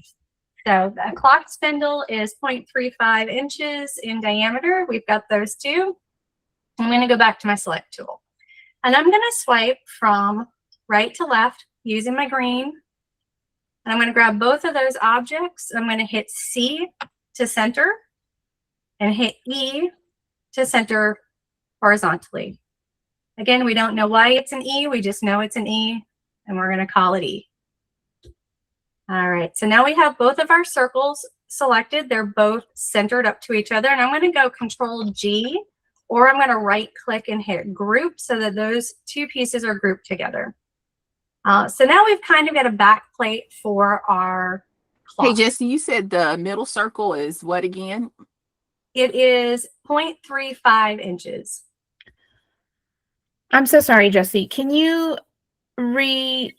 show us how to center those together? Absolutely. Yeah. I missed it and I can't seem to get it. That's fine. It's the reason. Yeah, we've got this. So let's select both, right? That's the one thing to make sure is you've got both selected, and then we're going to hit C on our keyboard, not Control C, just C. And then E, like Edward, and that centers horizontally. I was hitting Control and I was like, I don't think it's doing anything. Okay. Everybody does it. You're good. So when you're Control C, you're actually copying And that is what we're used to. That's what our brains have been programmed to do since these computers started coming up. So it takes a little bit of practice to remember that when we're using our arrange and alignment tools, we're not hitting Control or Alt, we're just hitting the letter. So C to center, E to center horizontally, and then we're going to right click and we're going to group. All right. So we have basically a back plate already made, right? We could cut this out and we have a back plate for a clock that we could stick a spindle through. Shoot, we could stick some hands on it, and for old enough, we could tell what time it was. Oh, is that Nakia? Oh, you're muted now, sweetie. Other way, other way. There you go. Okay. So on my screen, my checkerboard is still there. How do I get rid of it and get it clear like yours? So all I did was I moved away. Okay. Yep. So your checkerboard is there. That's your workspace. It's always going to be there. I like coming over when I'm designing. I just tend to use a blank space. One, especially with teaching, is a little less distracting for you guys. So yeah. Yep. That's all we did there. Okay. That's what I'll do then. All right. So I make copies of copies of copies because I don't want to lose this. So I'm going to hit Control D, right? Because that's going to duplicate this for me. And I'm going to grab this guy and I'm going to just put him up here so I can save him for later in case I mess this one up. Now I'm going to also move this one out of the way because the next thing I'm going to make is some happy little trees. We're going to pull out our inner Bob Ross. And we are going to click here, grab a triangle. I'm going to click, I'm going to hold Shift and make my first triangle. I'm pretty lazy, so instead of doing that again, I'm just going to hit Control D and make a second triangle, and I'm just going to drag it down. And I might make this one a little bit bigger. Don't worry about centering it up yet. We're going to do that in a minute. And I'm going to do the same thing, Control D to duplicate, drag it down, make it just a little bit bigger, however you want it to look. That's really big. I don't want to do that. And then I'm going to hit Escape a couple of times. I'm going to select these guys. Remember, if I'm going green box, everything the green box touches is selected. If I do red box this way, it's got to all be inside the red box to be selected. And I'm going to do the same. I'm going to just do a C, right? C to center.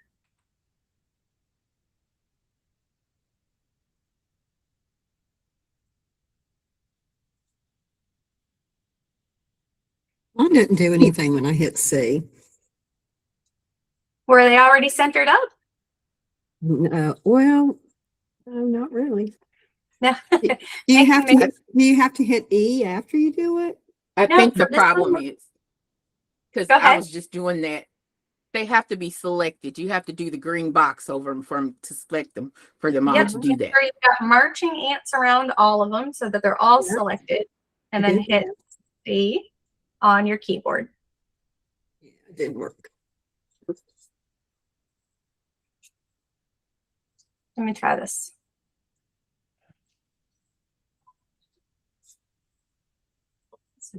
And we're just hitting C, not Control. Just the letter C as in Charlie.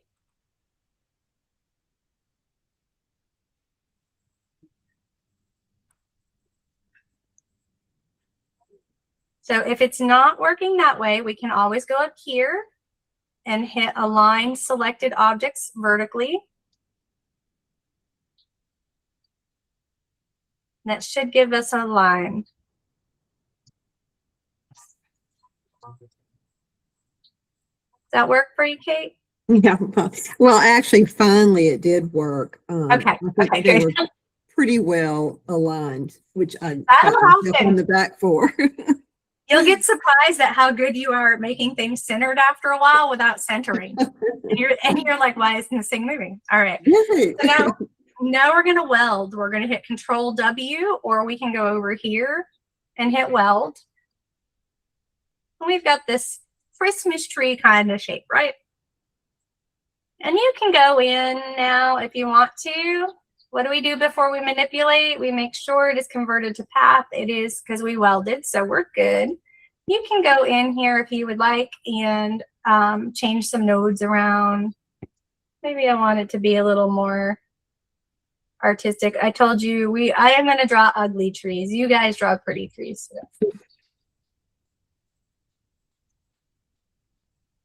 Okay. Looks more like an alien, I think. Maybe. I'm going back. So I've got a tree. Let me do another one. Control D to duplicate. And I'm going to grab this guy and I'm going to pull him this way. And I'm going to make him skinnier, maybe a little shorter. Maybe pull it out just a hair more. So I've got a little bit of breathing space between these guys. Once you guys have two trees, go ahead and select them both. And let's weld them together again. Control W. Or we can use our little weld guy here. Or if you like to take the time to go on up and relearn all of your all of what's available up here, we can go up here. Okay, we can go to our tools and hit weld.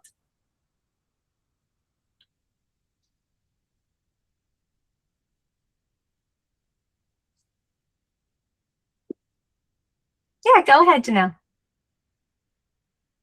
I'm having trouble duplicating when I highlight it and I do Control D. It just starts making another square. So you've got a tree Uh-huh. and it's all welded together. Yes. Okay. And hit Control D just once and let go of that D after. But it has to have the little squares around it, right? Yep. Has to be selected. Okay, Control D. Okay. All right. So what it does, it looks like it's probably a little thicker. So if you click on it again, you should have a second one over the top of the first one. Nothing drags. Oh. Okay. I think it was just on top of it. My favorite face. Oh, I love it. Well, my program is running like slow. It's like I click something and then it thinks and then it's like catching up with it. So Oh, yeah. Mine's doing the same. So do this for me, guys. If you're running really slow right now, go up to your window and let's put it on wireframe course. It'll run. It's not going to look as good, but it will run your system a little faster. It uses less memory because it's not having to fill everything in. So sometimes that will help. All right, so I'm going to put these guys over here. My second guy, like I said, for me, I'm going to make him a little bit skinnier and a little bit shorter. I want to give him, I'm just giving him a little bit of air between the two. I mean, and then this is all design preference. You guys can make them however you want. And I'm going to go Control W and weld those two guys together. Once you have two trees, let's go ahead and duplicate that. So Control D. If that gets in the way and that's running too slow, you can do Control C, Control V. That's just copy paste, right? That's our old timey copy paste. And when I do that, I'm just gonna adjust those so they're a little bit different of a size and shape. Hey, Jesse. Yeah. The Control W for weld, I'm on a Mac. Does that make a difference? Because I'm pushing it and it's not. Okay. Yep. Command. Yep. Sorry about that. If you're on a Mac and I keep saying Control, I apologize. It is a command, not Control.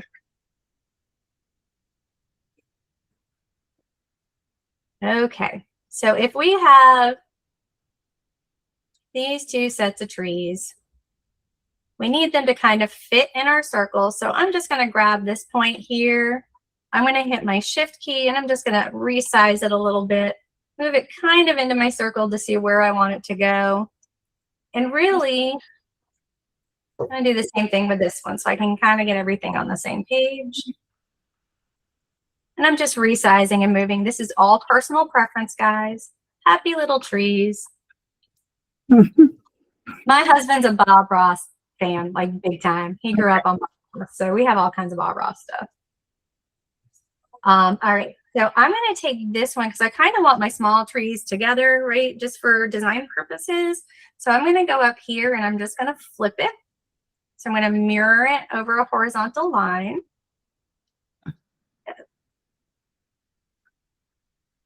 Nice little trees going on here. Okay. So where are we and where are we stuck before I move to some new stuff? Everybody good? Kind of sort of maybe? Okay. I will keep rolling. All right. So we really want these guys to kind of fit in here. So we're basically what we're doing is building layers. And you guys see all of these layered files, right? That come and you cut out a back plate and then you cut out these pieces that fit on and then you cut out these pieces that fit on. They all have 3 amber glue on the back and you stick them together and you've got 2 or 3 different layers. So that's what we're working towards. That is what we're building. In order to build a layered file, we need to make sure, one, that we're keeping this guy here, right? This is our original back plate, but everything kind of needs to fit on here. So we are going to reuse this again and again. That is why I make copies. So right now I'm going to go ahead and Control D to copy. And I want to copy it right over the top of it. That's why I like using that duplicate. The other way to do that is to click on this and do a paste in place, which is part of your tools, part of your edit. Paste in place. Whoops. You got to copy it before you can do that. Control C. Paste in place. We'll do the same thing as duplicate. It will paste it right over the top of it. The reason I am doing this is because I want to take this guy. I am going to ungroup it first because I have 2 spindle circles and I don't need them. So I'm removing that. That's not a super important part. It's just process. So now I've got this 12-inch by 12-inch circle and I've got my trees. I'm going to move them away from my back plate again. And my goal is to cut it out so that these trees have this curve in them, but are a separate piece without the big circle. So I need to, one, make sure my circle is converted to path because I'm going to start manipulating it. My trees, I want to make sure they are grouped because we're going to go into our Boolean tools and things need to be grouped when we use Boolean. So I'm going to just go Control G, or I'm going to right click and hit group. So now these 2 trees, these 2 sets of trees are stuck together and they're on my circle. And you can figure out where you want to place them. I think I'm going to place these guys kind of right here. Maybe right here. Okay. So now I'm going to grab my circle and we are going to go Control B for Boolean assist because nobody wants to remember what all of those A minus B, B minus A, subtract A from B from Z is, right? Why? We've got the assistant. We're going to use it. So that's not what I want. That's not what I want. That's what I want. So here's the fun thing. I got the shape that I wanted by using intersect A and B. You might get it from subtracting one of these, and it's all going to depend on which ones you selected first. That's why I just select everything and use the assist. So if it's not exactly this one, maybe it's this one that looks like this. What we are looking for is this image to come out. This is what our end product will be when we use our Boolean assist. And we're going to hit OK. How are we doing? Good. Good. Okay. So now we've got 2 layers, right? I can throw some 3M on the back of some green acrylic or green wood. And when I'm done cutting them out, I can stick them on here right here. And they're going to only fit really one place, so I'm not going to worry about scoring. So the next thing I like to do is kind of make a line, if you will, to delineate the sky from the ground. So I'm going to grab another one of these circles.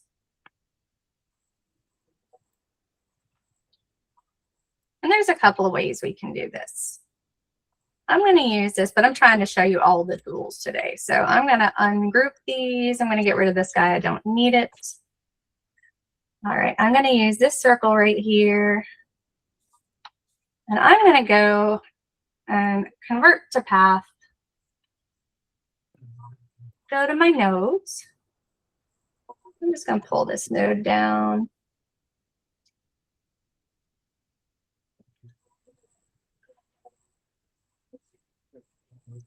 Make a little hill going between my trees. Just making sure I save this guy, because I'm getting ready to cut this guy and I get a little scared sometimes. All right, so I'm going to grab both of these. Control B for Boolean assist. And I can either take this and use it as a top, or I can take, whoops, not that, that's awful. This piece and use it as the ground behind the trees. So I think I'm going to do that. I think I want the trees to stand off the ground. So I'm going to grab that. All right. So now you do not have to put these in color. I'm going to put these pieces in fill color so you guys can kind of see what I'm doing, what we're creating. Let me go orange, fill, green, fill,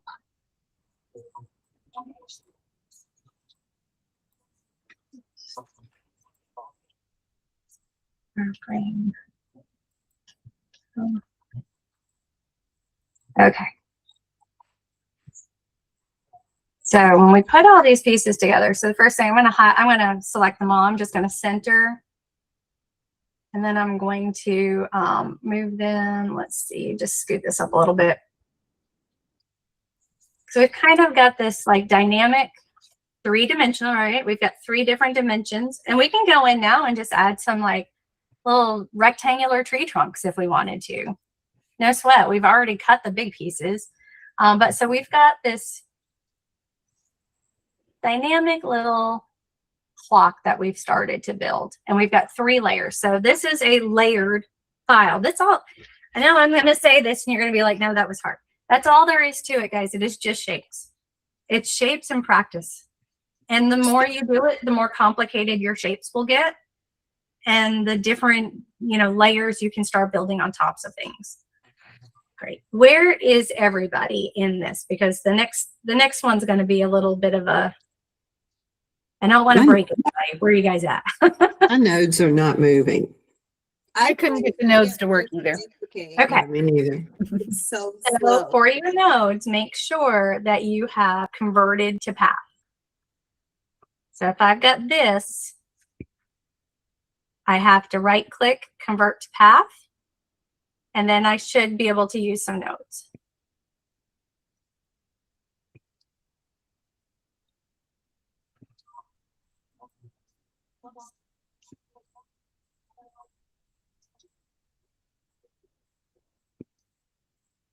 Is that working?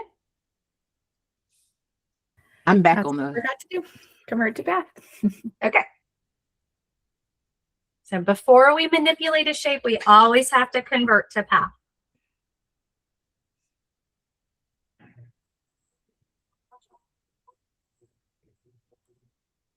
Put myself some little clouds up here.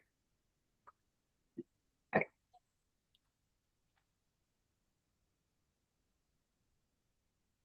All right. Everybody good? I'm further back.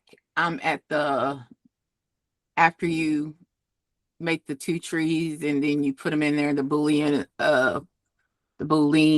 there. I'm Okay. at that. And I think I did something wrong because it cut out of my circle. Okay. So make sure that you Control Z. Make sure that you've made a copy of your circle. I got a copy of my circle. Okay. And then we've got our trees. Let me pull out a tree real quick.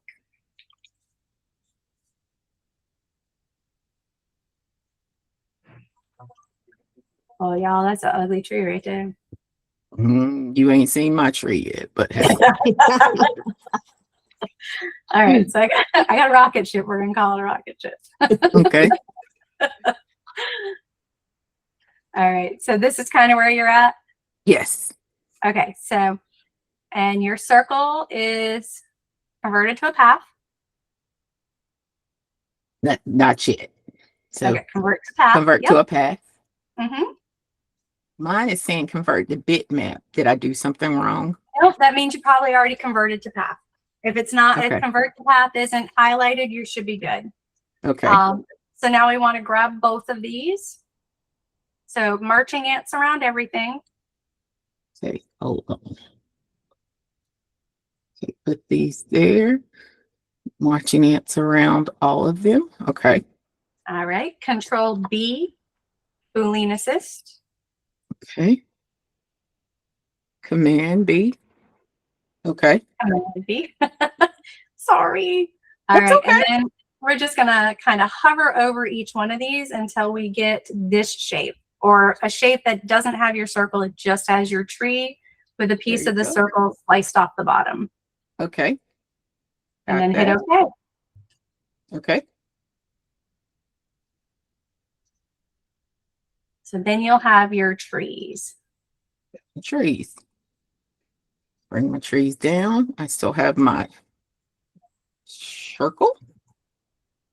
Move it over.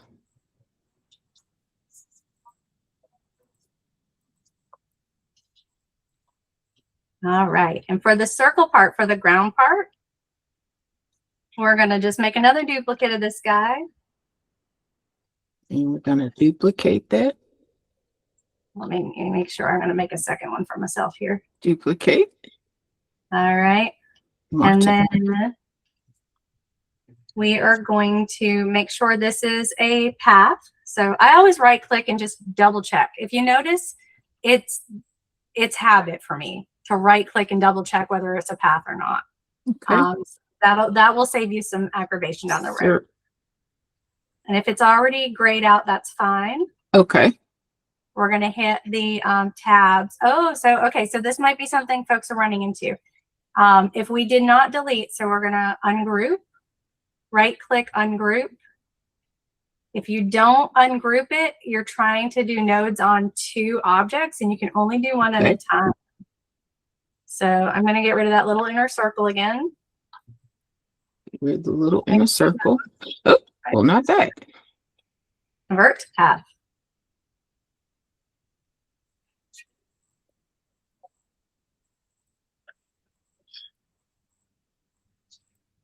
So once you ungroup, we're going to convert to path. Then we'll go to our nodes, make a fun little ground shape.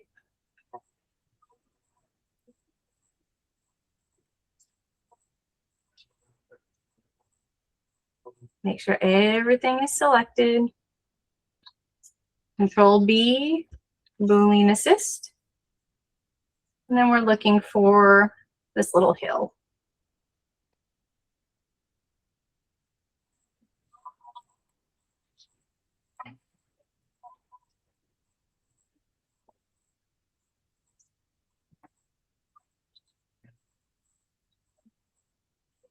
I'm going to back out of this and put mine back together here real quick. And then we're going to add numbers to this clock. This is where we get a little hairy. This is where people stop liking me for a minute. All right. Oh, I did that a few minutes ago. Okay. So I want to show you the easy part first, right? So I'm going to grab this little ellipse. I'm going to make just this little thing here. That's it. No big deal, right? And I'm going to go down to my circular array. And anybody remember the old Etch-a-Sketch? Not Etch-a-Sketch. What was it called? Come on. Somebody remembers? Virograph. Paragraph. Virograph. There we go. Okay. That's what this is. That's what this is right now. That's all we're doing. We're starting at 0 degrees. We're ending at 360 degrees. And every step or every turn that we're making is a 45-degree angle. The center is where you are, where your center point actually is. So if I do this, I'm moving this little center point, so it's changing how those 12 copies of that little ellipse work for me. And I can move it up and down as well. This is how we make some really cool flowers and some pretty neat and intricate designs in How did you Lightburn. get your array to get up there? My array. Oh, so this is what Oh, I you started made a with. shape. Okay. Yep, make a shape, Alright. make sure it's selected, and then go to circular array. Gotcha. So that's a fun part of the fun part. Here we're gonna grab this little circle right here. We're gonna do one more small circle, kind of making an exclamation point, if you will. We're gonna grab our select tool, grab these two. We're gonna center them. C to center, no control, no command, just the letter C as in Charlie. And we're gonna go ahead, I'm gonna unselect because I wanna make sure that I grab my, we'll call this our petal. And then I'm gonna grab my shift key and hit my circle. So my petal first, my circle second. If I go back into circular array, I have this use last selected object, which was my circle, as my center position. So now I've got a whole new shape, right? If I don't use that, it does this. Kind of looks like an atom, right? Some fun scientific stuff going on.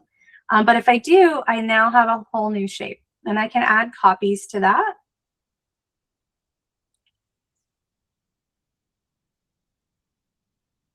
And again, I can move this center. Whoops, nope, I can't move the center because I lied to you guys, because the center is what I've already selected. So you also have the option to rotate your copies or not. So we're either going to rotate them at that 27-degree angle, or we're just going to keep them straight up and down.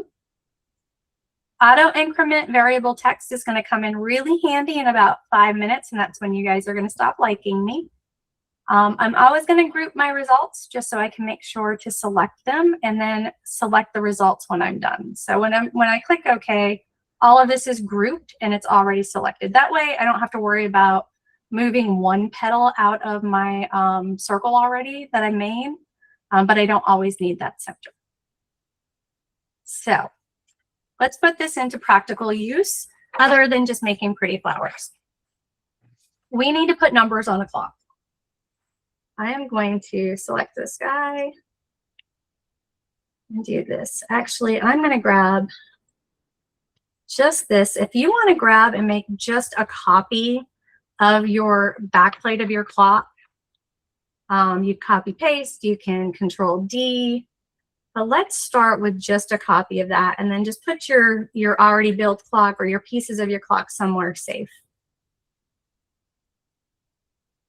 From here, we want to go right click or Control G. We want to make sure that, or Control U, sorry, U for ungroup. We want to make sure these two pieces are ungrouped. So my center and my backplate are both ungrouped. Now, yeah, go ahead, Nakia.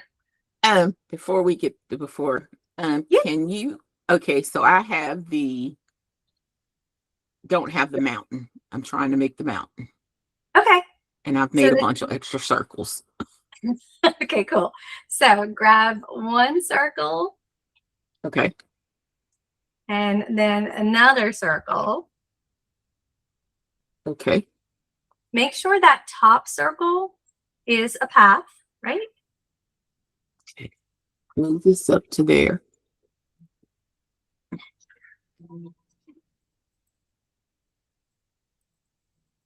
Okay, and this one needs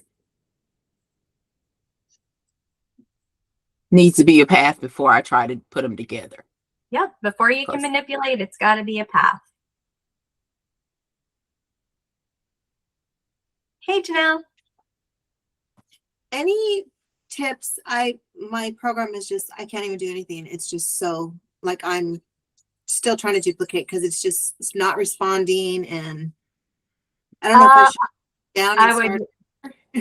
That's the only thing you can really do when it freezes like that. Yeah, it's horrible. Like, oh my God.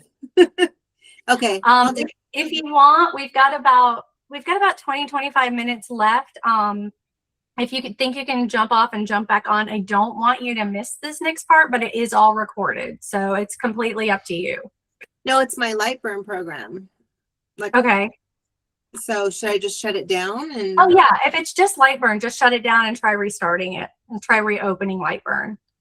it's just I click something and it takes 10 seconds, and I'm just so I don't know what's happening. Yeah, I would. Yeah, I wouldn't have had as much patience as you had so far. I'd be crazy. Yeah, give that a shot. Sit. All right, Nakia, you're here. Yes. All right, so let's go to our nodes. Nodes. And you should have 4 nodes on a circle. Okay.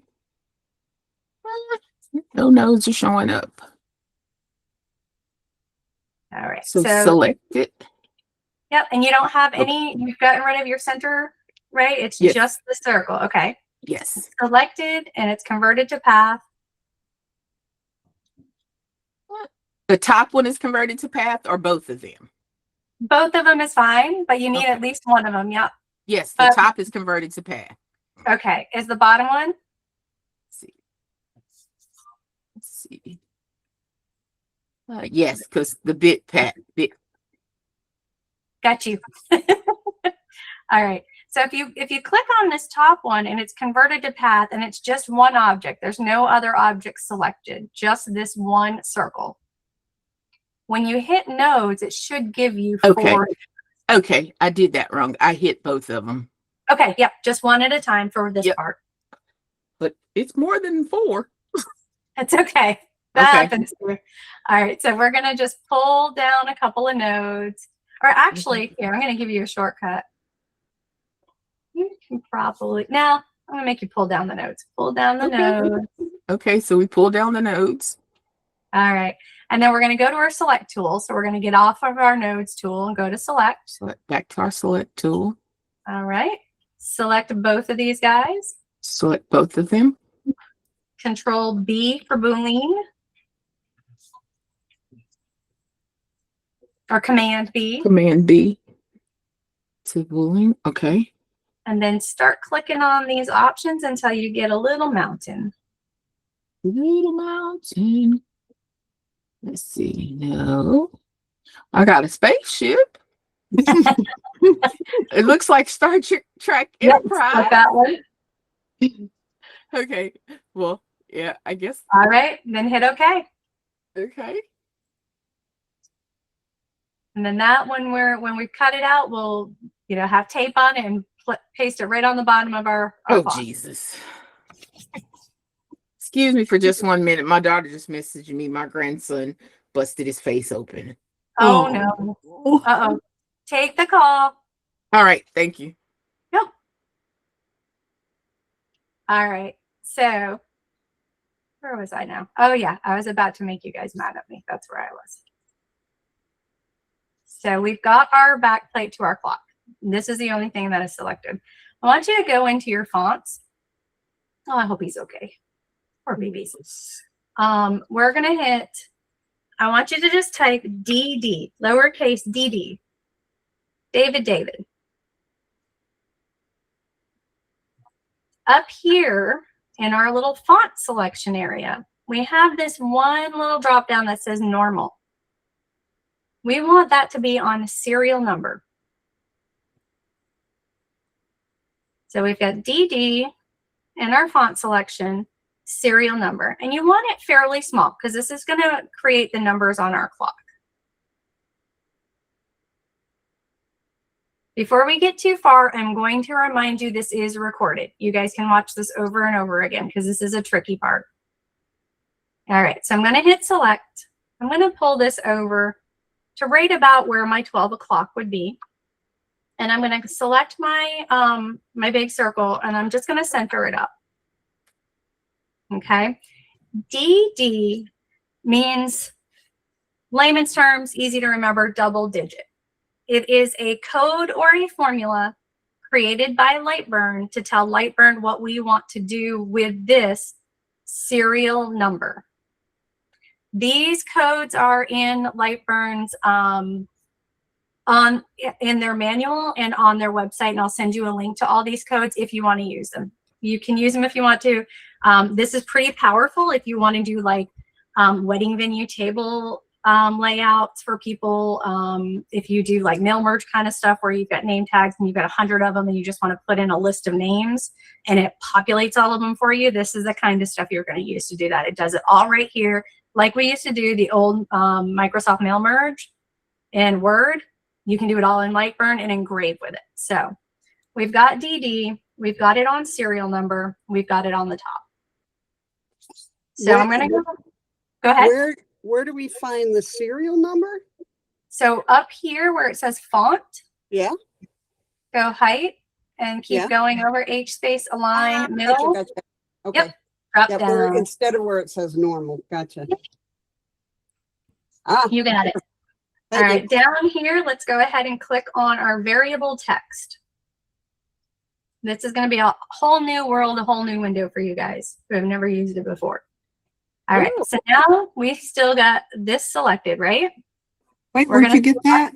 Where'd you get So- variable text? So this is going to be in my Windows panel. Okay, Up here. Make sure the very last one is variable text. Make sure it's Okay. checked. okay. If it is checked, down here on your cuts and layers tabs, Uh-huh. you should have a tab right here that says variable text. Got it. Thank you. Yep. Okay. Of course. All right, so DD is selected. Let's go ahead and select our circle that we are using for our blog movement part. And that's going to be the second thing we select, right? So we're selecting DD first. We're selecting the center circle second. That is going to be the last thing we select. Let's go to circle rag. All right, used last selected object as position as center, so that should be checked. I believe we only need 12 numbers on this clock. You should have something that looks similar to this. So far, so good? Mhm. Okay. Auto increment variable text should be on 1. Because we're going to increase the number by 1. We're going to start with 1 and we're going to go to 12. So we want it to go up by 1. I know. I told you. I can see your faces. All right. We started at 0. We ended at 360. Because we are doing 12 copies, it's a 30-degree angle that we're running it at. So I'm going to hit OK. I'm going to say my current up at my variable text here. My current is 1. My start is 1. And my end is 12, right? 12 hours on the clock. Mhm. And I'm going to advance by 1.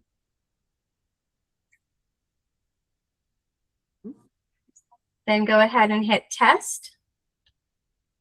See if you've got numbers.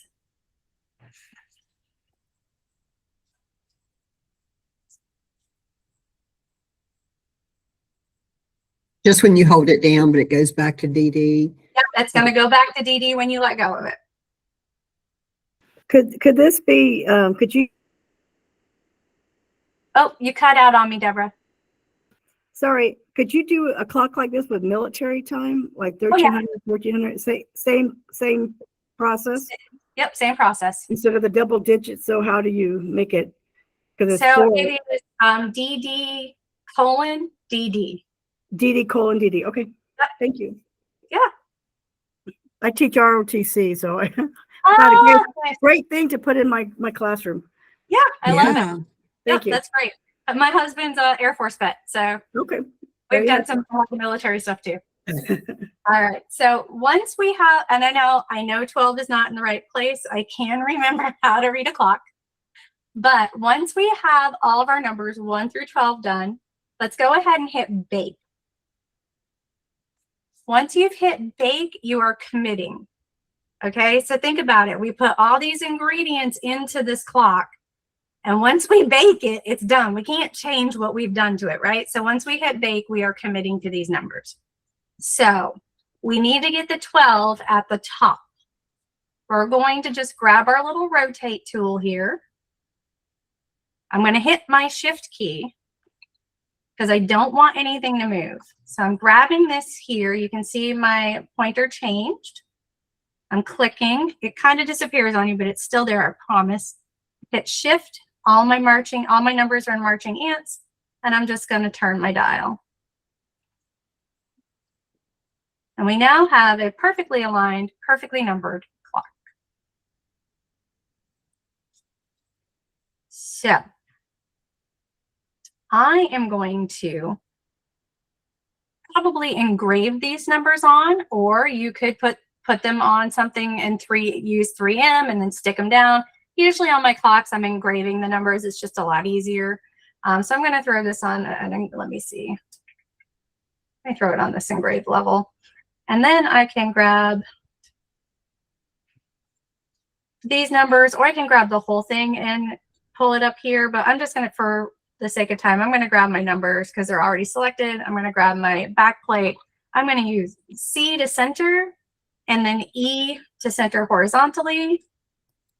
Once I've got these guys up here, because I'm not going to want it to engrave under these pieces, I will click, I will right click, I will ungroup, and then I can just delete these dudes right here.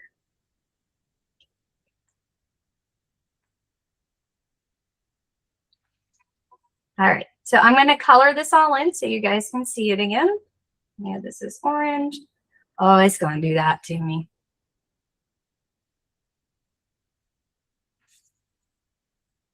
Green.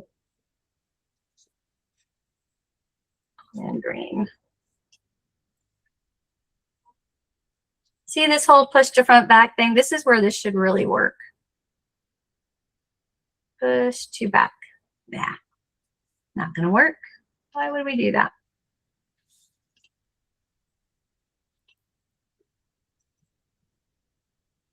Bring this forward. Bring this forward. You don't have to worry about doing this kind of stuff right here, guys. It's just, I want to be able to show you it.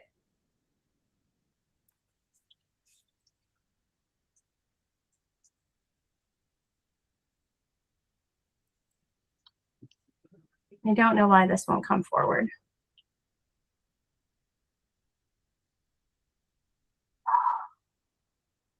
Oh, this is gonna make me mad. Come on, it's the end of the day and the end of class. Do it right, please.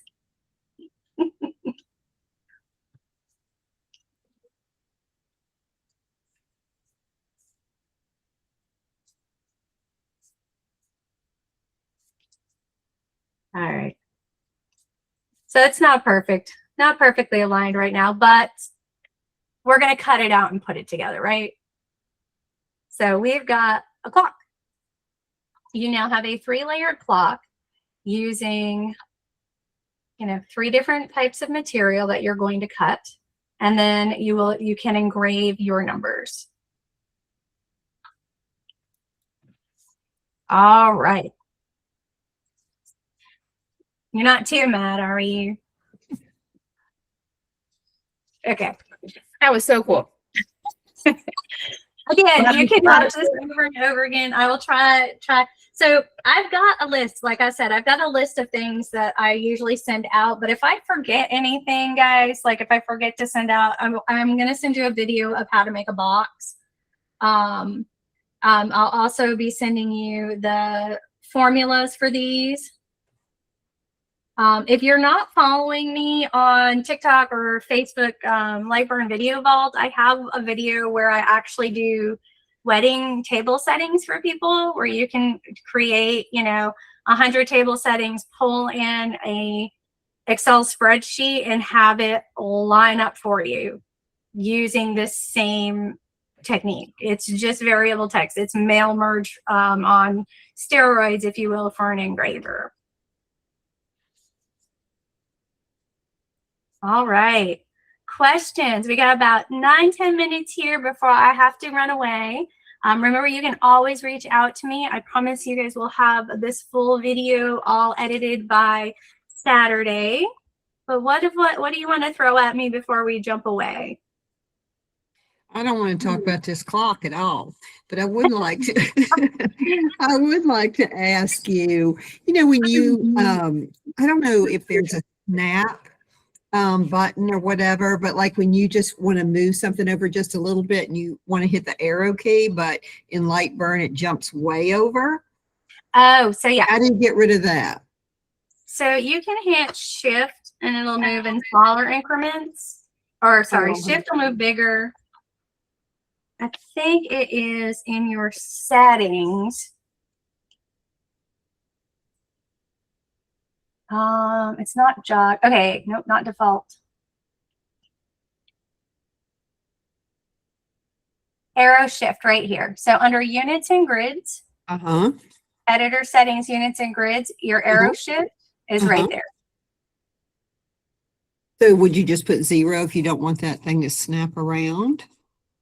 If you want it to move at all, you've got to have Uh-huh. something in there. So like, Oh, okay. let's say 0.1 and hit OK, and then it should just move.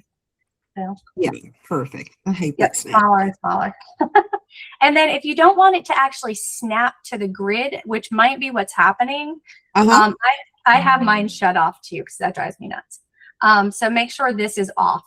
Okay. Snap object and snap to grid. Okay. Yep. I like to, if I'm designing, I like to have control over where my Yes. stuff moves. So I shut all this stuff off.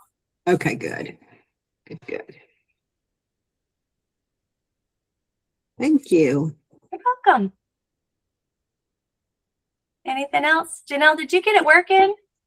I got it working. I'm gonna have to watch the video and go back and do my clock, but I just wanted to say thank you. You're so welcome. Awesome So class. welcome.